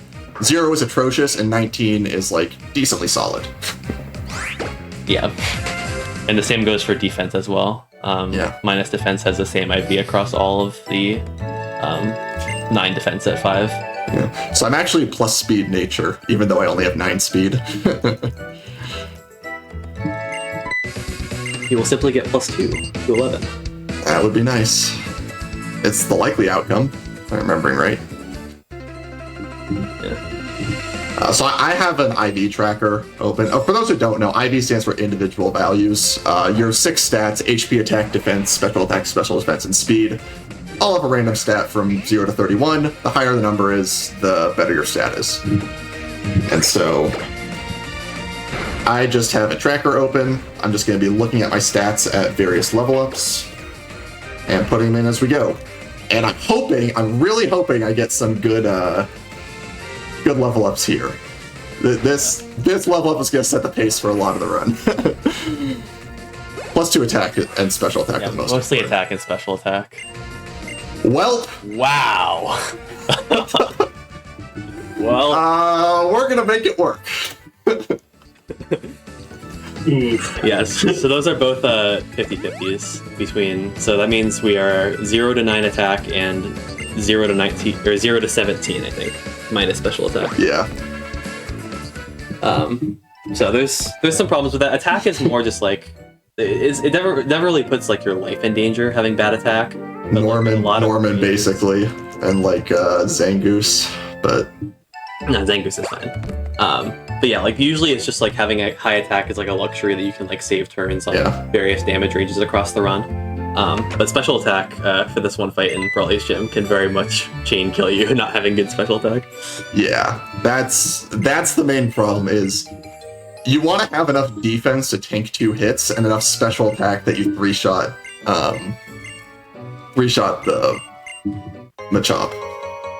And I have possibly neither of those. So, we're going to see how this goes. We're going to save for Hideki. I'm also going to fight an extra trainer in Roxanne's gym that you don't normally fight as part of the route. It's going to get me 1 extra level, which takes my special attack from atrociously bad to only kind of bad. And it's going to help. It's going to help the defense a lot. I'm sure it's trying its best. And I'm sure that we'll just make it through Hideki because this Mudkip just has higher willpower than all the other Mudkips because it was born different. My practice Mudkip was really good. And I got 30 IV attack. It was 30 IV minus defense. Good HP, good speed. And it was... This Mudkip is not that. This is a Mudkip where, like I said, at level 5 stats, you wouldn't know if it was runnable or not. But then you'd take it to the rival fight, see your level 6 level up, and be like, nope, not running that, and just reset. But I did not want to reset back 3 minutes just to roll another Mudkip. So we are going to make it work. I'd say on average it's pretty hard to lose 3 minutes from here compared to... I mean, you don't even know what you're going to get if you reset. Like, yeah, exactly. It's bad. This is why backup cards are nice. But you know what? What's a marathon run without a little fun? You don't get to see this very often, this sort of adaptation. This is not going to 2-shot because my attack sucks. Basically every runnable Mudkip can 2-shot this Zigzagoon. It's like 90% to kill. Yeah, the early ranges are pretty binary in terms of like, you either have a really good range or it's just not there at all. +2 attack. Okay, +2 attack there is good, right? Yes, okay. So I'm not minimum attack. Yeah. Oh, shit.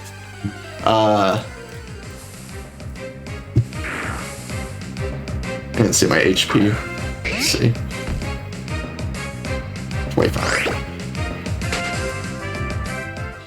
So I have at least 3 IV. Now, this is some bad movement, kinda, but I'm also getting a bit unlucky. Yeah, another thing about the early game in this game is that there are a lot of places to get encounters, which they each lose around 15 seconds. And you're not able to buy repels until after Roxanne, which is the first gym leader. So you kind of just have to... Yeah, you just deal with it. Yeah, it's pretty large RNG swingy. It feels really bad when you roll an amazing Mudkip and then get 4 encounters before Petalburg. Yeah.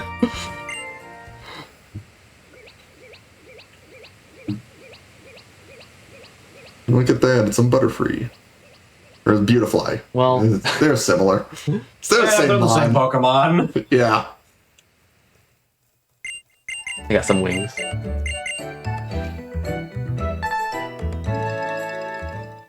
So this is we're gonna get catching tutorial with Wally and stuff. Yeah. This is also where you get access to the online features, which RIP, they no longer exist in the game, but and also a concept called O-Powers, which are not currently allowed in the speedrun just because it requires you to have your wireless on, which there's some gray area because you don't actually have to be like connected to an access point, but you like need to have your wireless on. But even if we were to allow it, it especially doesn't help as much in this game as compared to the other Gen 6 game, XY. But on top of all that, we learned that having O-Powers like allowed throughout the entire run causes like overworld lag. So like you just like passively lose time to just like having your wireless on and having O-Powers be an option, and so it's just not even worth it anyway. Like multiple minutes, right? Worth of lag. Yeah. It was fun to think about it, but yeah, it was like when I was doing test runs on XY, it was just like I could literally see the difference in the frame rate, and then when I was like finishing runs, the times were just not nearly as good. So fun fact about Catch Tutorial, despite it being a cutscene that also reverts your text speed back to normal, you still have to mash to clear all these text boxes. Well, you don't have to. They will clear themselves. But well, you clear them a lot faster by mashing, at least. Which is, that's kind of a shame. So... fun fact... you go. Yeah, you can KO this Ralts in Ruby, Sapphire, Emerald, but there's a lot more scripted elements of this fight in ORS. Yeah, in Gen 3, all the IVs and damage rolls are random. So it is exceedingly unlikely, but technically possible to actually kill the Ralts. In this game, all the damage rolls are scripted, so... No such luck. I mean, every time we try to calculate the odds of killing the Ralts in Gen 3, the number changes, but it's 1 in several 100,000. And because if you do get it, it saves like 30 seconds or something.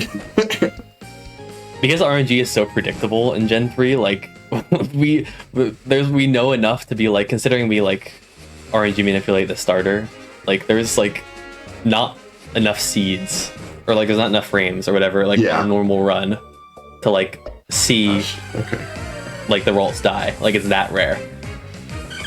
Yeah, it's like the first Ralts kill frame is like half an hour into the RNG cycle or something. Yeah. It's not exactly half. Oh, okay, well, I'm failing to run from a Talo.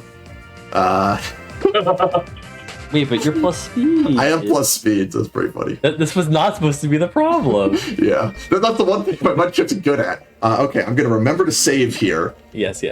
Because this fight, it is possible to get unwinnable outcomes in this fight, and it's not even that unlikely.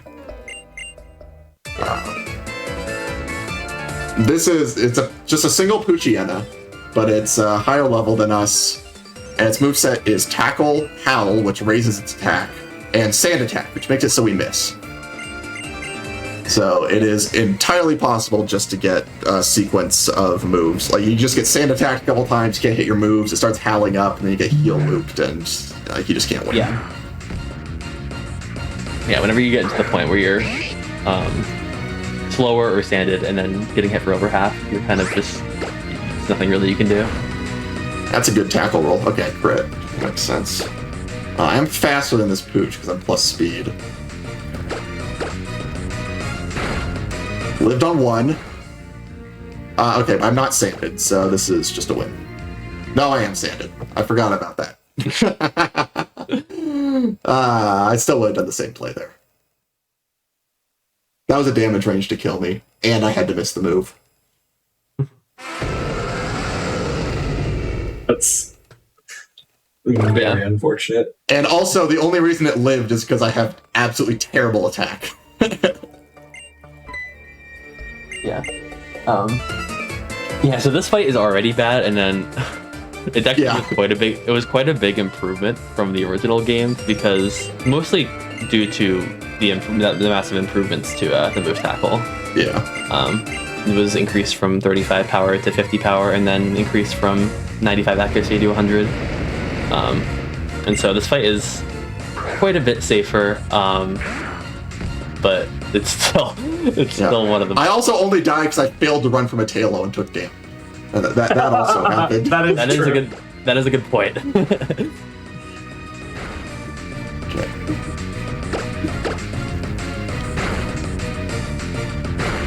Okay, well, unfortunately, Torrent Water Gun does not kill. So, this thing does have kill AI, so it should, well, it technically can use a move other than Tackle there, but it was very likely to use Tackle. Fortunately, we have 11 potions. Okay, yes. The game just gives us 11 potions at the start of the run, which is an absolute godsend. Give me some good stuff. I got nothing. And I got plus 3 HP. That's, I guess. Actually matters, yeah. Yeah, we, if we didn't have those potions, I don't know. The money routing would certainly be a lot. Money routing would be really bad. I mean, we'd probably just always get the PP up and then do stuff. Yeah. Yes.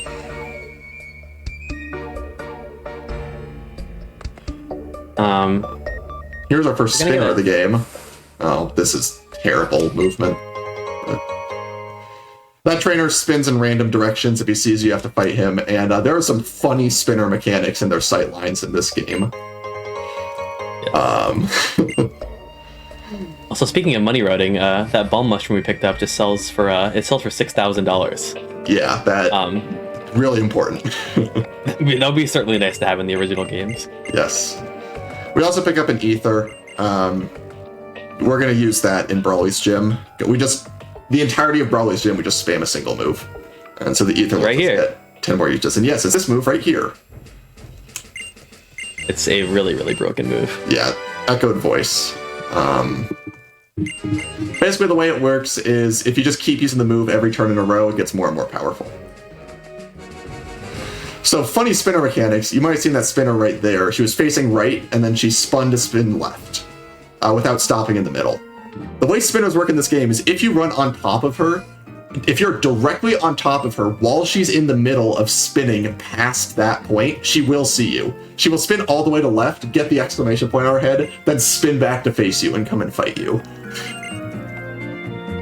So, yeah, like, I mean, like, thinking about it, like, practically, like, it makes sense, but it looks really, really goofy when you get hit in that way. And then the really funny one is for that spinner in the forest. If you get an encounter while you're at a 45-degree angle in the middle of a spin, he will see you at the 45-degree angle.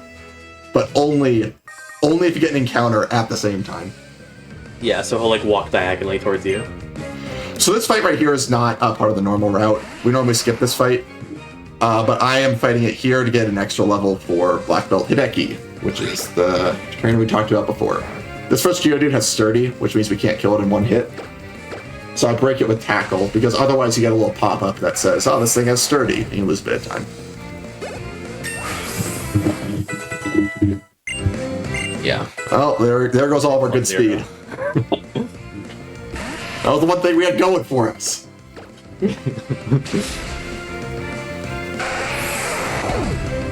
Yeah, fortunately in Omega Ruby, like, I don't know what exactly the threshold is at plus speed. Okay. But it's pretty low, relatively speaking, for all the fights that you need good speed for. Like, yeah, it doesn't really matter. Yeah. With neutral speed, like with the non-plus, non-minus nature, 12 IV, 12 out of 31 is enough to outspeed everything that you need to for the entire run. Which is not too high. I think it's 13 for Zubat.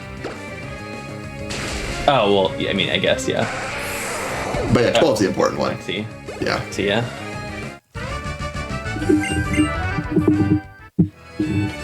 Okay. That fight is part of the normal route. You just kill it for experience. Although, modern routing, we sometimes skip that trainer now.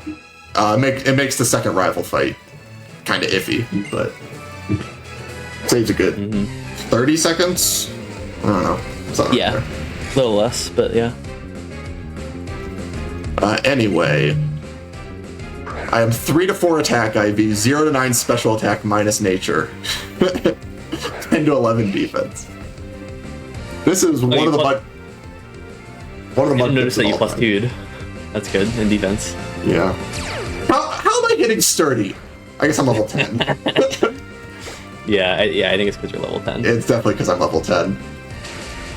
What was I gonna say? Oh yeah, Roxanne, very scary in Gen 3. We're very fortunate in this game that Roxanne has very predictable AI in that it will not use Rock Tomb once it's already used it. So like we've been Rock Tomb once, we're lower speed than both the Geodude and the Snow. Oh, that's a good crit. And so hit me into Torque? Wow. Even if you're dead to Rock Tomb, it will never use it on Nose Pass, so it'll only ever use Tackle or Harden, which is very nice.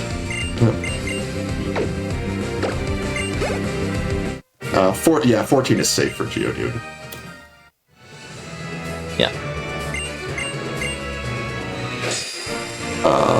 And then on top of that, I don't even know if we mentioned this, but critical hits, which are 1 in 16 to happen in both this game and Generation 3, they nerfed them a little bit in this game, where the damage dealt by critical hits is only 50% more instead of twice the damage. Yep.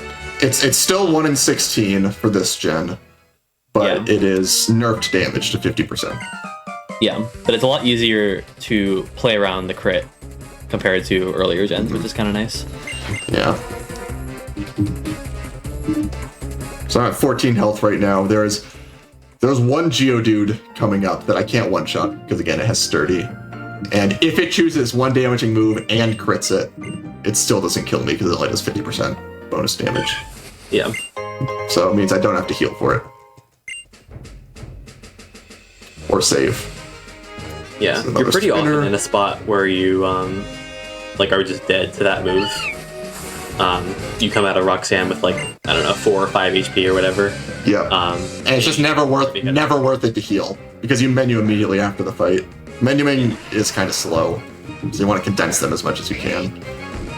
Yeah, it's only 1 in 4, and you're using Mud Slap on it, which lowers its accuracy.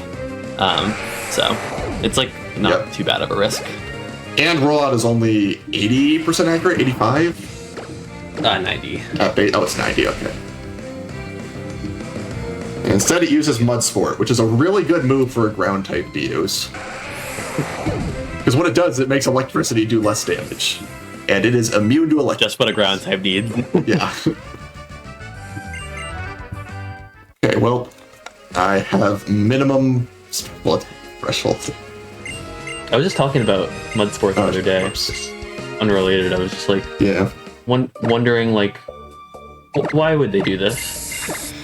Probably the worst. It's worse than Splash, in my opinion. Okay, worse than Splash is crazy. At least Splash is a meme. Yeah. I am going to teach Rock Tomb here. I'm only going to use it on one fight, but it one-shots a Zubat that can otherwise confuse me. So... It makes him also buffed in this game from Gen 5. I need to save for this fight. Absolutely. Yeah. 80% accurate goes to 95 and increased power to 60. Oh, also, I'm actually going to use Rock Tomb right now because my special attack is so bad that I can't kill this Poochyena in 3 hits otherwise. Even with the extra experience, wow. Oh, I am level 13.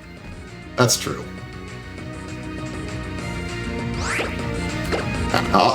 All my damage calcs are for the standard experience route, which I'm not doing.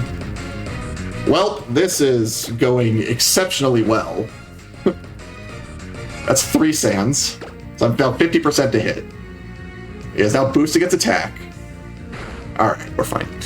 It only has 1 damaging move, which is Bite, and it's fully random AI. Once it uses Odor Sleuth, it can't use it again. That's the only AI it has it. But, yeah, not nearly as scary as the other one, but still definitely noteworthy. Yes. When you die to the first Pooch, you're like, well, that happens sometimes. When you die to this Pooch, you're feeling real bad. Yeah, for sure. Especially considering how hard it is to get past Roxanne. Yeah, pretty much. There's a lot of fights in the early game that like can definitely just kill you. You never really like think about them. Like the common ones are, Hideki and like even the rollout guy sometimes if you're not healing for that. Random crit on Roxanne. Roxanne can crit you, yeah. You never heal to play around it. The Metatites coming up here both have confusion. Yep, which is 10% to confuse you. Yep. That feels pretty awful. Yep. Feels especially bad on the second Metatite, which comes after Hideki. Because you're like, yes, I got past Hideki! And then you get confused, and you hit yourself 3 times in a row. And Echoed Voice is a great move, but the problem is if you ever stop using it to heal, it loses all of its boosted power. So you're kind of just locked in. And that's part of the reason why Hideki is so bad, is because you can't really take time to heal. Although, in my case, I am buying some super potions to Yeah, try to help. Specifically in this case, where the major problem with Hideki is the fact that we're unlikely to 3-shot it. Yes. Super potions really help because we can just heal and then all we have to do is just attack one more time, compared to like if we cannot tank 2 low sweeps, for example, we may have to heal even earlier, which means like you deal way less damage with the 3rd Echoed Voice, and so you kind of have to take like 3 or 4 extra turns instead, which can really, really put you in a bad spot. So what I'm going to do right here is, this is also not part of the standard route. I'm going to go in here and buy some super potions and a couple repels.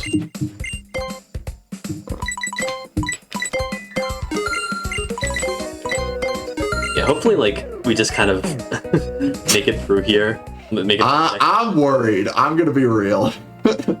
No, but wouldn't it be so funny if we were just like, we've just been talking about Hideki the entire time, and I just like crit it twice, and you crit it, yeah, and you just like take no damage. Like, yeah, that's totally possible. It has Yeah. 2 moves, and 2 of them don't do anything. yeah. But then once you I use believe. it, well, I wouldn't say focus energy does nothing, but you know, Yeah. we might be at Hideki for a while because I hit literal minimum special attack.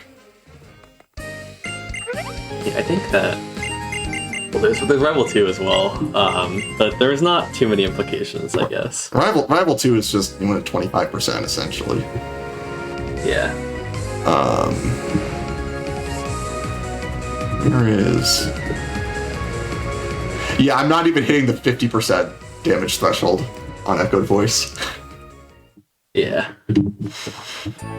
which I'll be real. Dies to Water Gun after 3 Echoed Voices. It should. I think Probably, but that also like doesn't really matter. Well, I guess it does, yeah. For healing. It should. Yeah. So Silk Scarf, it boosts normal type moves by 20%.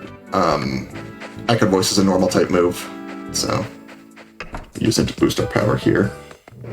I am going to save for this fight, because again, this fight is normally fine, but you can hit the really bad RNG that takes you out, so.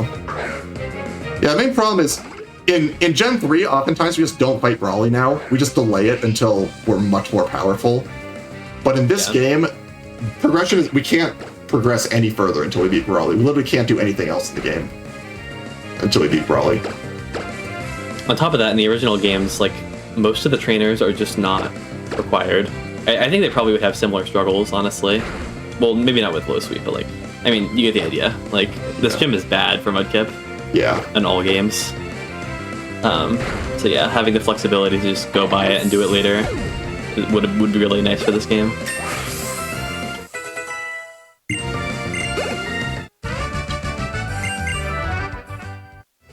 Yeah, ironically, like, yeah, Brawly is very much not the problem. Brawly is very predictable AI. Yeah. I mean, they both do, but, like, Brawly is very much less harmful. So I you can play healed a full there, want as much health as I can get. I put the Silk Scarf on to give me as much damage as I can. And I'm just gonna spam Echoed Voice and hope for the best. I have super potions to try to win the fight when it inevitably goes poorly. But there's a good chance that won't be enough. So we might be here for a bit. We're gonna need to see Foresight at some point, I will say. Well, there's the Foresight. Yeah. That was a really good roll. Dude, imagine. Aww. Okay, well, I mean, I just go for this. This is 50% to crit me. Well, Aww. we almost got it on our first try. That was pretty close. Yeah, that's exactly the fight you want to see, essentially. Yeah, so in Gen 6, like they nerf the power of the crits, but they increase the chance of crits at higher stages. Yeah. So it goes from focus energy increases your crit chance by 2 stages, which is 50%. So it's 50-50 to crit with Low Sweep. Yep, and if you have good defense, you can actually tank 1 crit, but mine is not good enough for that. So yeah, it's pretty brutal. Focus energy like makes the damage pretty insurmountable. Yeah. Okay, well, I'm getting this again. We're getting Epic all our crits. Nope. Okay, well, same exact situation. Win the coin flip. Come on. Come on. What a tease. So yeah, this is why minus special attack is a problem. You want to 3-shot that thing. Yeah.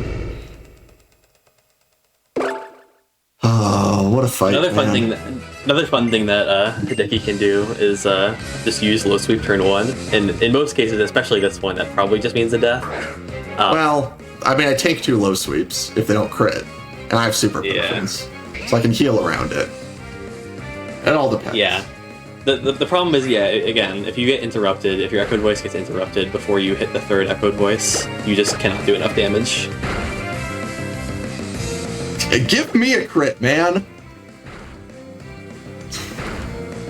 It's the same fight. Okay. Yay! Yeah. First try. First try. Hooray. So yeah, that's like definitely the scariest fight in the entire run. Oh, I could use a super potion. It's fine. Mostly because, like, yeah, you're kind of just like helpless in a certain sense. Like, the amount of stuff that you need to do to make that fight not scary is just too much. So. And like some of the runnable mudkips that you end up taking at level 6, they just end up with terrible stats for Hideki. You're like, well, you know, I'm probably 40% to win this fight, but you know, hope for the best. Anyway, we're past him now.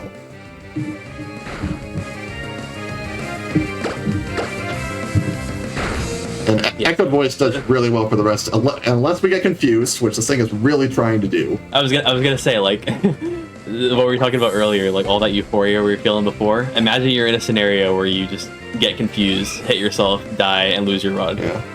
It is possible to die this Machop as well, but it usually uses a non-damaging move. Yeah. This Machop is not as much of a problem because you build up all the Echoed Voices on the meta type before it. It also doesn't know low sweep, which is a major difference. Oh yeah, does it have Karate Chop? Yeah, just Karate Chop, Force Focus Energy.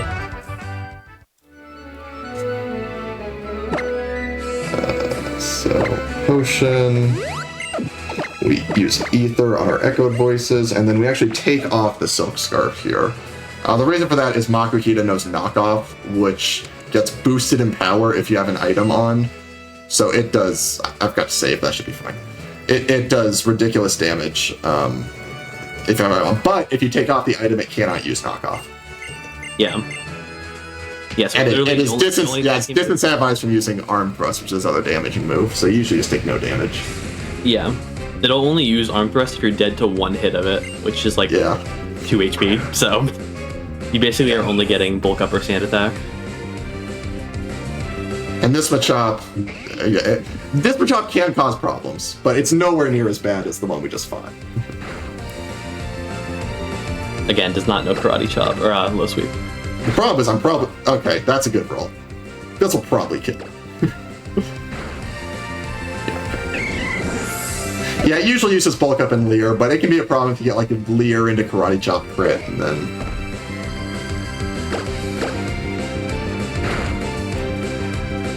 Yeah. So, just a free fight. Yeah, you're like pretty... It's not too unlikely to come out of this fight at full HP. Because which is really nice in this case. Alright, technically sub 3 pace still. Hooray. It's not gonna happen. But it's fine. We've got plenty of time. I know my Hidekis. I put enough time into the estimate to make sure it would be fine. Okay, so up next is like a pretty interesting decision point in the run. Decision's already been made on this run, but in general, like, it takes a long time to get repels at this point. Like, you can get repels, but like, you'd have to take the shop, which is kind of slow.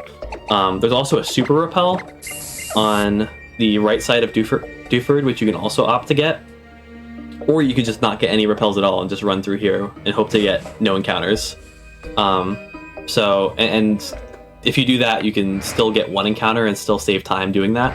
Yep. So it really just depends on your run, like whether you have to menu or not. It's like pretty interesting to like ponder like what you're actually doing there. It's like it costs like 22, 23 seconds to go pick up the super repel, and each encounter loses you 15.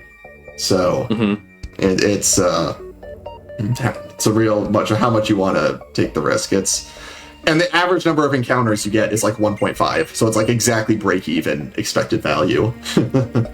Yeah. But let me tell you, feels really bad when you get that second encounter. Definitely, for sure. You know, like in an ideal world, you would just take the shop every run, because I think it is just faster than the super repel, or like breaks even, but you also get super potions. But there's another factor where money is a factor. Like you need to get all the X items you need repels later. Yeah, you have like exactly enough money to get exactly enough X items for not the rest of the run, but for the section you need it for. Yeah. With like, and you can get like nothing extra. And that's without the shop. So basically, you can't really afford to go take the shop, even though like you get super potions alongside the repels. So most runs opt to take the super repel on the right side. Yeah, and I bought the super potions there to make Hideki a better fight, and then got 3 fights in a row where the super potions were useless. Yeah. So as a result, we're gonna get a money item to sell, which loses a little bit of time. But for this kind of setting, for this mudkip, it makes a lot of sense. It lets you get effectively infinite X items and a bunch of super potions on top of it.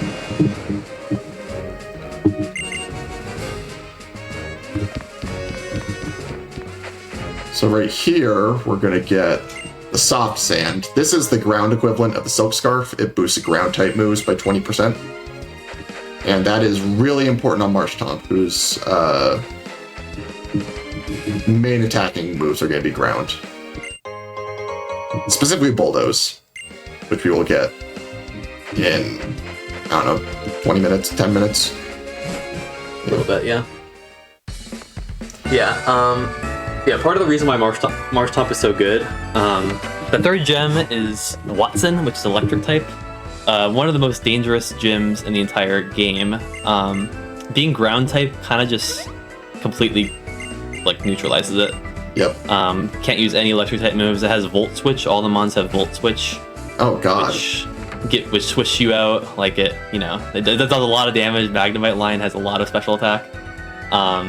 It can be really hard to set up reliably. Being ground type, you literally don't see that ever. You just deal with like tackle and like, supersonic, 55% accurate. That's like the worst case. You don't even usually deal with that. It's usually just I'm fast enough that that's not even gonna come up. It's just tackle. You just get tackled over and over again. Yep. It does like 4 damage. Is Magnet Bomb a thing on Magnemite? No, it's on a Magneton. Ah, it's on Magneton. Okay. Yeah. This thing is normally a pretty likely damage range to kill, but given the mudkip we have, it's Let's not. See the roll. Let's see the roll. Okay, it was higher than I thought. It was 1 in 16 to die. I was expecting it to be like yellow bar. Ooh, you get Marshtomp for this. That's cool. Yep. Oh, cool! I got +0 special attack. Yeah, so on the normal XP route, you actually don't evolve until the fight after this. But because I bought the extra trainer in Roxanne's gym, I get Marshtomp now. Funnily enough, the experience kind of just still works out basically the same due to some weird EXP mechanics in this game. But and then we get Mudshot, which in Gen 3 is like one of Marshtomp's best moves in relation to where you get it in the game. Because in Gen 3, there was no physical special split, so all ground moves were physical, and Marshtomp's a physical attacker. Yeah. However, now there is a physical special split. Mudshot is a special move, and it makes it a lot worse. But we do get Bulldoze, which is everything Mudshot wishes it could be. Yeah, it's just strictly better. I want more powerful and more accurate. Which is really, really... Oh, come on! Really? Oh, good. Oh, gosh. I have super potions, so I can make sure I'll be fine, but, like... Okay. So... Yeah, I am having a time right now. So, Rock Tomb is 95% accurate in this game. I missed the Rock Tomb, which is 5%. It then used Supersonic, which is a 50-50. Hit, which is basically another 50-50. And then I hit myself twice, which was 2 more 50-50s. Yeah, we'd be in a really, really rough spot if we were Mudkip there, and that happened. Yeah. I can't believe that happened. that was well below 1% odds. What was I saying? Yeah, that's never happened before. It has, but it hasn't. A lot of the time, you actually don't teach Rock Tomb there because most Mudkips can two-shot Zubat with Tackle. And so it's just faster. Just imagine two-shot. Imagine what just happened, except you're way less bulky as Mudkip and you can't one-shot it. Yeah. Like, twice as bad. You typically only teach Rock Tomb if you're slower than Poochyena. That you fight after Roxanne. Because it has Bite, which can flinch you, and so you want to use Rock Tomb to make yourself faster than it, so that can't happen. Yeah, the threshold for speed for that fight and that Zubat that we just fought are around the same. So it's like a pretty good metric of when you should be teaching it. Okay, so here we are going to... Yeah, Slayport is like the only mart in the entire game, besides the department store later on, that sells X items, so we're literally gonna just ball out here. We're gonna sell everything. Oh, I need to sell a PP up. Yeah, we're just gonna buy a ton of X items. Yep. If you're unfamiliar with what X items are, they're like a Pokemon Speedrun staple, and they basically like give you temporary stat boosts in battle when you use them. So like you'll get like a 50% boost to your attack when you use an X attack, or like a 50% boost to your speed when you use an X speed. Instead of forming full teams, like that's usually our answer to being able to just use one mon. Yep. And it looks like I had a lot of money left over left. I had like 9 grand left over, but we need to buy Bulldoze in the next city, which costs 10 grand. So yeah, I have like 1,000, like 900 extra that I could have spent on stuff. But it's not necessary. I got everything. I maybe should have about 1 extra X speed, but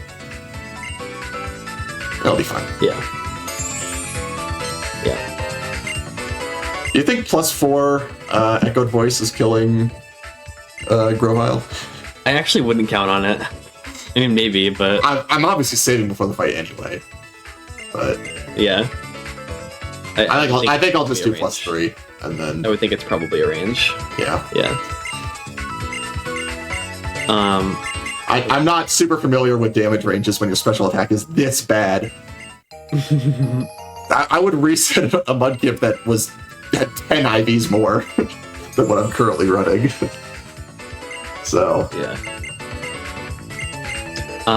And so we fought one of the optionals in Roxanne's gym for this specific Mudkip, but in general you fight one optional other than that. And the reason we do that is so we have Marshtomp at this point. And if we don't have Marshtomp at this point, the next fight is a +1 Minun, and they have Spark, and they do a lot of damage to Mudkip, and it's really, really, really, really, really scary. Well, you don't need to fight the optional to evolve. You just evolve after, right? Like, because we skipped that. You do need the optional. Like, well, like if you were to fight no optionals. Oh, right. Yeah. Okay. Yeah. Yeah. Yeah. If you're a ground type, these things literally cannot damage you. So yeah, they just switch their items around. They just have a little time. I think their AI is like hard coding or something. You always get the same sequence of moves, basically. Yeah, they're one of the only Pokemon in the entire game that actually have held that. Okay.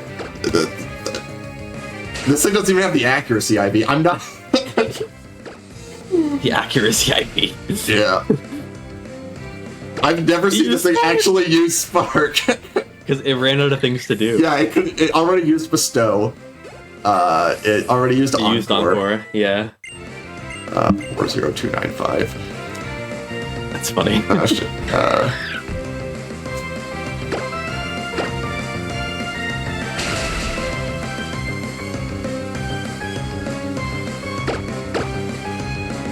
This one is Switch. Okay. You can use Switch where you can use an infinite amount of times. So this one will never use Spark, but.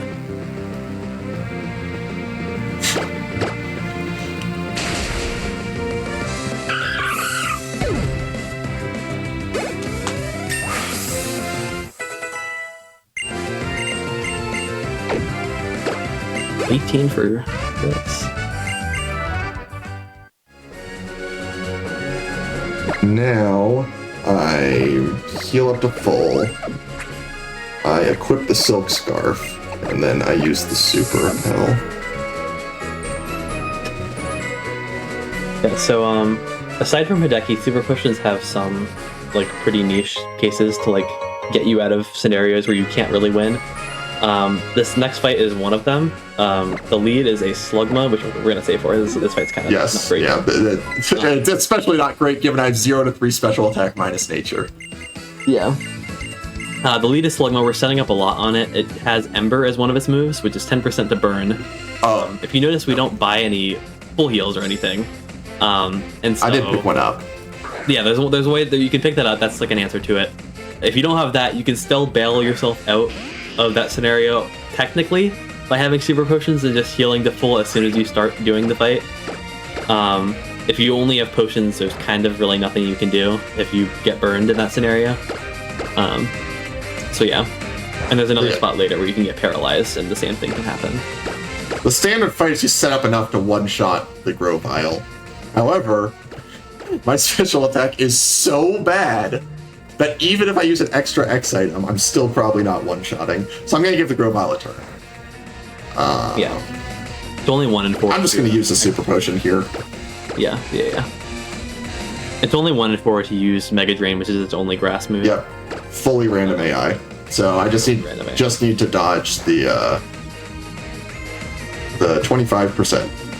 And also crit might kill. Don't know what the damage roll looks like, but it's possible.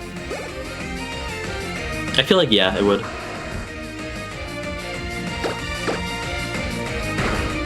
Uh-oh, not quick attack. Alright. Yay! Okay, cool. We're good. And now we win.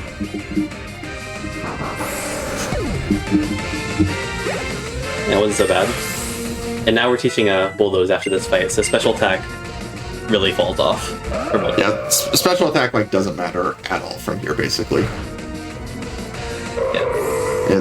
There might be a mud shot range somewhere, but Well, yeah, there's Torkoal. That's basically it. oh yeah, Torkoal. Okay, well, yeah, I'm getting an extra turn on Torkoal. That's fine. I actually hit 0 to 1 special attack minus nature, For those of you keeping track at home. and 3 to 4 attack. The scale is 0 to 31 for reference. I've already talked about it. There's nothing special for passing spinners in this game. You just wait for them to spin away from where you want to go, and then you go. There's some delay, but like they have to wait at least some number of frames before they can spin again. So as long as the reaction time is reasonable, you can always go past them safely. Yeah. No funny run to bikes or whatever. Yeah, Gen 3 has a ton of techniques for passing spinners. But in this game, nothing You use your fancy. eyeballs. Yep.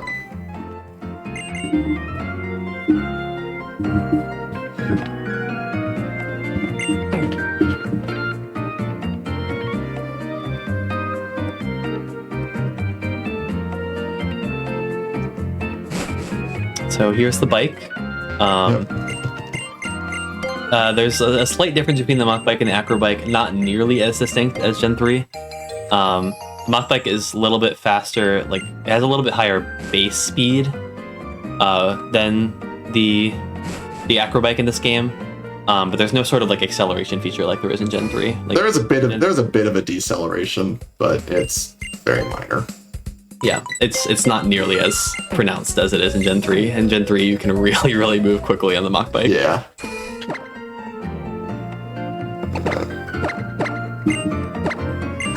Turn off the experience share, which is on by default. I hate that. Yeah. Hasn't been relevant this run because we don't have any extra Pokemon, and we're actually not going to get anything else until after Norman.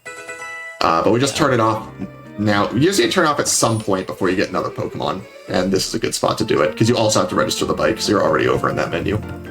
Yep. Exactly right. Ralts is not going to die. It does have Magical Leaf. Yeah, it can hurt. It can't kill me from full. It does have double team, though. Okay, there is a lose condition for this fight, but That would be ridiculous. Yeah. I mean, having to heal at all in the split is like generational. Like it happens sometimes. From like, it's just when it happens, you're like, wow, that really just happened, huh? Yep. Why would I want the experience share to be off? Because I'm only ever, I crit anyway. It's only ever going to be using one Pokemon at a time. I'm never going to need to be spreading experience across multiple things. And every time you finish a fight, you would get an extra text box saying things you get experience, they would level up, which loses a bunch of time. And it's just not relevant. We never need more than one Pokemon getting experience. Yeah. We're not going to use Marshtomp for the entire run. We are going to swap. And you'll see what we swap to. Although if you've played these games before, you can probably guess what we're going to swap to. I've played these games before. Swap Also, to a Bidoof. that's You right. got it. Famous mainstay of ORAS. Yeah. So the Ralts doesn't have double team, by the way. So yeah. Oh, this the only one way doesn't. Okay. Yeah, no, it doesn't. So if you find a way to die there, it really would be shocking. The Gen 3 Ralts has double team, and your Mudshot is only 95% accurate. So, Yeah. nonsense has happened in Gen 3. I have died to that Ralts in Me too. Gen 3. Well, you can't die because it actually does have a damaging move, but you miss a million Mudshots, and then you just rage reset.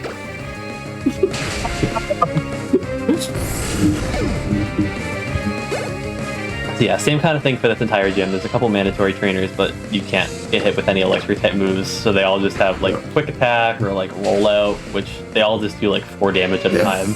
I hope you like seeing Bulldoze, because we're going to be seeing a lot of it. Yeah. We hit 4 IV attack instead of 3. Let's go. Wait, did that get you the good bag on range? Wait, this is like kind of. I don't know. Oh yeah, in this game you can talk to trainers diagonally. You just have to be diagonal from them and hit A and you will turn to them. That is different from XY. We actually have to be directly facing them in order to talk to them. Yeah, so you have to like adjust the way you approach. Yeah, you have to actually plan out how you walk up to trainers so that you're talking to them onto the diagonal. In this game, you don't have to worry about that. It probably saves a few frames to do it correctly on the diagonal. It's definitely good practice if you can. Yeah, like I'm gonna do it right here, like that. Yeah. But I will say, as someone who did ORAS first before XY, I wish I had done XY before ORAS, so I had the training in diagonals to properly do this. But alas, ORAS was one of my first games ever. So.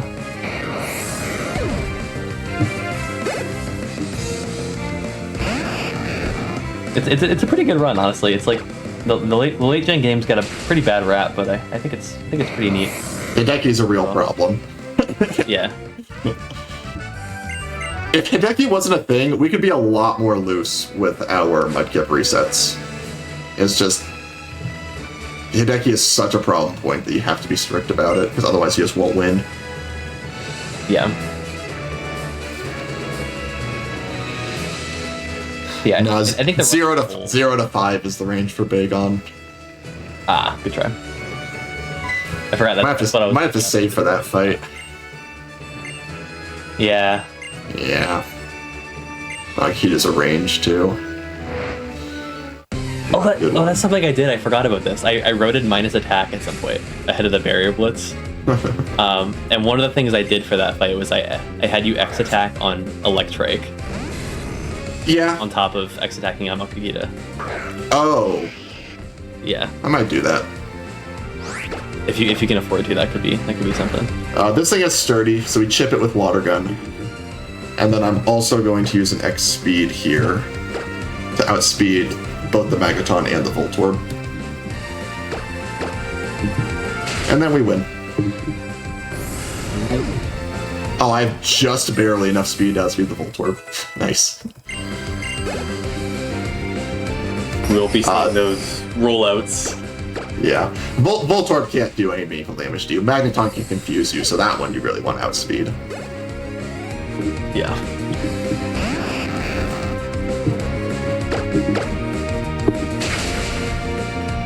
Okay, that's Watson. So now we're on Meteor Falls. So we're gonna do a bunch of biking, dodge as many trainers as we can, and it will end with a terrible team-up double battle with your rival Brendan. Who? The Meteor Falls double, like it's like there's whenever you're fighting alongside a trainer that you can't control their AI, it could just be like very frustrating. Yeah. Listen to that. A lot of the time he uses good moves, but not always. And it's really frustrating. Oh, right, I have to go over here. Fortunately, in Omega Ruby, there's definitely less variability because on that fight, one of the Pokemon will always just use self-destruct. Yeah. That's just one less thing you have to worry about. And on Sapphire, the Grimer just stays on the field, the mud bombs you, lowers your accuracy. That sounds like not a fun time. So we're starting our transition of our Marshtomp into HM Slave. Hey, he's cool. I would call him an HM friend. He's a buddy. You will, So, fun fact about this game, even with the Super Repel up, you can still get encounters from Rock Smashing. The way rocks work is it's 1 in 3 for nothing, 1 in 3 for an encounter, and 1 in 3 to get a random item. And there are technically some useful items you can get, but not really. Like, they technically have a use. Oh my god. Okay, we're fine. I have never seen that first NPC behave like that. Wow. Okay, we're fine. That was. I don't even know if I could retell what just happened. Yeah. What you normally do is you bonk yourself up against the rock below, and then you just hold up and you sneak past the trainer. But the first NPC moved in a really weird way, which put me in a really weird spot. But then it still worked out. But yeah, that was not good on my part. But in my defense, I've never seen. Oh my god. Okay, we're fine. We're all good. We're chilling. I've never seen that NPC behave like that. Go down and around this trainer right here. Okay. Pick up some Persian berries. Should be useful for exactly 3 fights. I'm just gonna save right here. Good thing we got exactly 3 berries. Okay, well, I was like a few pixels off, so. Yeah, this is a spinner most of the trainers on the split are people you can just bypass in OG games. This would be one of the ones that is it wouldn't be that bad, I guess. But, yeah. So because my attack is so bad, I'm doing what Headbot recommended and just using an extra X attack on this fight. I have 2 extra X attack. Well, I have an extra X attack, so it's fine. Yeah. Again, Electrike, the same kind of thing as Watson's Gym. Electrike can't do anything, so it's basically a free turn, and then using an X attack guarantees that you can 2-shot this Bagon, and guarantees that you can 1-shot this Makagita coming up. Alright, we're fine. Yeah. Normally your attack is good enough that you're like nearly guaranteed to kill the Bagon without an X attack, and you only need 1 for the Makuhita. But my Mudkip just isn't built like that, so... That's also like 90% to use Fake Out, but if it doesn't, it could be bad. Yeah. The real pain point on this fight is Bagon is, again, 1 in 4 use Dragon Breath, which paralyzes you. Yeah. And then... very problematic. And then you're slower than Makuhita. Actually, I think if you're really high speed, you're still faster, which is crazy. But, no, you're not. Oh, okay. Even after a Bulldoze, you're never... I swear I looked this up at some point. Maybe I thought I was, and I looked it up, and it wasn't the case. Anyway, yeah, paralysis still quarters your speed. Yeah, your speed gets quartered. It's just very crippling. Did they only change that in Champions? Gen 7, I guess, changed. Okay. I'm thinking of Sleep. They changed some stuff. Anyway. Yeah, and so it's possible to lose if you get paralyzed, but it's only 2.5%. Actually, is Dragon Breath 30% paralyzed? Yes, it is. Okay, so it's like 7% to happen on any given run.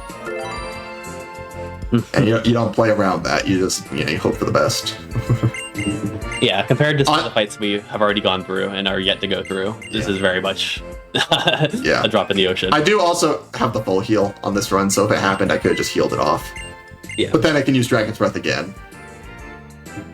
So, it's not a guaranteed thing. What do you think the odds are one-shotting this Trapinch? I think not great. Well, I would say 0% actually. Yeah. It's 0% at 10 IV. It's possible to not have a range.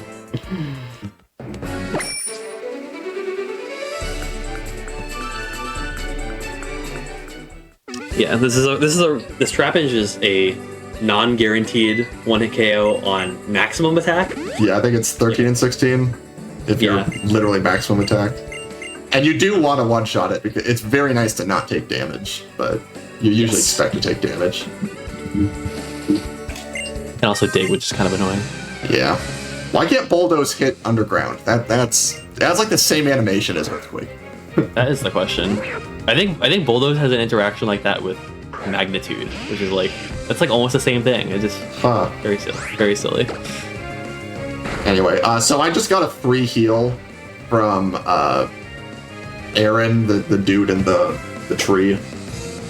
Refreshed my health, refreshed all my PP. We have basically all of our bulldozers planned out. We have one extra, maybe. It depends on how you use them. So you need to be very careful with where you use your bulldozers, which is why I used much on that. Yeah. I wasn't fully confident that would actually die to Mudshot. Yeah. Okay. Alright, reaction time is good enough there. Yeah, so being able to save some bulldozers here saves us from having to either get another bush of Lepa berries or some sort of PP item, or take a free heal on Mount Chimney. All of which, ideally you don't have to do that. But there's a backup elixir in Mount Moon, or not Mount Moon, Victory Road. But yeah.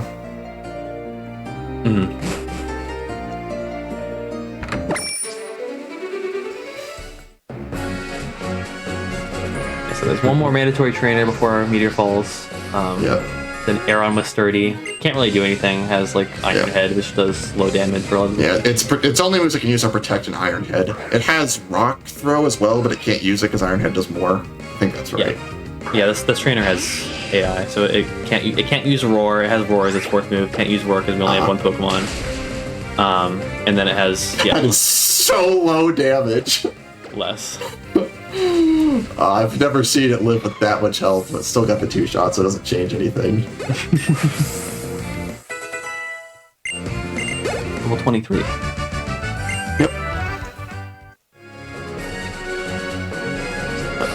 So we get a little cutscene here.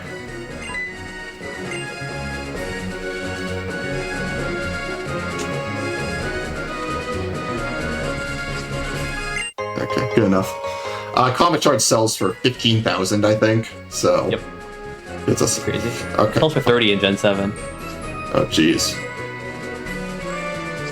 Quite significant. That's my practice run. I went too high there, so I played that really safe. Yeah. Let's see. So we're gonna heal here, and then I think we should probably take a break at this point before the fight. Yeah, before the fight, sure. Yep, we can pause right now. Okay, perfect. So yeah, during these longer runs, everybody would take a break every hour, so just everybody can get up, stretch, get some water, anything y'all need to do. Just a quick reminder before we go to that break. Summer Games Done Quick 2026 is going to be live in Minneapolis, Minnesota from July 5th through 11th. You can visit gdq.gg to learn more or register for the event. You can also check out the schedule over at gdq.gg/schedule. See you in just a few minutes with more of the run.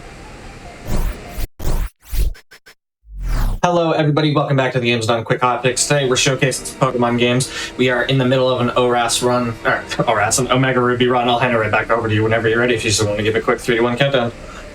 Yep. So I'll just go real quick. 3, 2, 1, go. So, this is the first team-up battle of the run. And we'll see how it goes. Luckily, as we said earlier, this coughing is hard-coded to self-destruct on turn 1, which is great for us, because we have, like, no real way to deal with it otherwise. Yeah. We're going to use Bulldoze on turn 1. This serves 2 purposes. 1, it lowers Mightyana's speed by 1, so we're faster than it. And 2, it kills Slugma as fast as possible, because that thing is useless. And, okay, well, we got hit by Swagger, so we could have hit ourselves, which is really bad if that happened. We did get through.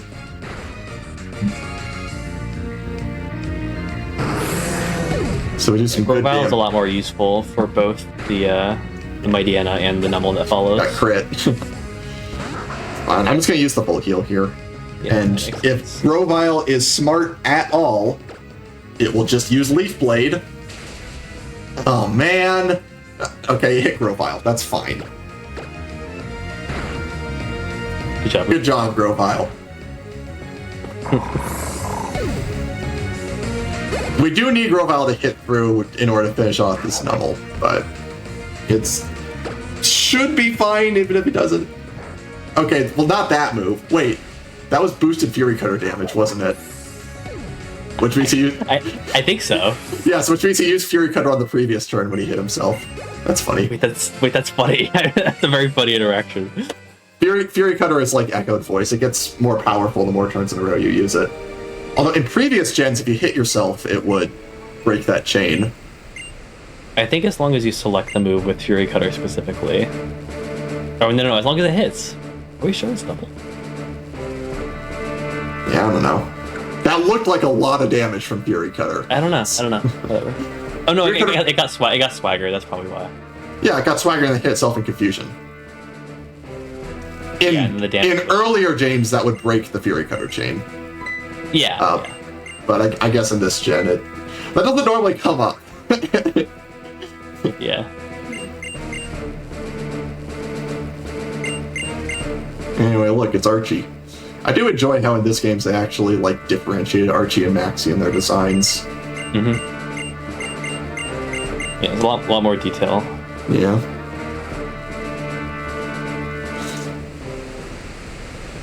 Whereas in Gen 3, Yeah, I was convinced sprites. for a long time that Brendan had white hair. So there's some Yeah. not as much detail in the sprites.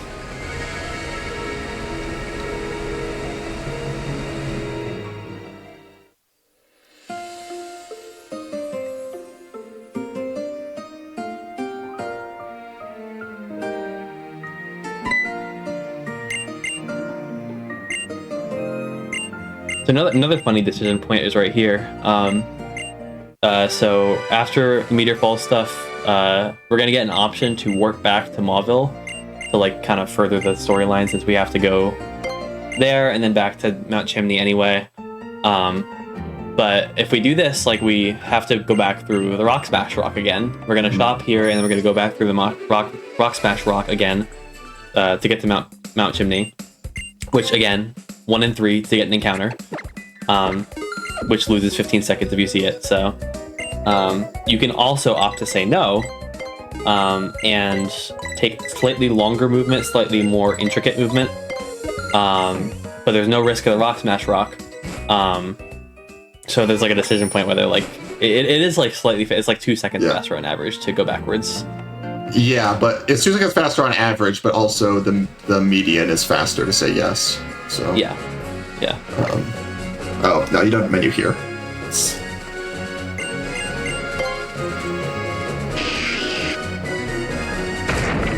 Yeah, so it's interesting. Hey, we got to revive. Live. And see, that wouldn't have happened if we had done. Okay, this This guy is out to get you. I know, That guy that's is gonna crazy. get I couldn't do it either time. Max Repel, and then I'm gonna hyper. That guy can be on like 20 different tiles, and he chose like Yeah. the worst ones both times. Oh my god, okay, we're fine. If I got quick spin fast as possible, I think the hiker could have seen me, but we're fine.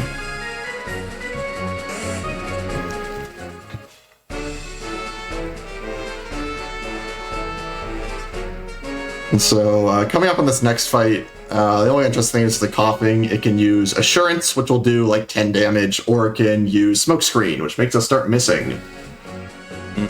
So that's a lot of fun.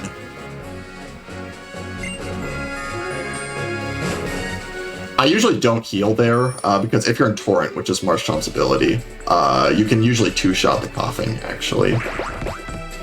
The way Torrent works is if you're at 33% of your health or below, then your water moves are boosted by 50%.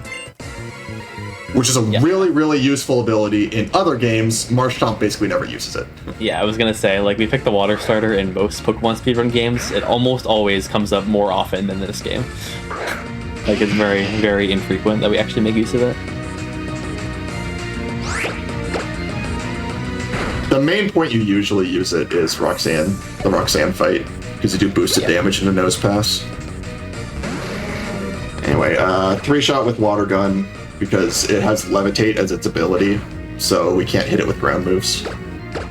And Rock Smash does nothing to this thing. Okay, we got double Assurance. Nice. That's quite good. Not only are we not getting Smokescreen, those assurances get us closer to self-destruct range on the next fight. The next fight has AI to like favor self-destruct over other moves when it sees a kill. We're not quite in that kill range yet, but by weakening it, we further increase the chance of self-destruct because it is also more likely to use it at lower HP. Yeah. So yeah, we basically want this next. We want the coughing to blow up as fast as possible because again, we can't deal with it with ground type moves. Yeah, it's a 5-shot with Water Gun if it doesn't self-destruct. So we're basically just stalling until it decides to blow up. Yeah.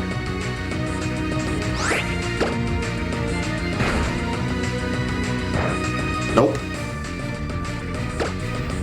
Max roll self-destruct kills me from there, so no reason not to do that. Nope. Nope.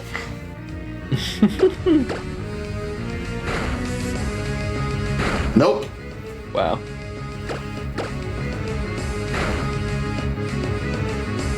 And then on the turn where it doesn't matter. right on time. It crits me? No. Normally in Torrent, I'd be able to actually Water Gun this thing, but not with my special attack. Yeah, you heard that right. Torrent Water Gun does not kill a Numble. Yep. Very, very cool. Okay. I'm gonna do a menu here. Gonna heal back to full. Gonna teach strength. It's really bad if you forget to teach strength here. You have basically no way to kill a Golbat if you don't have strength. Yeah. And then we are going to equip a Persim Berry. And the reason for that is because Maxie here leads a Mighty Anna, and we're hoping it uses Swagger, which boosts our attack by 2 stages, but then also confuses us. And then the Persim heals up our confusion, so then we hope to get Swagger again. So basically, we're hoping that Mighty Anna does the work of setting up for us. But it's not guaranteed to. We can also use Assurance. Is that a straight 50-50? I don't actually know how the breakdown is, but... What, Swagger versus Assurance? Yeah. No, definitely more favored for Swagger, for sure. So we're hoping to see Swagger here. Yeah. Boost up our attack. Oh, +4 strength is a range into Golbat. Yeah. Okay, that's 1. Alright, good.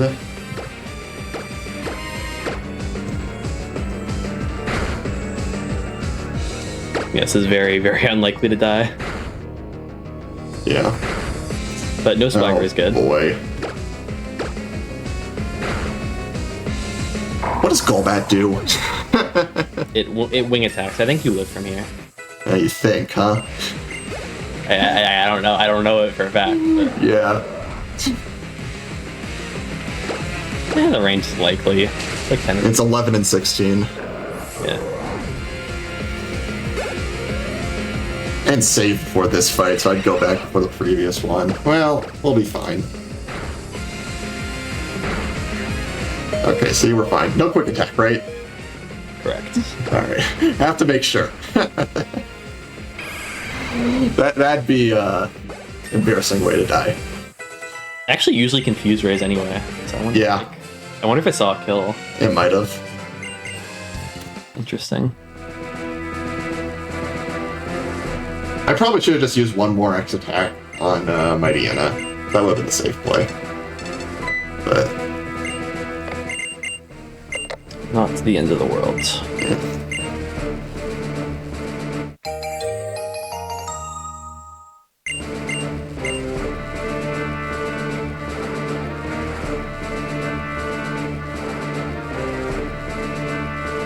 These guys, kind of weird to. I'm just like taking this cutscene into perspective. Like it's kind of weird that there's just a giant glass bridge over a volcano. no, it's really funny in Gen 3 when you have the mock bike, so you're just zooming around at the speed of sound, so to speak. And Yeah, I don't really. if you miss it, it makes it look like you're just gonna go straight off the edge into. Yeah, I personally would not be Volcano. confident enough to mock bike around up next to a volcano personally. Yeah. But I mean, I don't know. Guess where our character is built different, I don't know.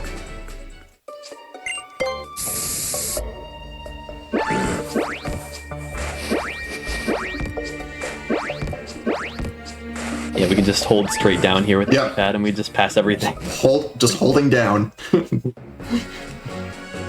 Okay, This guy, you have to say no to this guy in order to get the Swords Dance TM. Come in handy later.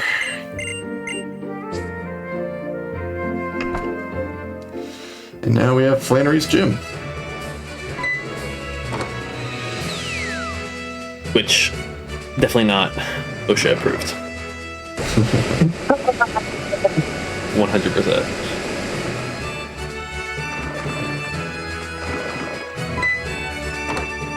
Like this girl's like 13 years old. We're just letting her fall like 20 feet. I think canonically she's 11. Even worse. So inhumane. And so I'm doing specific movement here to not get seen by any of the optional trainers. Like those bubbles in the ground right there are a trainer that'll pop up and fight you if you get too close to them.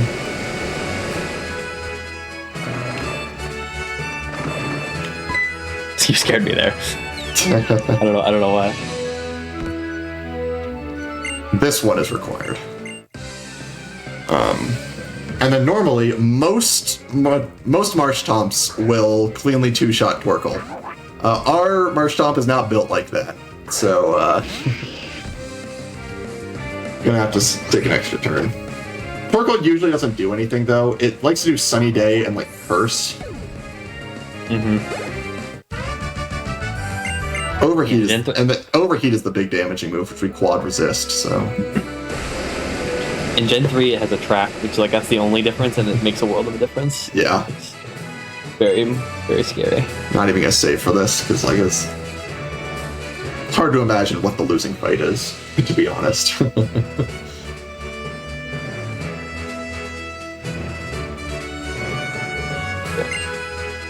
I'm gonna Mudshot Slugma also. I can see the world where I need the bulldozers, given. Yeah, I'm gonna need to use one on like Zangoose, like use an extra one. So Yeah. Norma's gym is gonna be a fun time. Let me tell you. Actually, let me pull up the document I made. Yeah, for runabil, like our runability threshold, sorry, for attack is 10 IV neutral attack. Yeah, but you can't see that at level 5. So. Yeah, at level 6 you learn that. For Zangoose specifically, that range falls off really, really quickly. Like it's like 99%. Yeah. With yeah, it's if you triple 1 in 16 mineral, it lives with minimum runnable attack. Yeah. But then where are we? Yeah.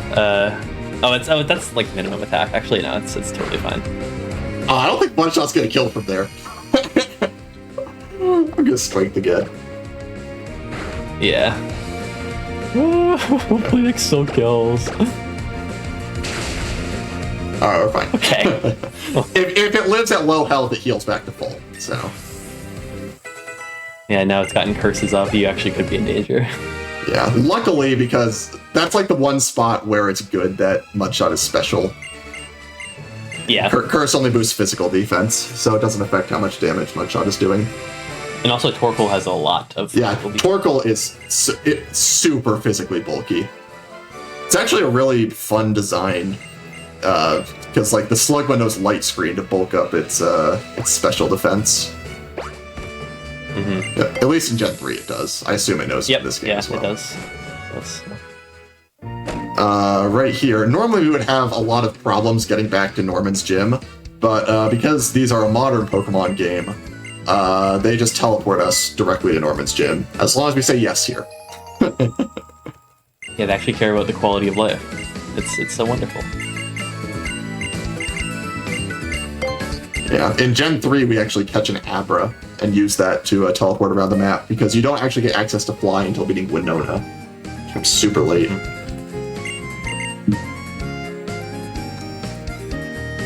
I took no damage. Yeah, it was Curse 98 Curse, so I'm good. Hilarious that that ended up being no damage.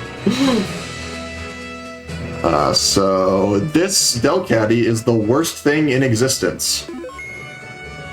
Oh, crap, sorry. I hit my capture card. I can fix that. Yeah, so I was mentioning before, the reason why Flannery is such a problem in Gen 3 is because of Attract. Attract doesn't really have an endpoint, like Sleep, you know, it'll wear off after a couple turns. Attract, you're just 50-50 to not move every single turn, and like it just never goes away. You just every single turn until you switch out. So we could theoretically be here forever. I didn't die! That's a very likely 3-shot with most Marsh Stomps, but ours is, you know, it's trying his best. Oh, you're 0 to 4, right? 4 specifically.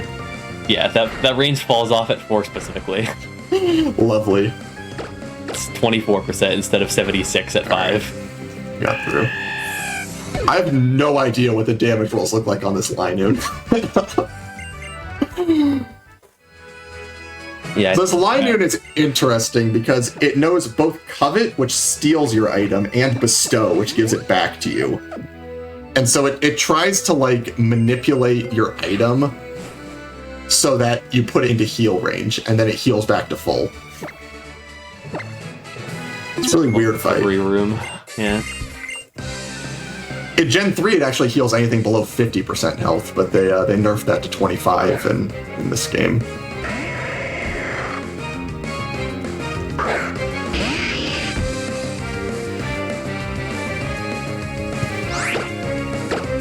Yeah, so I think possible that the standard strat of Bulldoze, Mudshot, Bulldoze may just not kill here. So we'll see what happens. That is a lot of damage. I can't heal the play around Fury Swipes here. Okay. Who was worried? Cool.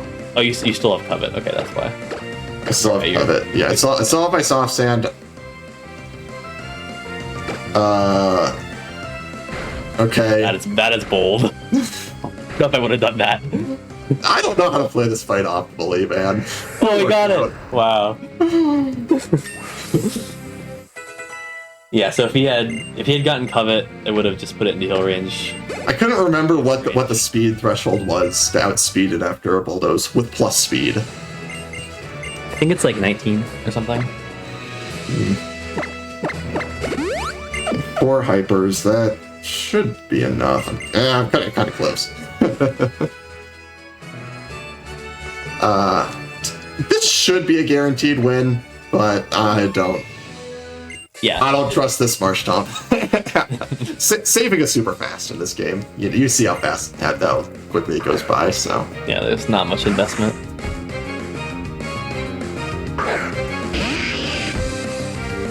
Yeah, this our runability threshold for HP and defense are pretty much just enough. It's not exactly. There are some rules that can kill you with runnable defense. I'm only at 4 bulldozes. But we take runnable defense enough so that exactly that revenge crit barely doesn't kill. So it's I only have 4 bulldozes. I have an extra X attack. Okay, I'm just gonna do that. Yep, that's easy. I mean, bulldoze strength is also a good range on with 1. 4 attack. Okay, I wouldn't say good range. It's 80%, but I have an extra X attack. I'm just gonna go to +5. yeah, heads up. Wait, how do you have so many X attack? I guess you. I bought 9. I used 1 on 1 extra on the earlier fight. The Bagon. Yeah. Oh, and slacking 2 is also a range on this attack. Yep, 95%. Yeah. There's a reason we set our attack threshold where we do. Yeah. Yeah, everything. But yeah, again, 10. yeah, it's you don't really know your thresholds until you hit level 6, and I can't get a Mudkip play 3 minutes and then reset, like, you know. Yeah. Again, when you're grinding, you just see bad attack, you reset to the start of the round. Who cares? In marathon setting, it's a little bit different. So, main problem with this fight is if we get crit at any point, basically, we die. Yeah. That's not entirely true, but it's kind of true. And I need to set up a lot of X items. Basically, the consensus with any fight that uses an X defend is that crits can be kind of ruin you. Yeah. I should be able to tank a crit from full HP on this slacking, but that's about it. Oh, hey, look at that. Wow, that was okay, yeah. Comfortably.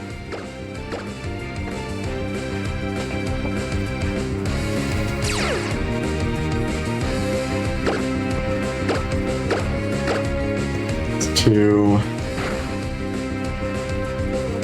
Wow. 3. 4.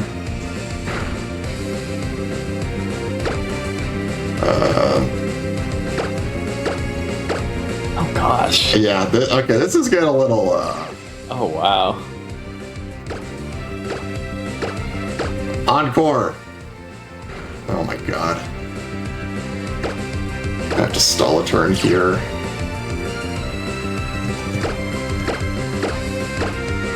Gonna have 0 hypers. Yeah, this is definitely something.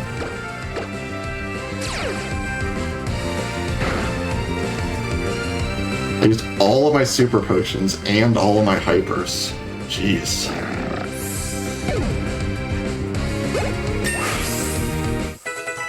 Alright, well, the next fight. Maybe there's something on the ground somewhere. Oh gosh, this is tough. Yeah. I mean, assuming, what's the name? Metang doesn't do the worst thing ever. Like, it should win the fight. The problem is, like, we kind of plan to have hypers. Oh, come on. That is really stupid. That's the last turn. How does that kill? That had to be a range. What, chip away crit? Yeah. Guess I don't know how chip away works. Normally it does like 60%, and it hits through X defense. That's a secondary effect. So it was already going through.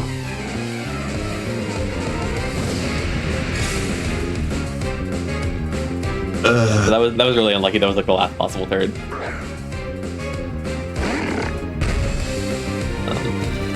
Might just have to buy some more hypers in Mavo. Yeah, I think honestly, yeah. You have to buy them anyway, so I mean, I guess it doesn't really affect anything if you just buy them earlier. And you typically don't go through all of them, but even if you do, you could buy 4 swords before the Elite Four. Yeah. Yeah, I think that's the plan. Crit on the very last turn is pretty annoying. This thing can use Encore also. That's what you want to see, is it just uses Encore, which does nothing. Yeah. Yeah, I guess, I mean, in this case it doesn't. I'm too used to champions. Yeah.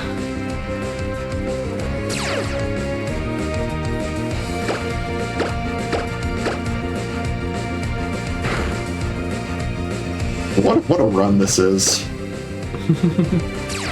Okay, I don't have to stall this out. I should be able to get one Hyper Potion back.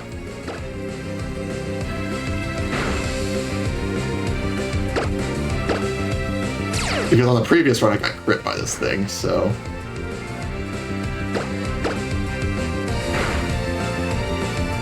Oh yeah, I don't think I ever explicitly said this. Bulldoze always lowers the opponent's speed by 1 stage. Which is really important for this fight. We rely on that a lot. Yeah.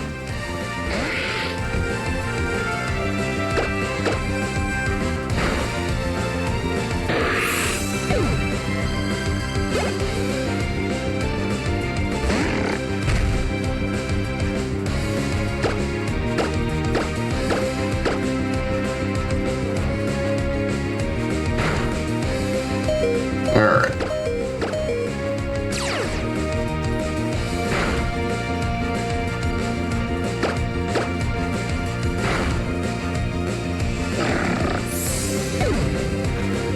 By the way, I just checked, and that crit was 50-50 to kill, 8 and 16.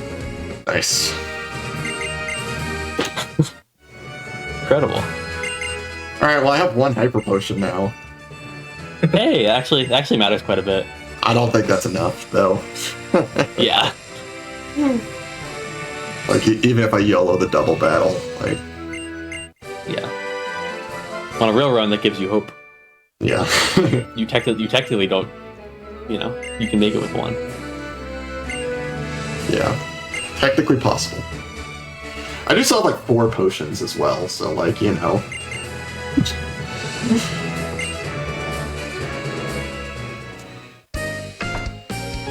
Yeah. Yeah, I'm just gonna buy Hypers in Mauville. It's fine.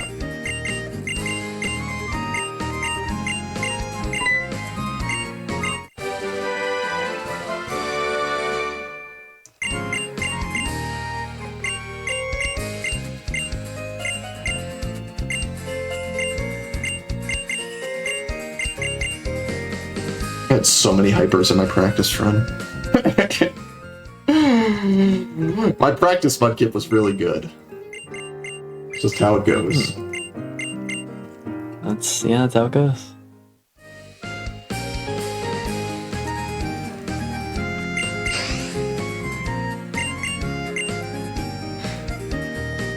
Doesn't help that I've gotten last turn crit like 3 times now. Yeah. Not great. So this is not... I need more Hyper Potions, so I'm just going back here to buy some. Normally you have enough to make it through the section you need it to. I don't know exactly how the money works out, but this is definitely enough, so... Yeah, for sure. I need to... what am I doing? I'm teaching Surf and healing. Yeah, so this is our final fight with Marshtomp, unfortunately, before we send it into the sun. Not literally, but figuratively.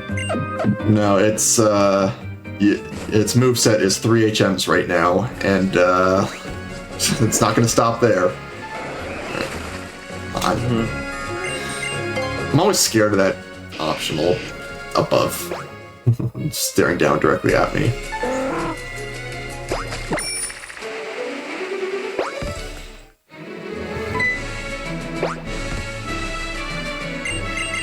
I wonder if Surf does half to camera. It's actually gonna be kind of close. No. Isn't it fun? Just like it's just like, you know, it's the guessing game. It's great. Yep. Something should just reset this mudkip at the very start of the run, right? No. No. Listen, this thing could have had 19 attack, 19 defense, could have been 31 IV special attack. I do think you probably against like a average to above average Mudkip, you probably lost more than 3 minutes, aka the amount of time it would have taken to reset. Yeah. But like, you don't know that it's gonna be like any better. So it's tough.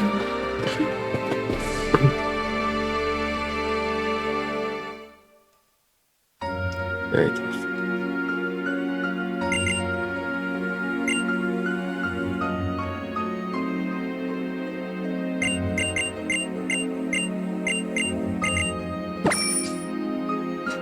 So that menu right there is like the only time in the game where you transition directly from there being text that you have to mash through, and then no lag whatsoever, you gain control. And that matters because I'm constantly mashing the bottom screen to mash through text. But once the text is over, if I keep mashing the bottom screen, it's going to open up the map on the Pokénav on the bottom. So you actually have to watch out for that. I have to remind myself to stop mashing the bottom screen. Yes, yes.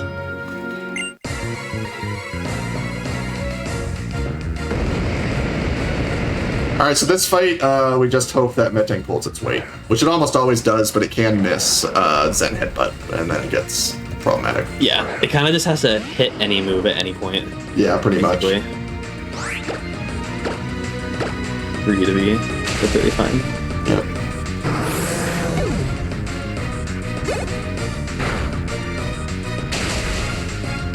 Oh my god. Okay. Oh, it took Earth Power. Wow. Well, you're oh wait. you're faster, slower. I'm speed tied. Oh wait, no. Okay. No, never mind. No, never mind. Okay. Okay. I read that wrong.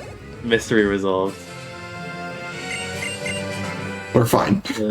That I could have died there because I actually wasn't gonna two-shot Camerupt with Surf. If you die to that fight, you fully wipe, right? You have to come back here and do it again. Yeah, you do. Unless Metang finishes. Yeah, Metang can finish, and that oftentimes in actual runs I'll just not heal and just fully go to the Surf. Marchamp dies, and then Metang finishes the fight. Yeah. Anyway, good job, Marchamp. We don't need you anymore. Hopefully this thing has better stats. So yes, you are given a free Latios. You're actually given a free Mega Latios at this point in the game, but we never Mega Evolve it. It just takes too much time. Yeah. And the way it works are 3 of its stats are guaranteed to be 31 IV, but it's random which 3 every time. Its nature is also random. And so basically the stats that matter are special attack and speed. Those are the ones you really want to be high. Defense matters a little bit as well. And HP, like HP and defense combined, like your special bulk doesn't really matter. It's just physical. Yeah. Yeah, it's in the opposite game, Alpha Sapphire, you'll get Latias, the Pokemon we're seeing on the screen right now. Yeah. Which is inherently not a problem, but you are also facing off against Team Aqua instead of Team Magma, which has a lot of Sharpedos, which are really fast and have a really good type matchup against you. And so stats are a lot more important for that. But it's still really nice to have good special attack and speed. 82-80. Well, 31 neutral speed. Yeah. Is good. And pretty bad special attack. Yeah. I think it's 31 minus. No, I think 80 is 31 minus. Okay. Wait. No, I'm confused. No, you're right. You're right. No, you're not right. I'll figure it out. I actually run Alpha Sapphire more than Omega Ruby, so I am washed.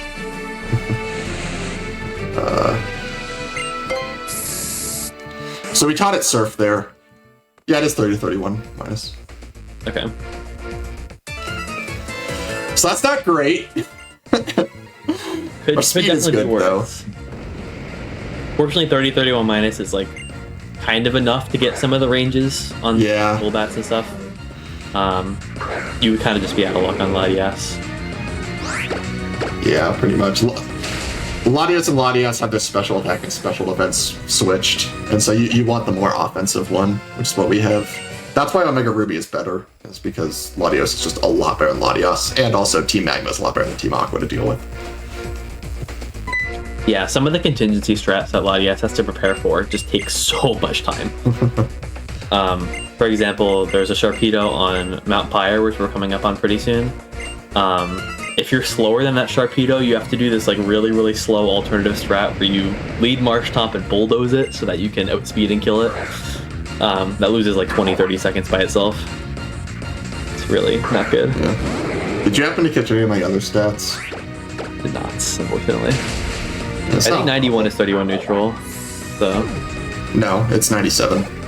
Oh. Okay, I love lying.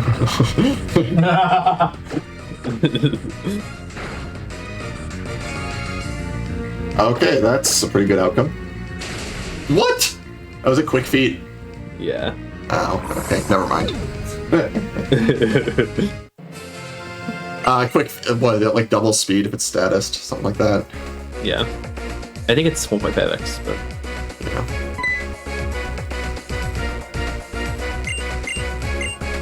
Yeah, that's a pretty cringe.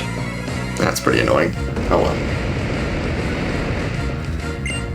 It's fine, we're pretty Am I unlikely not- to actually have to... Am I not one-shotting camera? It might not be one-shotting camera. I think it's a damage range. Yeah. It's pretty unlikely to actually... I want to say have 12 and to- 16. Before... We have to equip the Mystic Water before Winona, which we're about to get the Mystic Water. Yeah. From Comes on cast form. gifts, yeah. So we'll equip it from cast form onto Latios and use it for Winona. It's 12 and So- 16. Having to heal at that point is not that big of a deal. But ideally, we I want think I'm just gonna heal now. Do I have to? I don't know. It's like really close. It's awful to not have to menu now and delay it to after the next fight, but I really don't want to die to this Grovyle. I think I'm dead to double crit. Which, you know, I obviously would never play around in a normal circumstance, but if I die here, I don't have fly, so I'd wipe all the way back to... I don't even know where I'd wipe to. Might be Petalburg, or might be Lower. So I'm just gonna do it now. Then put the Mystic Water on.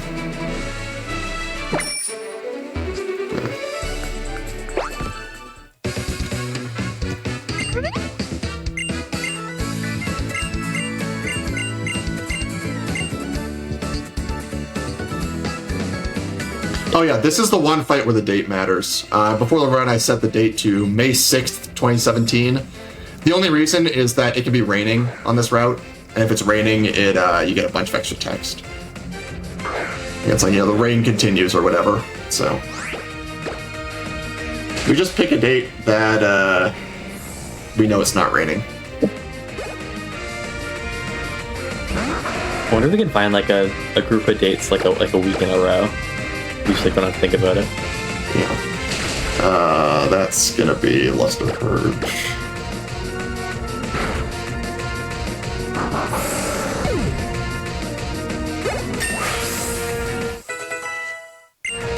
Uh, 56, 85, 84. Well, that seems low.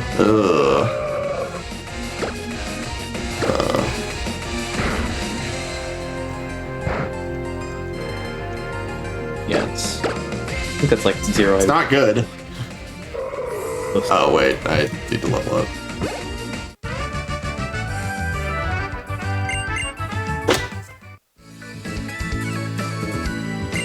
Five to 7 neutral defense. Well, plus special defense, huh? Well, And the attack is my last 31. hooray! We don't use a single physical attacking move on this thing, so. We do teach it fly, which is physical. We never use it in battle. Hey, you use an Alpha Sapphire sometimes. You sometimes have to use it on Revel 4 to finish off Grovyle, which I might actually have to do on this run, because my special attack is bad. It's typically like, oh, you don't want to run into Luster Purges or Mist Balls or whatever it is. So that's your alternate answer. And then what's cool about that is it has detect, so you can just get fly detect. Yep. It's great.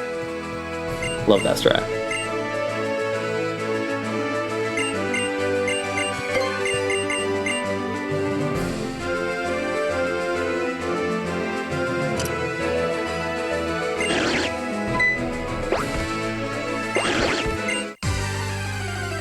say my special attack isn't good enough to do like the X spec on Mount Pyre strat, right?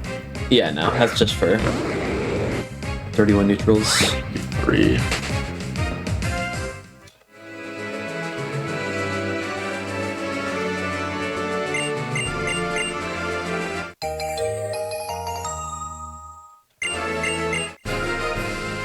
So I need to heal and teach Fly here. I already have Mystic Water.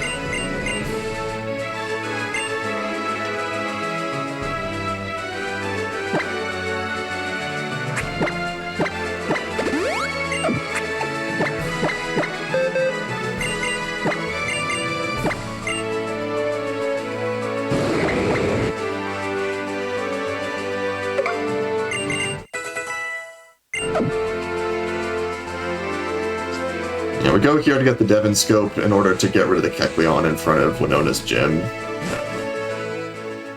Go back and fight Winona. Because we can't fly until we beat Winona, so gotta do it now. Yeah.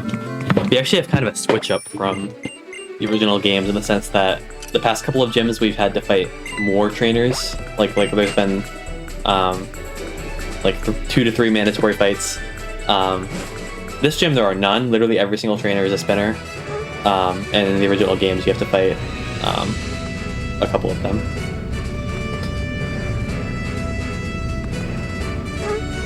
But we're just gonna be, I think there's like 5 of them. Just run past.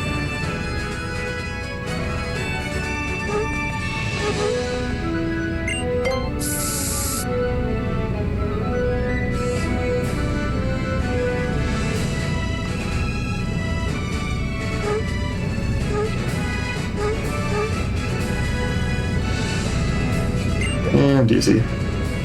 Yeah, maybe should have saved there.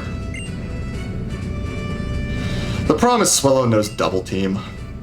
Yeah. So you can... There's a lot of fights in this game that mess with your accuracy.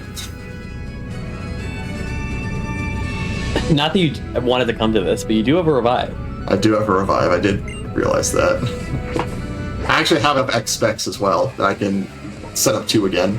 Although I probably need 3 here, don't I? Pelipper's 13 and 16, and Skarmory's 9 and 16. I should do 3. Yeah. Yeah, but again, you theoretically could get miss infinitely with double team, Yeah. But surely that would never happen. That's not on brand for this run. You get that RNG.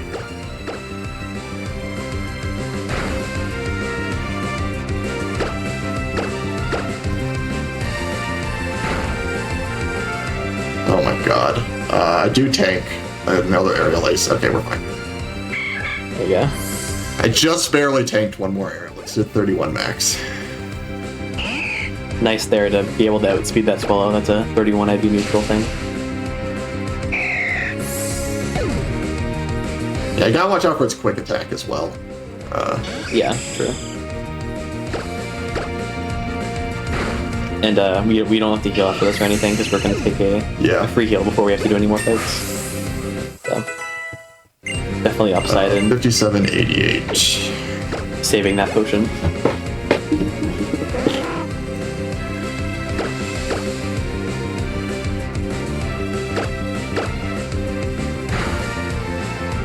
I've never seen this thing protect twice in a row, but I'm not 100% confident that it can't.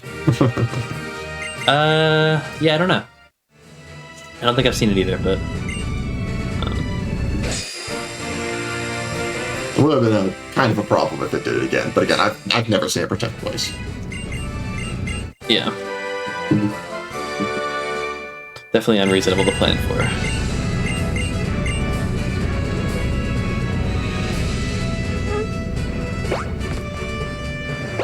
So now we're gonna go to Mount Pyre. Yeah. The hitboxes can be a bit weird in this game. I think the corners are bigger than they look. Yeah, the fact that this game can either be on like a grid system or like a fluid, like circle pad friendly system kind of messes with some of the hitboxes sometimes. It's like a Gen 6 thing mostly. Yeah. played that super safe, but...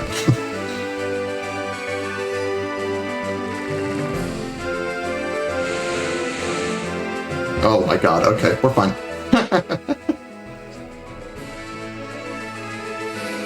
This is so random, but I only just realized that, like, the May sprite on the bottom, like, it doesn't, like, it moves continuously as you move. Oh, yeah. In the Like, overworld. it doesn't move in chunks, like on the area nav. Yep. Yeah. Yeah. There. Kind of figured Yeah. it would just stay still. All that movement I just did, you know, there are a bunch of optional trainers that, if I do it wrong, I have to fight them. And I've definitely never lost good runs to messing up my movement. And you know, that was the thing right there, with giant ass corner, I couldn't get off the, get off of the surf there. Oh. Yeah, that was close. That could have been an encounter.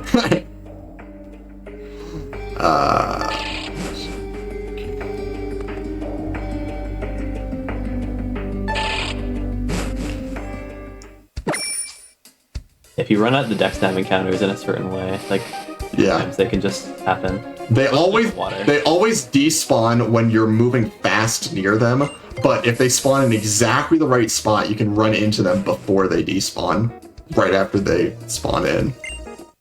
So It happens most commonly on the water. There was a stretch, Yep. it happened like 3 times to me in 1 week, where I just ran into a dex nav encounter on the water. yeah, the worst is right after you get surf, and then you hit a tentacle and then you can't run. Is it tentacle? Something you can't run from. Yeah, probably.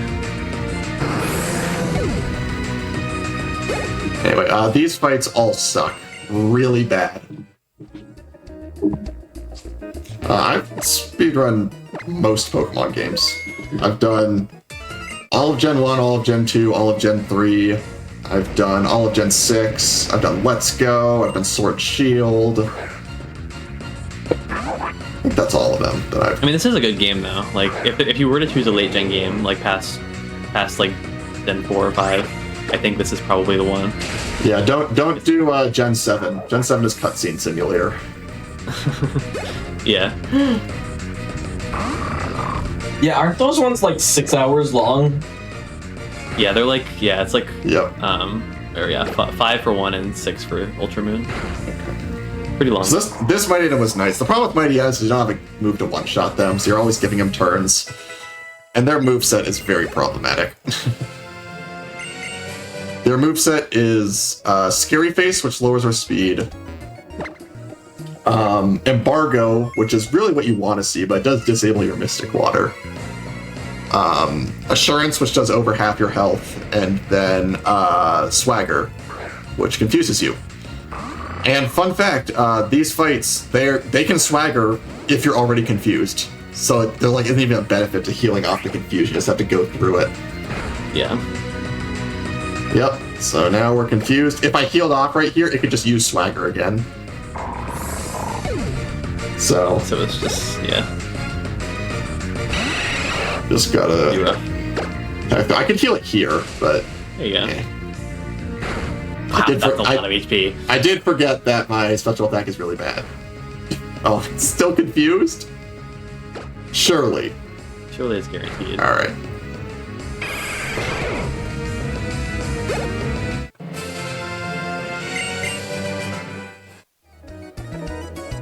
Yeah, and then in Alpha Sapphire, you would heal here, you would do a long menu, teach some moves, like, really prepare for the spike, because Sharpedo is really scary. Here, you just click surf and you win. Yep. And it's even with bad special attack, this is fine. Latios has, I think it's 130 base special attack? Yeah, that's right. And then Latias is Yeah. 110. Yeah. So 130 is really high special attack. So the minus nature obviously isn't great, but it can still hit really hard. Certainly faster than whatever Marshtomp could do. Yep. Will we actually get Swampert by this point? Probably right around here is where we get Swampert. Well, if you weren't, you definitely would make it happen. You'd get some candies or something. Yeah. We do. You don't get a single rare candy this run, do we? We do not. Yeah. Which is kind of crazy for PSR standards. Yeah. For comparison, I think Pokemon Red uses 7 rare candies on your Nidoking. Yeah. Fire Leaf Green uses A lot, 10, yeah. I think, 10? in round 2. Oh, in round 2. Okay, well 5 of those are for evolving random Yeah. pokes.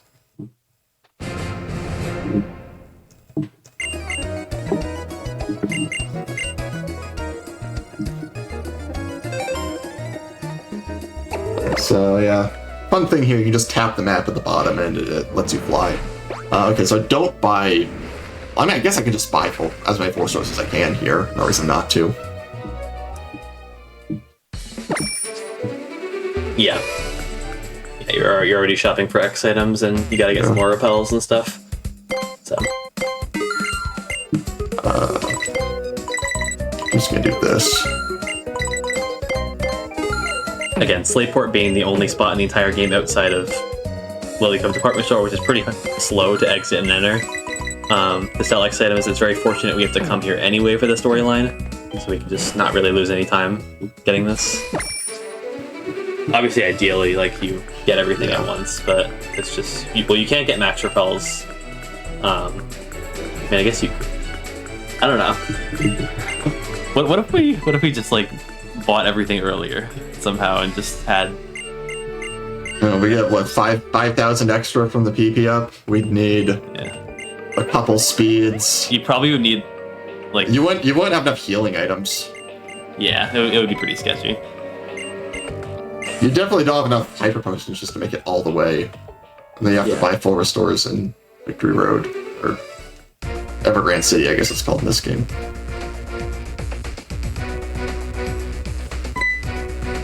I forgot to heal. That is a problem. Wait, why? Oh yeah, I see. I thought you... I'm just gonna Dragon Breath, and then if I die, I have a revive. My Marshtomp's alive, right? Yeah, it is. Yeah. 56 have kill AI. I would say they don't, honestly.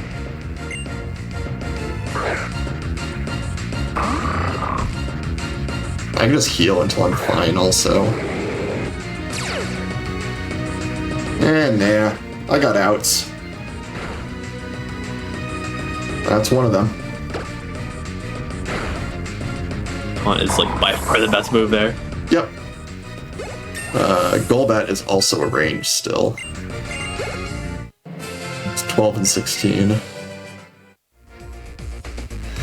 Getting the random revive from the Rock Smash is actually... you get a lot of flexibility. Could be useful, yeah. Yeah, Alpha Sapphire will pick up a revive after Rival 2. There's one on the ground for the Latias section. So it's nice to kind of have that kind of equal flexibility here.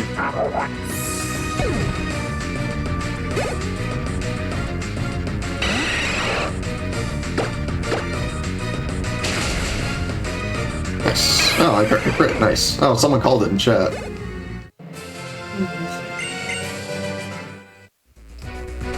So intelligent. This is another one. If you say yes, you get teleported to wherever you need to go next to continue the story. And it's really bad if you say no by accident. Yeah, in this case, you don't actually have the fly point to Lilycove. Yeah. You would have to. And we skip past a otherwise required trainer, don't we? Yeah, that's right. So it would be several minutes at least. Yeah.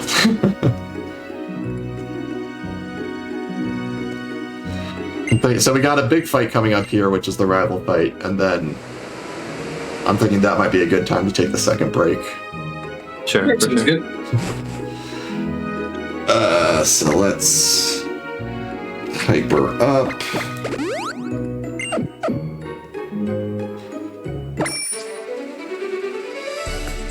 And then I will remember to save. Just trying to get closer.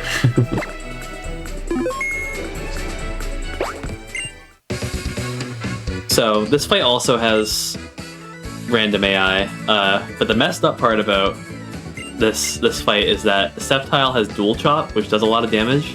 That's like three quarters of your yeah, it does basically. well over half. So you can't, and you like pretty consistently take more than that on the Swallow.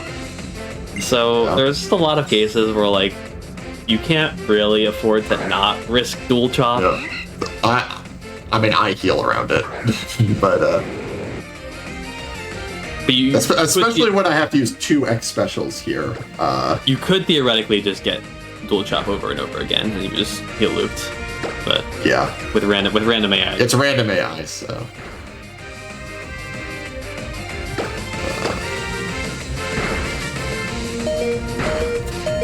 here is a pretty easy heal because you also are dead to his other. I don't one shot Sceptile also. So yeah.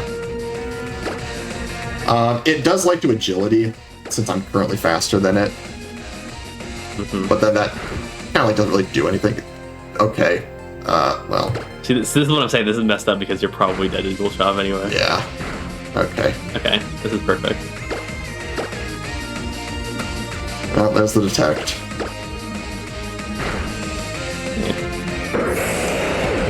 And then Wailord. Don't yeah. shot that either. But it uses Water Spout, which it's we're only faster, with Water Spout. so it can't hurt us reasonably. Yeah, we're gonna make Water Spout like 30 power by putting it to low HP. Yep.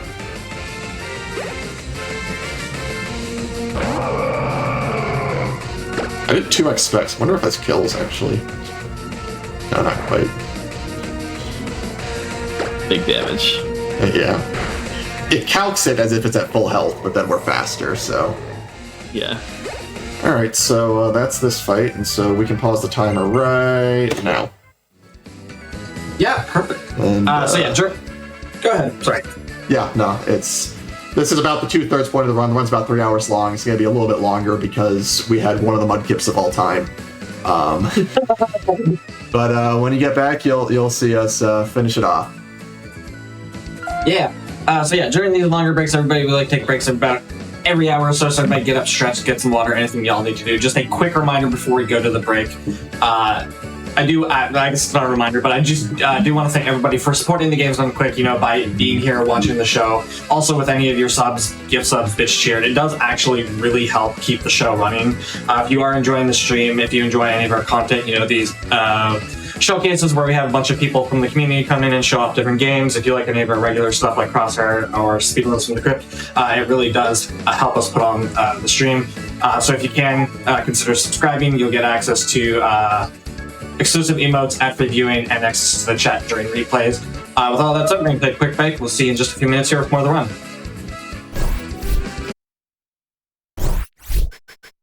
Hello, everybody, and welcome back to the Games Done Quick Hotfix. Today we're showcasing some different Pokemon games. We're at the end, or near the end of a Omega Ruby run. I'll hand it right back over to you whenever you're ready if you just want to give a quick 3-1 countdown. Yep, let's get right into this. 3, 2, 1, go. So, before we went on break, we just beat our rival. That's technically our last rival fight of the run. Kinda got one pseudo-rival fight left, but I'll talk about that when we get there. And now, we're gonna do a bunch of plot. How am I hitting a corner there? That's the question. I need to heal. I do that now. Yeah, basically, in Omega Ruby, that's basically the name of the game. Is just like how often do you have to heal in between the Mighty Annas? Yeah, pretty much. I guess I Lepa. Oh, okay, really. well, I was gonna Lepa there, but I can wait until later. Lepa Berry is the same thing as an Ether, so I need to heal up my Luster Purges.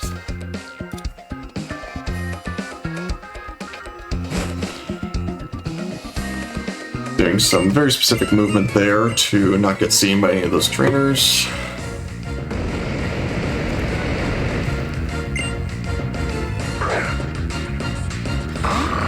I should have enough Surf, so I haven't missed any. Yeah, so I'm gonna lead Surf here. Yeah. Yeah, typically in Omega Ruby you have plenty. Oh, that sucks. Yeah.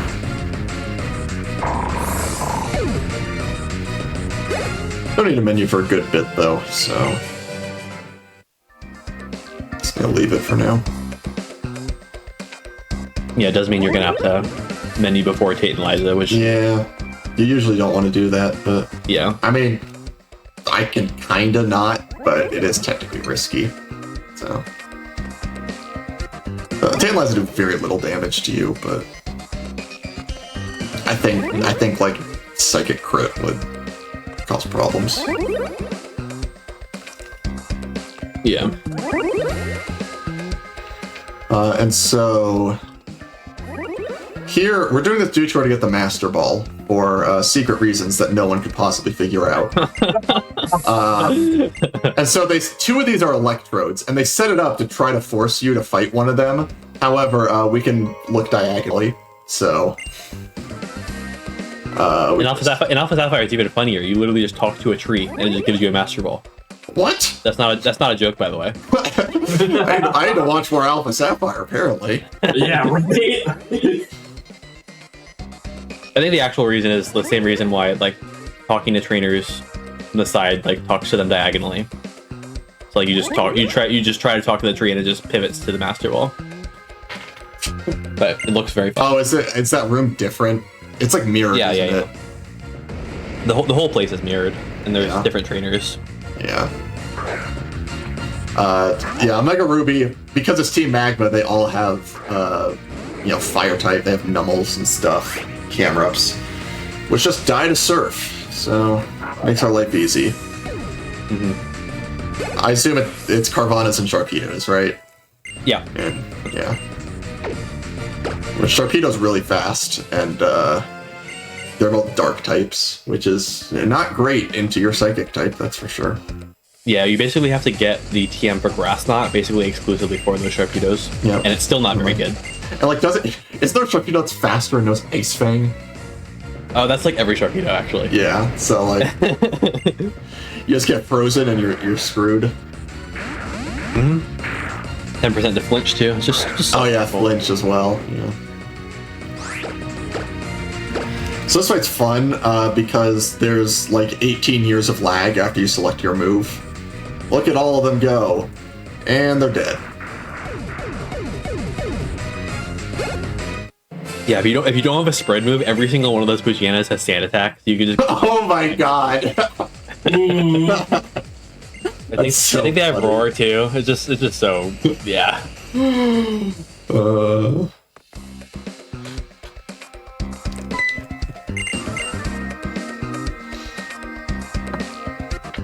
Yeah, what's really annoying about the routing for this game is we use Surf as like our main damaging move on Latios. So you'd think we wouldn't have to teach it to Marshtomp, except we have to surf across one thing of water before we get Latios. So we have to teach it. Yeah. It's also, of course, nice for the double battle that immediately follows, but... Right, but yeah. You probably could go without it. We would make do without it.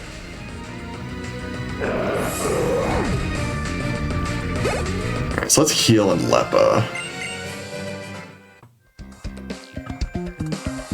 I need like 3 Luster Purges from here. I currently have 1, so... just healing up.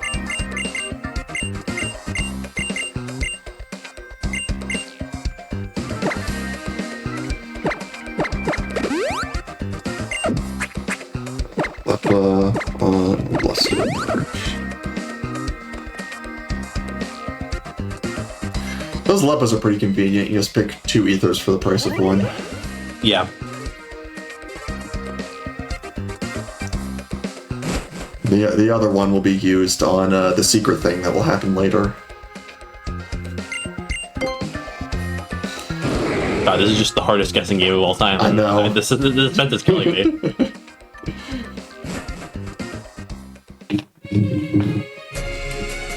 And now we get to see if I remember how to surf here to not hit any optional trainers.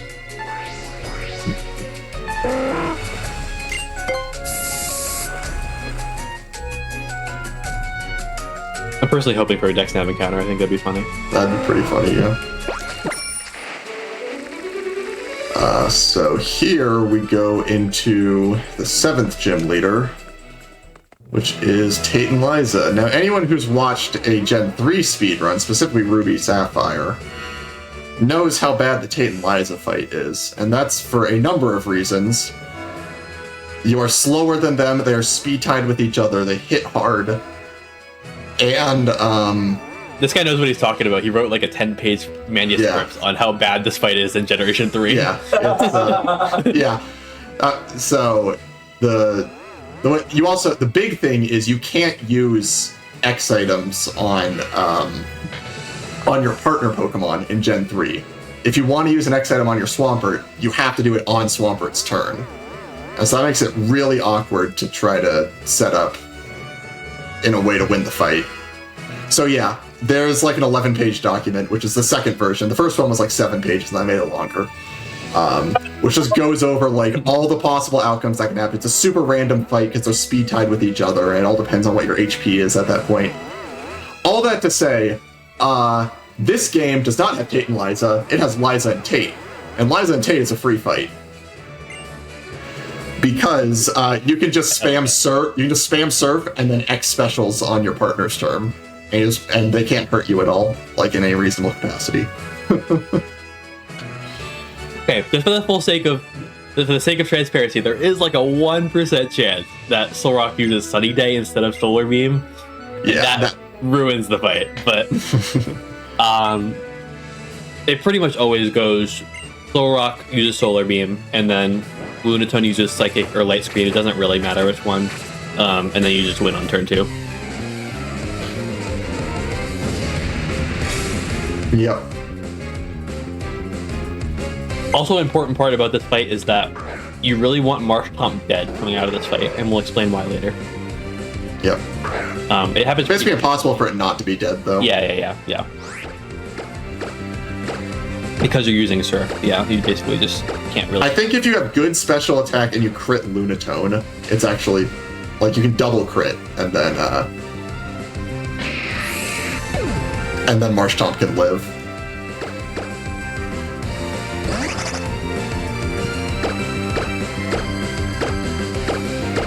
So I don't actually need to use the second spec there to kill Solrock and Lunatone. Especially since Light Screen's not up. But it's actually good to kill off your cast form as well. You don't want it getting the... if it stays alive, it gets the experience from the fight, and then it levels up. Which just loses time. So it's faster just to actually kill it off.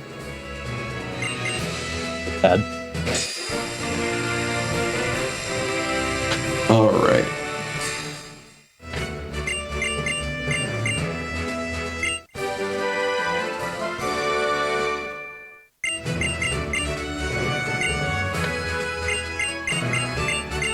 And now, we have 7 gym badges in a Pokemon game, which means it's time to get hit by a whole lot of plot.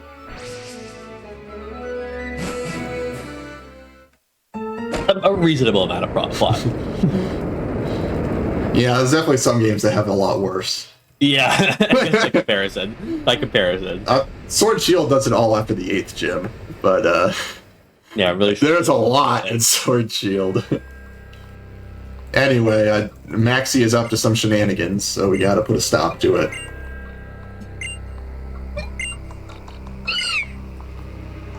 Even the Skitty gets a text box there. Every NPC gets a text box, including the Skitty. Speaking of the Skitty, have you ever talked to the Skitty next to the free heal after Winona? Absolutely. It's the rite of passage. I just like to give it some love from time. Completely intentional, of course, but...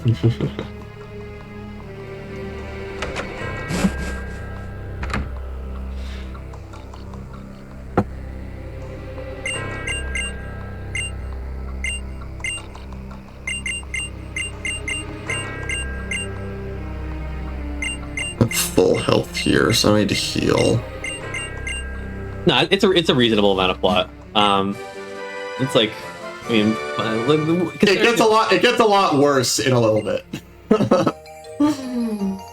Considering there's like actually real cutscenes to go with, like the storyline, like it ends up being like a normal amount like 20 minutes. I mean, the problem is that they do it all at once. Like they could just spread that across a longer period of time, but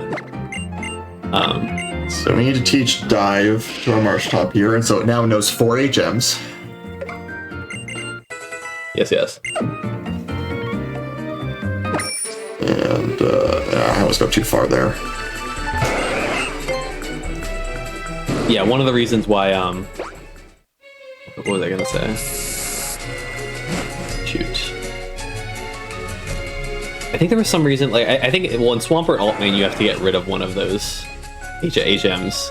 Like you can't have 5 HMs. Oh yeah. Yeah. Oh, whoops. Okay, fine.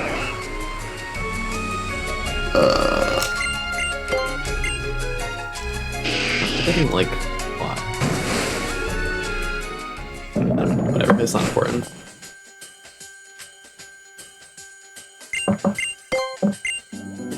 Oh yeah, because you don't want dive, yeah. You don't want dive in your moveset.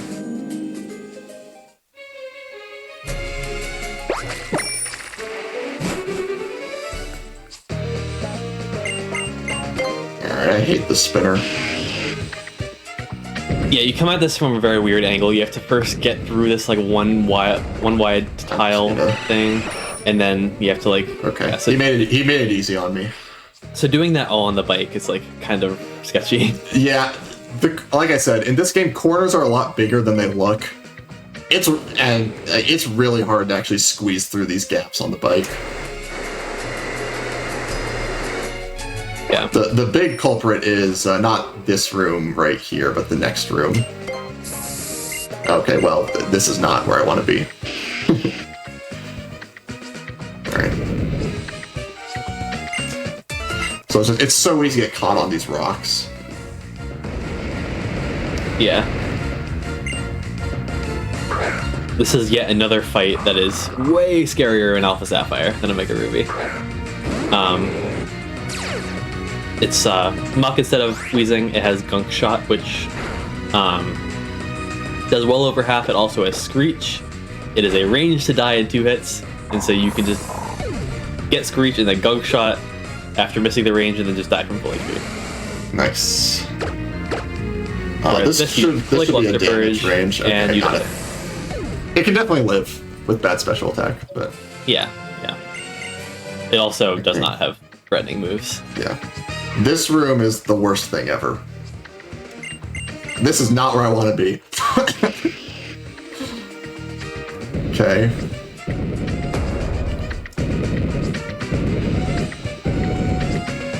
Okay. So, yeah, it's just... it's oftentimes faster just to get off the bike and walk through that gap. And try to fiddle around. Doesn't someone have a Twitch emote of them just constantly running into the wall? Yeah, on the bike? it's Corvame. It's Corvame. It's May. Yeah. Which, that is so real. So, you remember to save right here. So this fight, 99% of the time, goes perfectly fine. However, there's a chance that the lead Mightyena can use Embargo. It almost always uses Scary Face, but it can use Embargo, which makes it so you can't use any setup items. And then you, can't win the fight. So it's just a complete random, 2% Embargo. That had never happened to me before, and then in my practice run I forgot to save and it happened, and I wiped. No.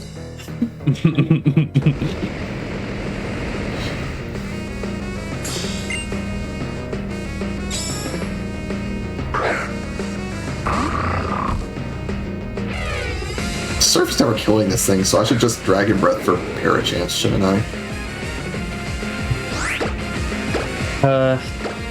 Yeah, I mean, I guess. I do not need to speed because I have 31 speed.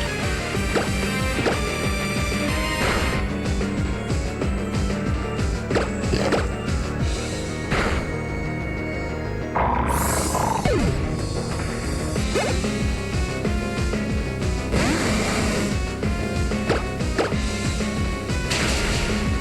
So we just set up enough to be able to outspeed and one-shot this Crobat, which is the real problem point. Yeah. That was Acrobatics, which with my defense, would do over half my health.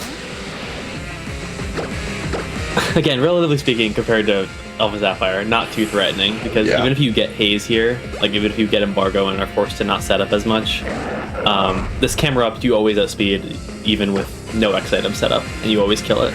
Yeah. Whereas Sharpedo, you're slower, you need to set up X specials, and if you give it a turn, it will just kill you for full.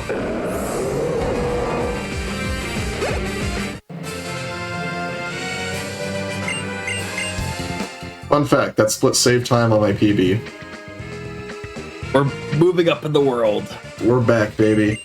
Okay, now we have reached the Wallace split.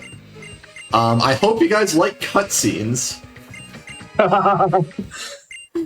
This is a 18.5-minute split. There's probably about 4 minutes of actual doing things, and the rest is mashing and cutscenes. Yikes. I mean, I guess you gotta get lore out at some point. Yeah. So you just... Some of which is a very convenient bathroom break timing. Yes, this right here is specifically where you do the bathroom break.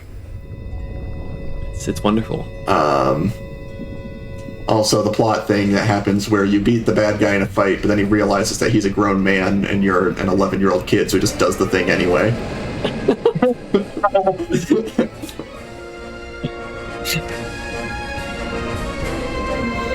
We were kind of talking about this in the last round. It's like, what? Well, like if you're a criminal and you beat the cops in a Pokemon battle, like, is that it? And so, this is the opposite. It's like, no, it's not it. They just keep doing the thing. What are you talking about? Yeah, that's when they pull out the taser. Yeah.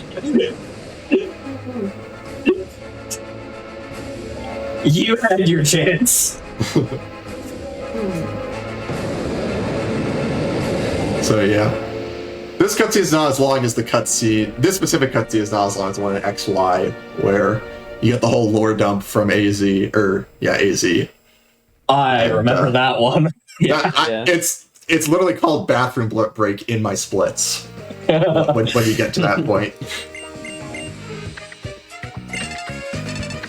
This one, yeah, that's like a 2-minute cutscene. That's like another 1.5 to 2 minute cutscene later. But everything else is just mashing. It's the hand destroyer.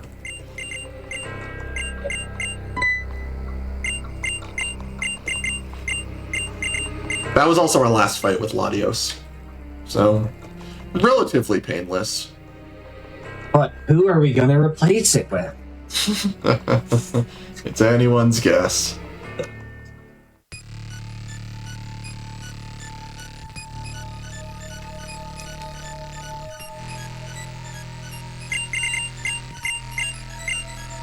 An argument for one of the worst songs in Pokemon right here. Although nothing will ever beat the Wolfric song in XY. Wolfric song? Yeah, in Pokemon Village. Yeah. In Pokemon Village, that's what it's called. Yeah. Not the Wolfric gym fight, it's when you talked to him before.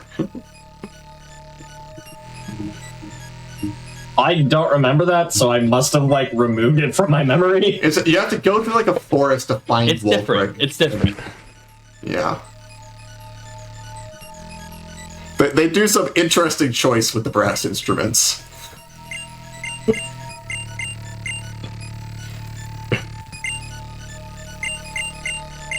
Oh, no, yeah, this is...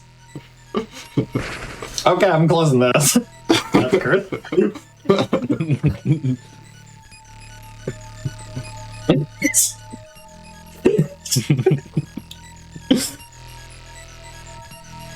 I appreciate they were trying to be creative. I think they're going for a whimsical feel, but it just kind of feels cursed. Yeah. I think.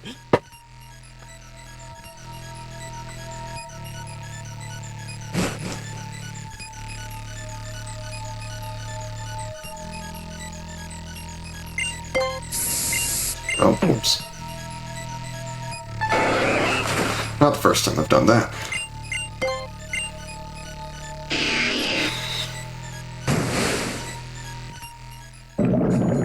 So this was the first half of things that get done on this split. I guess there's 3 parts, technically. We surf from where we were over to Sidopolis. Bike up here. And that was the gameplay. Time for more mashing! Hey, don't forget don't forget the 5 seconds of menu movement to like move to Groudon. Yeah, that's right. Yeah, it's like 4 minutes straight of mashing right here. Maybe 3 minutes. Everyone's got to say their piece. It's like, oh, what do we do? I know, let's entrust the 11-year-old we just met. It's okay, it's not like there's a meteor hurtling towards the city or anything. I don't actually know what the plot is. There's something above the city. I don't think I've ever once read this text.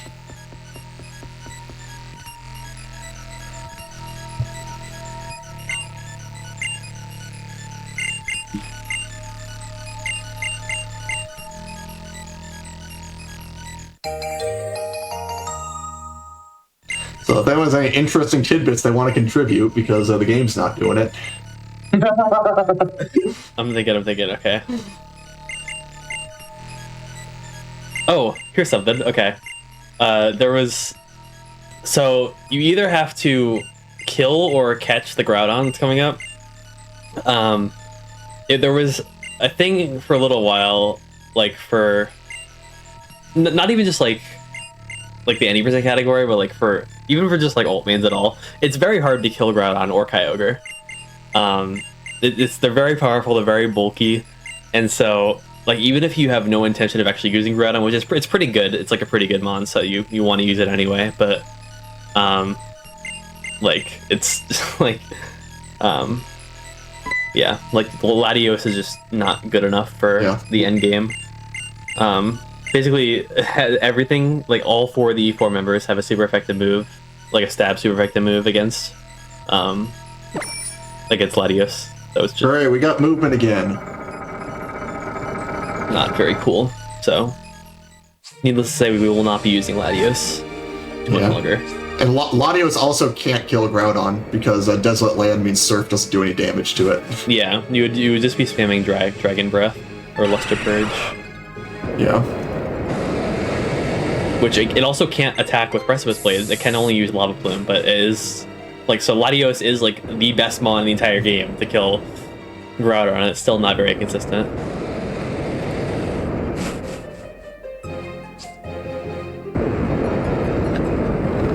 Okay, so what was this? This was like 30 seconds of movement? Something around there. And more cutscenes! Woo! It's not just a cutscene, we're taking a ride on Groudon. We're taking a piggyback ride. This isn't so ride cool. On. But oh. Yeah. Cutscene looks a lot better in Alpha Sapphire because you actually, I was gonna say, yeah. You ride Kyogre into a whirlpool or something, or like under the water. Yeah. In this game, you just kind of sit on Groudon while he lumbers around. I don't know why Groudon lets us do it. There's probably something in this text that says why. I don't think so. I don't think so, honestly. I think it just does. It's just that like it might be reacting to the blue orb or something. Yeah.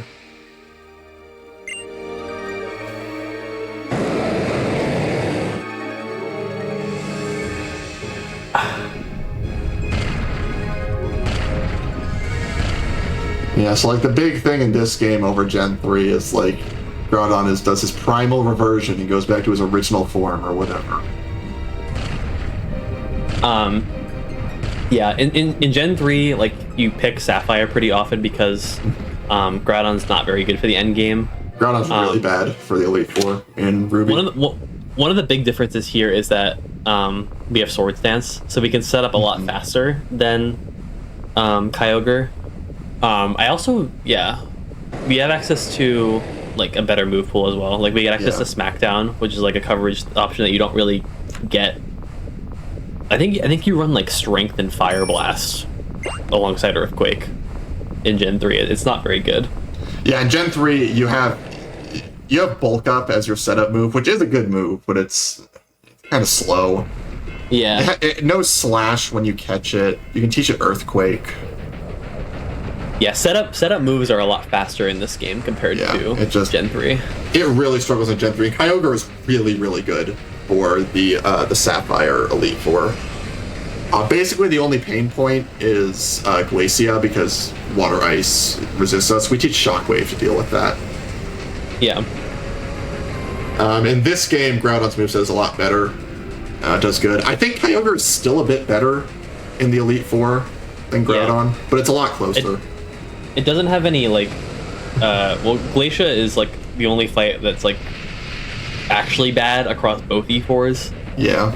Like Phoebe, like, if you miss Overheat on Phoebe, you can be in kind of a weird spot. But other than that, like, it's pretty safe throughout the entire time. Yeah. Except for Glacia and Alpha Sapphire, who can just hit you with Sheer Cold. You set up like 3 times in Wall Rain, they can just hit you with Sheer Cold each time. Yeah. It's, the way I heard Omega Ruby and Sapphire described is you want to be blue and fight red. Yeah. Yep. It is worth noting, Alpha Sapphire and Omega Ruby are different categories. They don't compete against each other. In Gen 3, Ruby and Sapphire are the same category because there's almost no differences between them. You would actually prefer to fight Team Aqua in Gen 3 or you prefer to fight Team Magma instead of Team Aqua, but Groudon just doesn't have what it takes to bring it home. Counteract that difference, yeah. Yeah. And Sharpedo isn't like that bad for it's not that bad for the Swampert line, which you use. It's certainly not great. It makes RT1 really awkward because you have to set up 2x attacks, and you have to deal with rough skin sometimes. Sharpedo's really awkward because 1x attack is not enough to kill it, and then it 2-shots you from full. Whereas if it was a camera up, you could just go to +1 and then kill it. You would love to do that, but yeah, it is what it is. Kyogre is just so much better than Groudon in Gen 3, at least for speedrun purposes. I mean, Ground is a good type. It's just it can't be ignored the fact that its signature weather just does not boost its own type. Yeah. That's just kind of a pretty bad thing. Yeah. I mean, I guess you do have the Overheat TM, but that's not really a move you can spam. So. And you don't have Stab either. Yeah. Where's our Terrifier? They repeated the problem in Gen 9. They did the exact same thing with Koraidon. Sets up the sun as not a fire type. That's true. Yeah, Miraidon is just so broken. Yeah.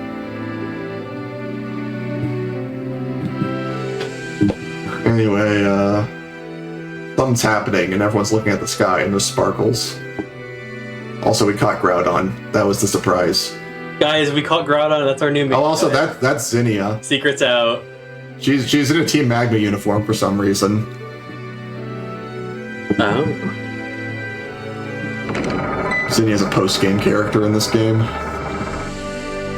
Anyway. She's not a character anywhere else. Now everyone's still got to say their piece. We're not through the cutscenes yet. Got like 2 more minutes.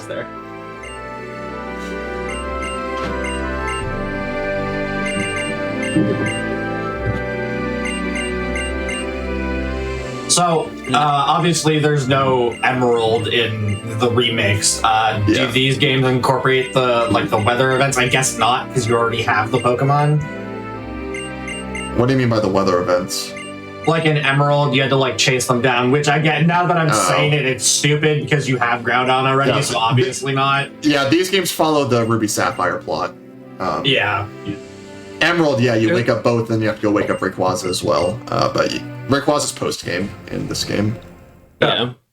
The Delta episode, the post-game, has elements of the Emerald game, but it's it has to do with Deoxys instead of Groudon. And also, they technically canonize that every single Pokemon cart is canonically a separate universe. The plot of the Delta episode is about teleporting an asteroid to a different dimension, and the device they use to do it is called the link cable. So. Okay. What was it? Oh, coming up next. So, in Wallace's gym, there's a puzzle that's like, so you have to like walk on specific tiles of ice. I'm gonna save in for order it. to like get to the next part. What's significant about it is the same puzzle exists in Gen 3. The difference is you can't run in Gen 3. You can run inside in ORS. Yep, which and makes it a lot harder. You can do it a lot faster, but it is a lot harder to do. 158, don't want to see that. And yeah, making mistakes is like... Alright, what have we got here? What? Okay, that's max attack. I think that's 168, 144, 95. Speed is a little low, but it's not too bad. I don't think it's bad enough that it's going to matter anywhere. 89, 91. Yeah, max attack is cool though. Yeah, we got something. There's an alternate set of strats you can do with max attack that is quite a bit riskier. Yeah, I'm definitely not doing that. Yeah. But can save pretty significant time. Yep. Somebody in chat says we had time travel in Gen 2. Is that... I know the movie Celebi has event. time travel. That's a Celebi event. Does Celebi, like, strictly time travel in that? I remember the GS ball thing. I don't remember time travel being involved. In the remake, in Gen 4. Okay. There's Gotcha. a time travel thing. I don't know about Gen 2. Oh yeah, that event, right? Yeah, you fight young Giovanni or something like that. And that, I think that's where it's confirmed that Silver is Giovanni's son. Or at least highly implied. Yeah.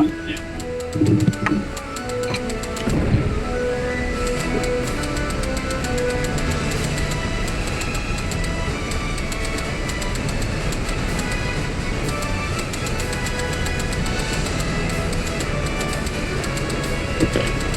Alright, that's a little sketchy at the end, but worked out.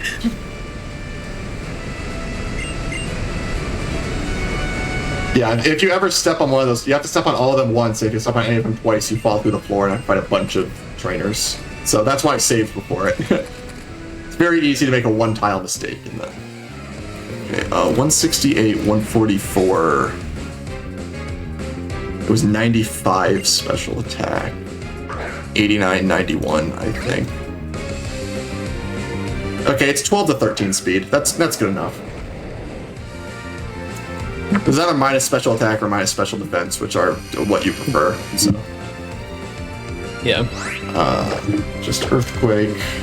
I am slower. Oh, it missed. Nice. Ooh, nice. If you have 31 IV speed, you speed tie that left disc. 31 neutral. It's really good to hang on to your Prism there, because there's a fight coming up that can confuse us as well. In fact, really likely to confuse us. So, it's good to hang on to. I have one person left, but I need it for Sydney. So Yeah. I can't use it for this random Frost Blast. I can use Confuse Ray on me. There were some extra Prisms I could have picked up, but it doesn't really matter. It only helps for specifically that circumstance. And I guess it lets you do Sword Stance on Phoebe. Yeah, if you were ever planning on doing that, Yeah. We kind of went away with that strat for the majority of runs a couple of years ago. I mean, on all the runs I've done recently, I've never had a run good enough where I can just not do Overheat Skip, so I just always do it. Anyway, so yeah, just like Latios, Groudon has 3 stats that are guaranteed 31 IV. In my case, those are... there's actually 4 candidates still. HP, Attack, Defense, and Special Defense could all be 31.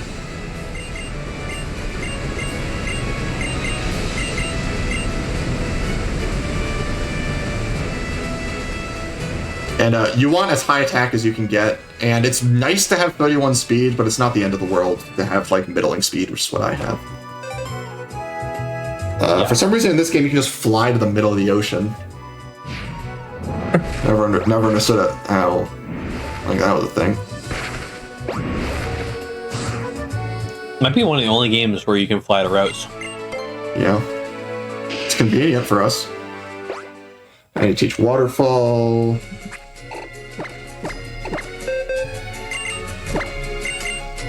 Goes to our Latios because Marshtomp already knows 4 HMs.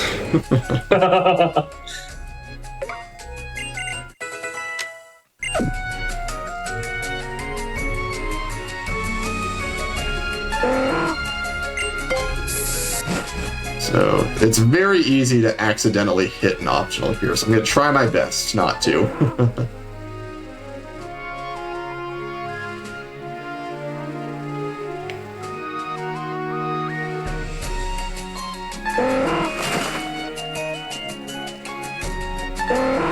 Alright, that was the scary part. It's not like hard movement, but it's very easy to mess up if you're not paying attention. Yeah. Okay, and so now, here is where it's actually really important that our Marshtomp is dead. We need Marshtomp in our party because it knows Strength to get us through... Strength and Surf to get us through Victory Road. But there are multiple double battles. Here, give me a second so I don't mess this up. That's fine. There are multiple double battles, and so if I have 2 Pokemon in my party, I will have to fight them. But if Marshtomp is dead, and my only other Pokemon is Groudon, then it will not trigger the double battle. I can just go straight past him. Yeah. If Marshtomp was alive, I would have to kill it off on the Frostlass that's coming up. And then if you mess up the menu there with the PC, if you actually deposit Marshtomp, it heals it back to full. Yeah. So it's pretty important to not do that. Yeah. So it's like a very specific set of inputs that I do.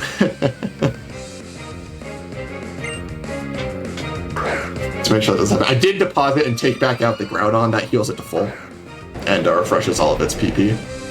The Earthquake specifically. This thing now is Shadow Ball or Confuse Ray. I still have the Person Berry, so I'm hoping for Confuse Ray.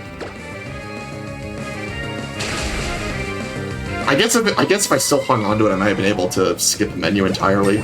It's fine. It's 72, 48, 62. Well, those are all the high ones, so.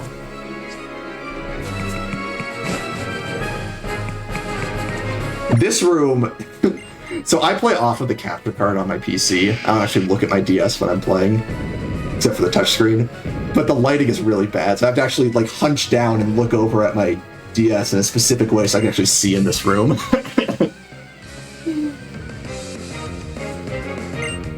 Flash actually making itself effective for once. Yep. I still have the Swords Dance, really? What do you mean? Yeah. Well, not max attack. I thought maybe. I mean, Hitmontop dies, but Throw doesn't. Yeah.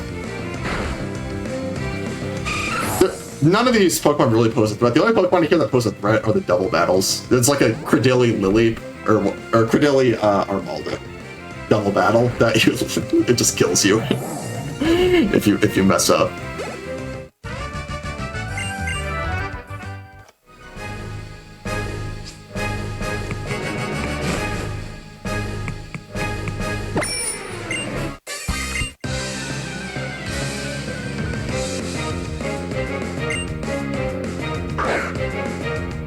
Yeah, none of these Pokemon are really any threat.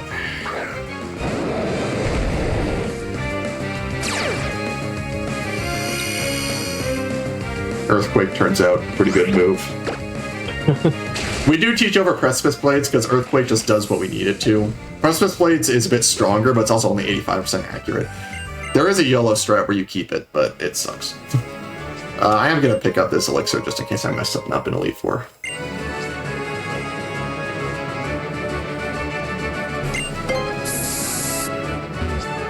Okay, we got there. Yeah, Precipice Blades only does like a little bit more, and it just doesn't give enough. Yeah, I want to say it's 130 base power. Earthquake's 100. Yeah. But, yeah. Earthquake is 100 accuracy. So.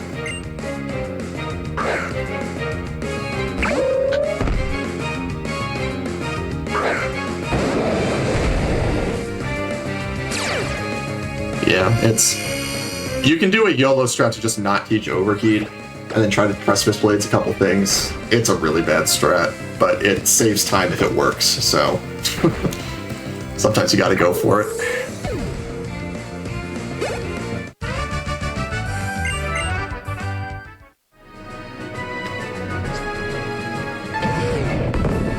Here. Okay, we're fine. Bad spinner, but what are you gonna do? Alright. And now, we are done with all the Brendan rival fights, but we do technically have a second rival in this game. I forgot there was another screen here, hold on. Oh, I could have said no there. That's fine.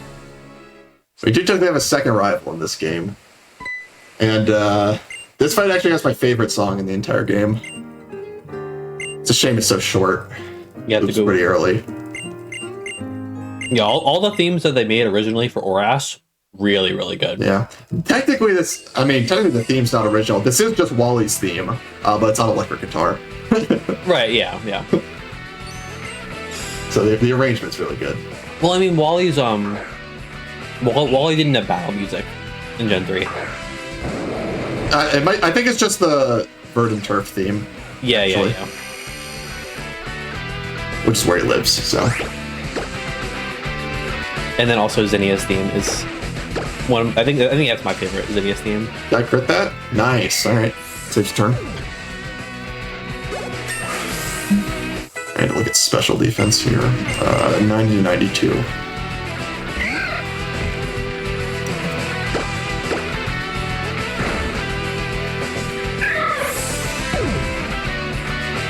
Yeah, this Magneton is sturdy. So we can't one-shot it. Yep. It will use one of Flash Cannon, Screech, or Tri-Attack. Tri-Attack can be pretty annoying with the statuses it can do.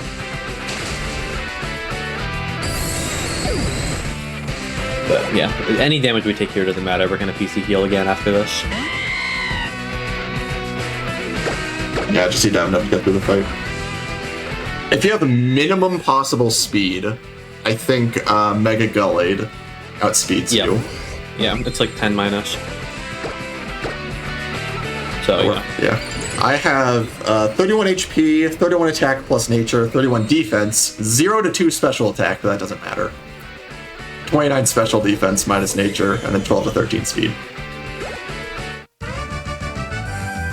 Certainly could be worse. Yeah, no, this is pretty good.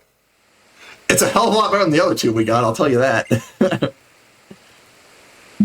Your only stats that really matter on this are attack and speed. Yeah.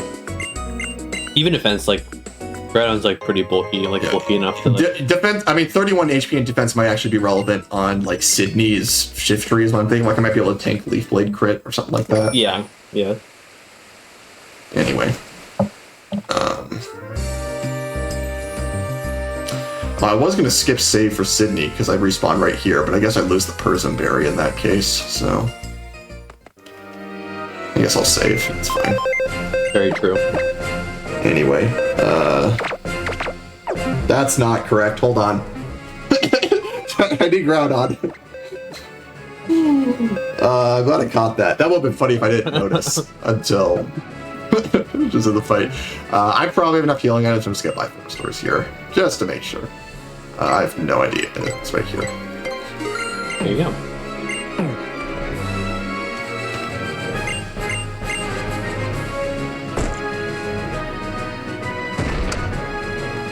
Okay, so I need to put a Persian Berry on because I did lose it. Yeah, this is probably the scariest fight in the E4 for Omega Ruby. So we have the Sun, which actually does more harm than good for us in this fight. Chlorophyll. Because, Sydney's shift tree has Chlorophyll, which doubles its speed in the Sun. So even if we X speed, we're still not faster.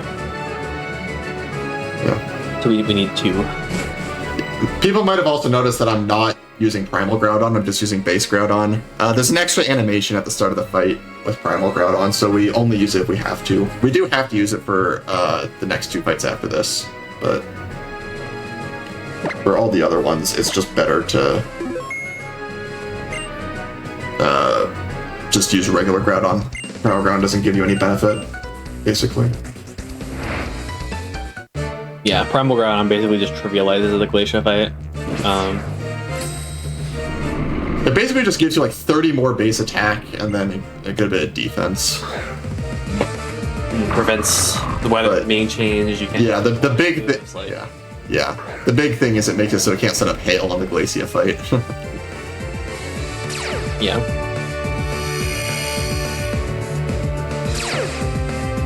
So we're again here we're hoping for Swagger. Okay, well it needs to hit. All right. So I'm +5 now.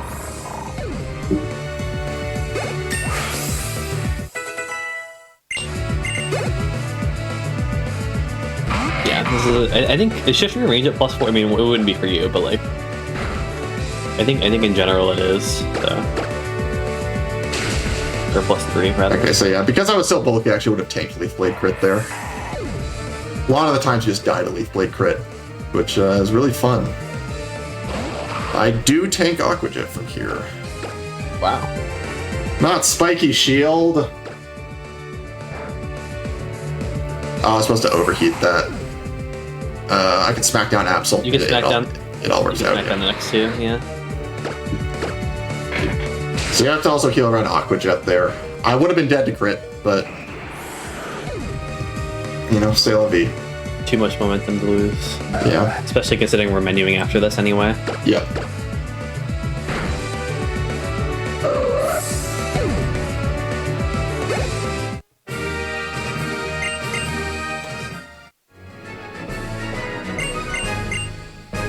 The main problem with... you go. Yeah, so this Dusclops is a nightmare for basically everything. Yep. So it only has 1 attacking move. The concern is not the attacking move. The concern is its non-attacking moves. It has Curse and Confuse Ray. Yep. And it's like super, super bulky. So it's like pretty hard to take out with really anything in one shot.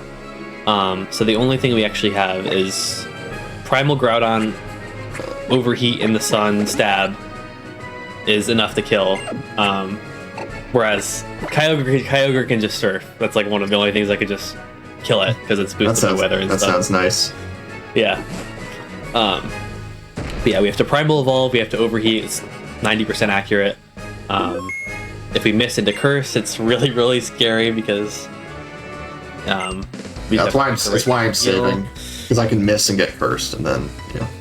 We don't have the luxury of like switching out to something and getting rid of Curse. So it's pretty sketchy. If you want to not Primal Evolve or Primal Version, whatever, you want to use Base Groudon, you have to put the Soft Sand on, which boosts your ground moves by 20%. And then with maximum possible attack, which I do actually have, but with maximum possible attack, it's a 13 and 16 damage range with Precipice Blades, which is also only 85% accurate. Yeah. But it does save... I don't know how much time that stress saves, like 20 seconds? Because you don't have to use Overheat either. Yeah. And Primal's like 15 or so. So...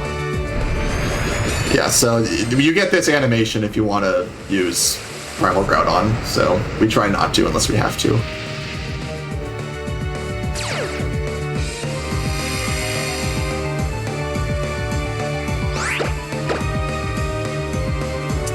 Ooh. Okay, well I just have to yell through this.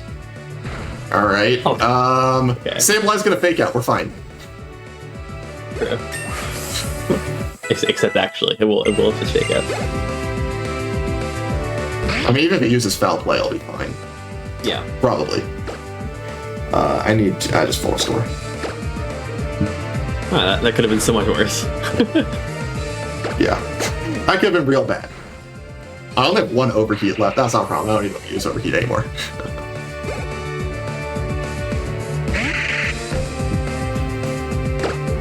Yeah, fortunately, it has one attacking move. It's Shadow Punch that does swaps, but it never uses it. No, it's always either Confuse Ray or Curse. Very, very cringe. I got basically the best case scenario for for missing Overheat. Yeah.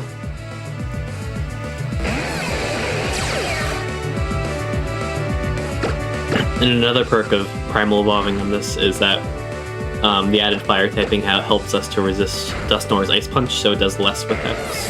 Yeah. Fun fact, my practice run finished right about now. Oh. Just to give you an idea of how well it can go if you don't get all the things to happen. So what's nice about this strat is you usually don't have to menu at all going in between Phoebe and Glacia. My health innovations. Yeah, my health is more than high enough. The only thing that Glalie can do on the setup turn is it Shadow Ball? I don't even know what the move is. Crunch. It's Crunch. It does very little damage. I'm gonna save just because I'm scared of things, but it should never matter. Saving is very low cost here. That's crazy. Yeah. Listen, man, you never know. I should just be able to XP. This is probably the craziest save so far. Yeah, definitely. I mean, I agree, but yeah, this fight is just very free. Yep. I just have to Earthquake Wall Rain. I do have to X speed as well, but yeah, usually what happens is the AI doesn't understand how Primal Sun works, so it just tries to set up Hail a lot of the time, which it's not like it even learns either. It's not even like like, oh, this doesn't work, let me just it uses it multiple times. Yeah. That really works for us. It also has a screen which I can use. It does nothing. If you have 31 IV speed, you exactly outspeed everything in this fight by 1 point. 30 IV speed is not good enough. You need 31. Yes, that's really the only thing with speed is like if you don't hit that threshold, it's like the same to have like basically anything. Low end, mediocre. As long as it's not like minimum, like it doesn't really make a difference. Yep.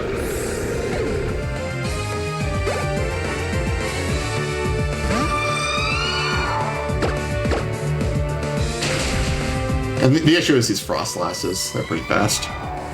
Yeah.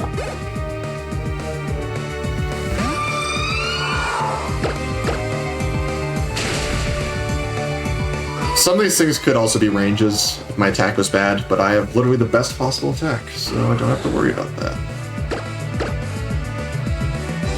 Oh yeah, this thing can use Protect. I forgot about that.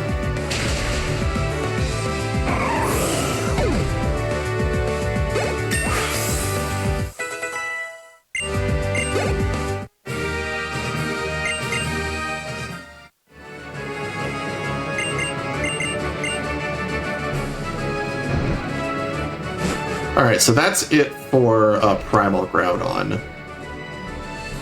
We also don't need to use Overheat anymore. We're going to teach Strength and equip the Silk Scarf. And the main reason is we just need something to hit, like, Flying types and Claydol.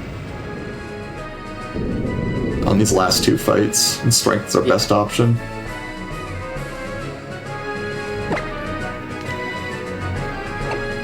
Nope. Yeah, this fight isn't particularly scary, but it is pretty prone to losing a lot of time because the lead Altaria uses Cotton Guard pretty frequently, which increases by 3 stages. So you could, and if it uses it multiple times, you could potentially be like 3 or 4-shotting it. Then I should Elixir here. Faster than Leppa.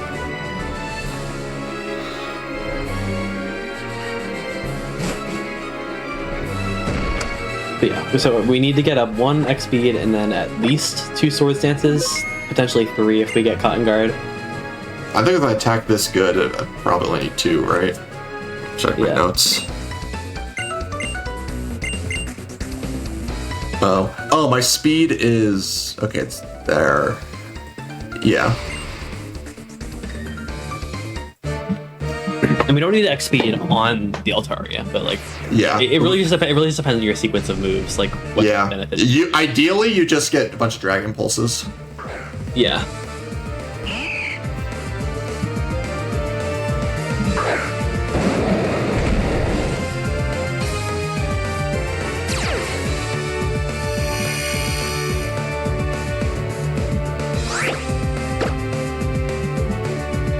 Okay.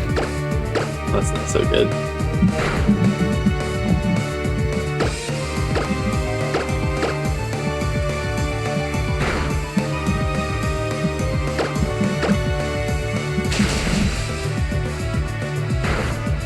I'm just gonna heal here.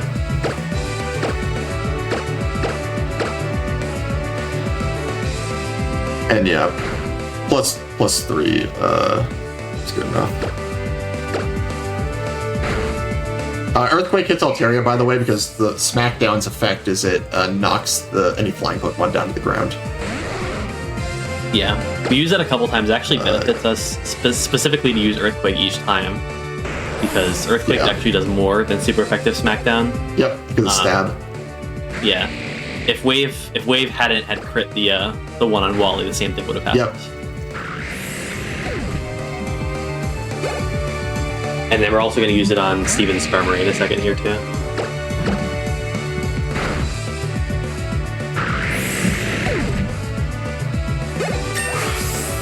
Pretty cool to see that actually in use. I don't know if I've seen the Smackdown actually used for its secondary effect all that often. Yeah. Yeah, we mostly use it for that purpose, is to knock things to the ground. But it's also useful in Glacia because it kills everything. Means we don't have to have a second PP restoring item.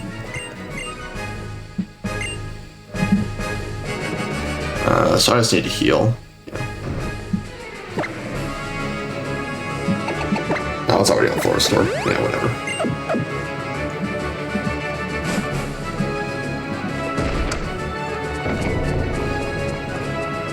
So Steven has a couple problematic Pokemon. The big question mark here usually is, 31 IV neutral attack is like pretty common, obviously. And the conundrum you face at that attack is you have a 15 and 16 damage range on Steven's Claydol. And if you don't get that range, it will heal first of all, and then the turn that you don't kill it, it will use Reflect. Yeah. So that could be kind of a nightmare to deal with. Yeah, you probably have to stall it out, right?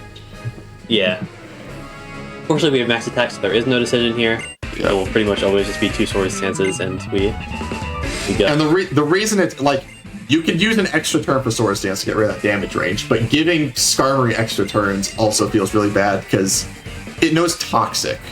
And the Toxic damage really ramps up the more turns you spend on Skarmory. Yeah. So you really want to spend as few turns as possible on Skarmory. The God Fight is it never uses Toxic, or it just keeps missing. Because then it is possible to go heelless, although rare. But most of the time you just get Toxic turn 1, and then you just have to deal with it.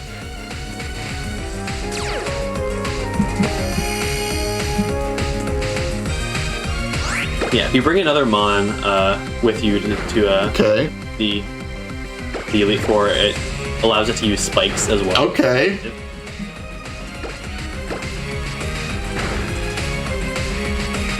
Alright, no Toxic. Could potentially be dead to Iron Tail plus Bullet Punch here, though. Yeah. A little scary. I'm probably going to have to heal on Aggron.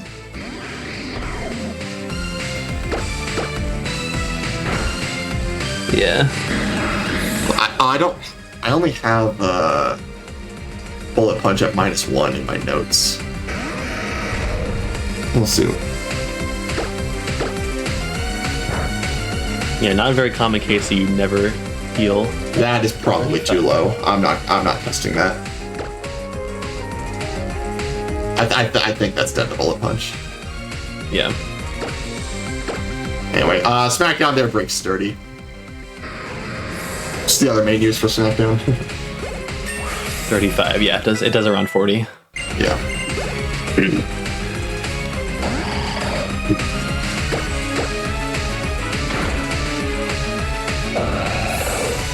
close to the. I don't know if I've ever seen Heala. Okay.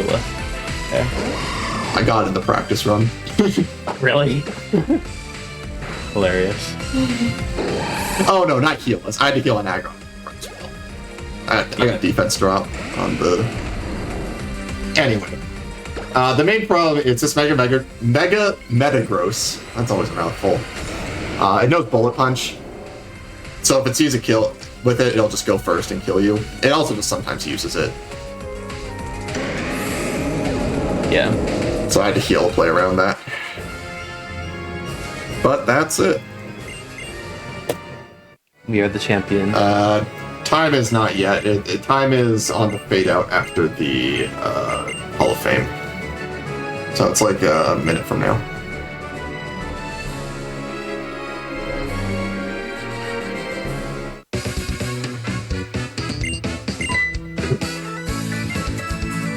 Kyogre does like slightly better than Groudon in the Elite Four in Alpha Sapphire, but Latios is pretty bad. The difference is much smaller than in OG games. But yes, Kyogre is definitely better. How far apart are the records for Omega Ruby and Alpha Sapphire, actually? They're currently just under 2 minutes. 2 minutes. Alpha Sapphire record is currently at 2:53:40. That's like a minute. That's like a minute and a half. Yeah. I don't grind Alpha Sapphire as much. Yeah. It's also not as fun to grind.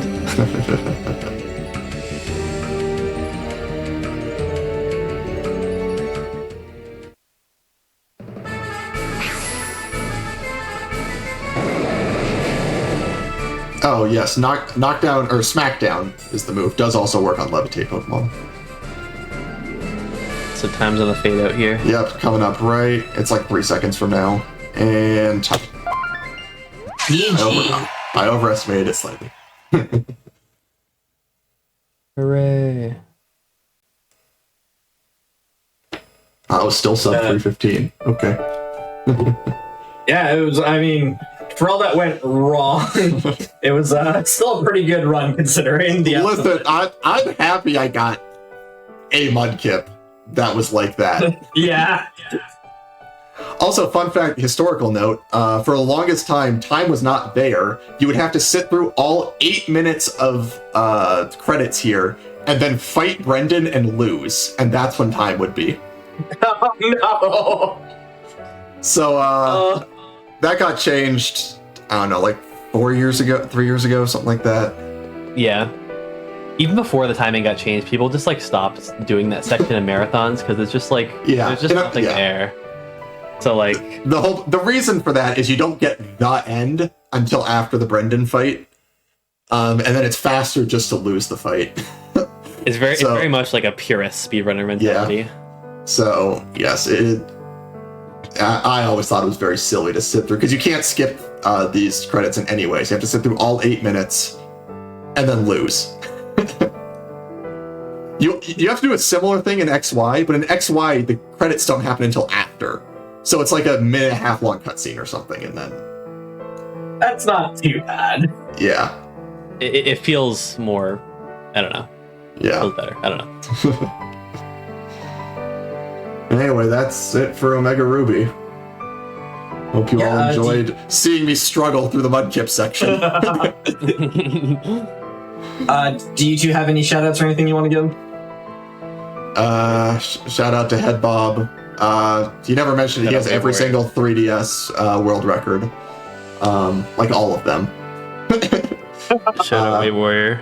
And then all the Pokemon speedrunning community. If you're interested, you can join the Discord. You can find it on the speedrun.com page for any Pokemon game. There are multiple Discords with the different consoles.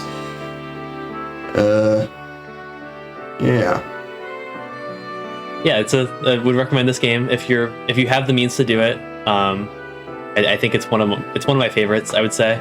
I'm pretty partial to Gen 6. Yeah. And you don't need a capture card or anything. Potato Cam is absolutely fine. Yeah, one of the best runners fully has a complete Potato Cam setup. So yeah, he's like third or fourth in XY. Yeah. Third or fourth in this game. Yep. So if any of this stuff looks fun, which definitely I think some parts of it are completely very fun, Would definitely recommend 3DS Discord. We have some people to help. Yeah.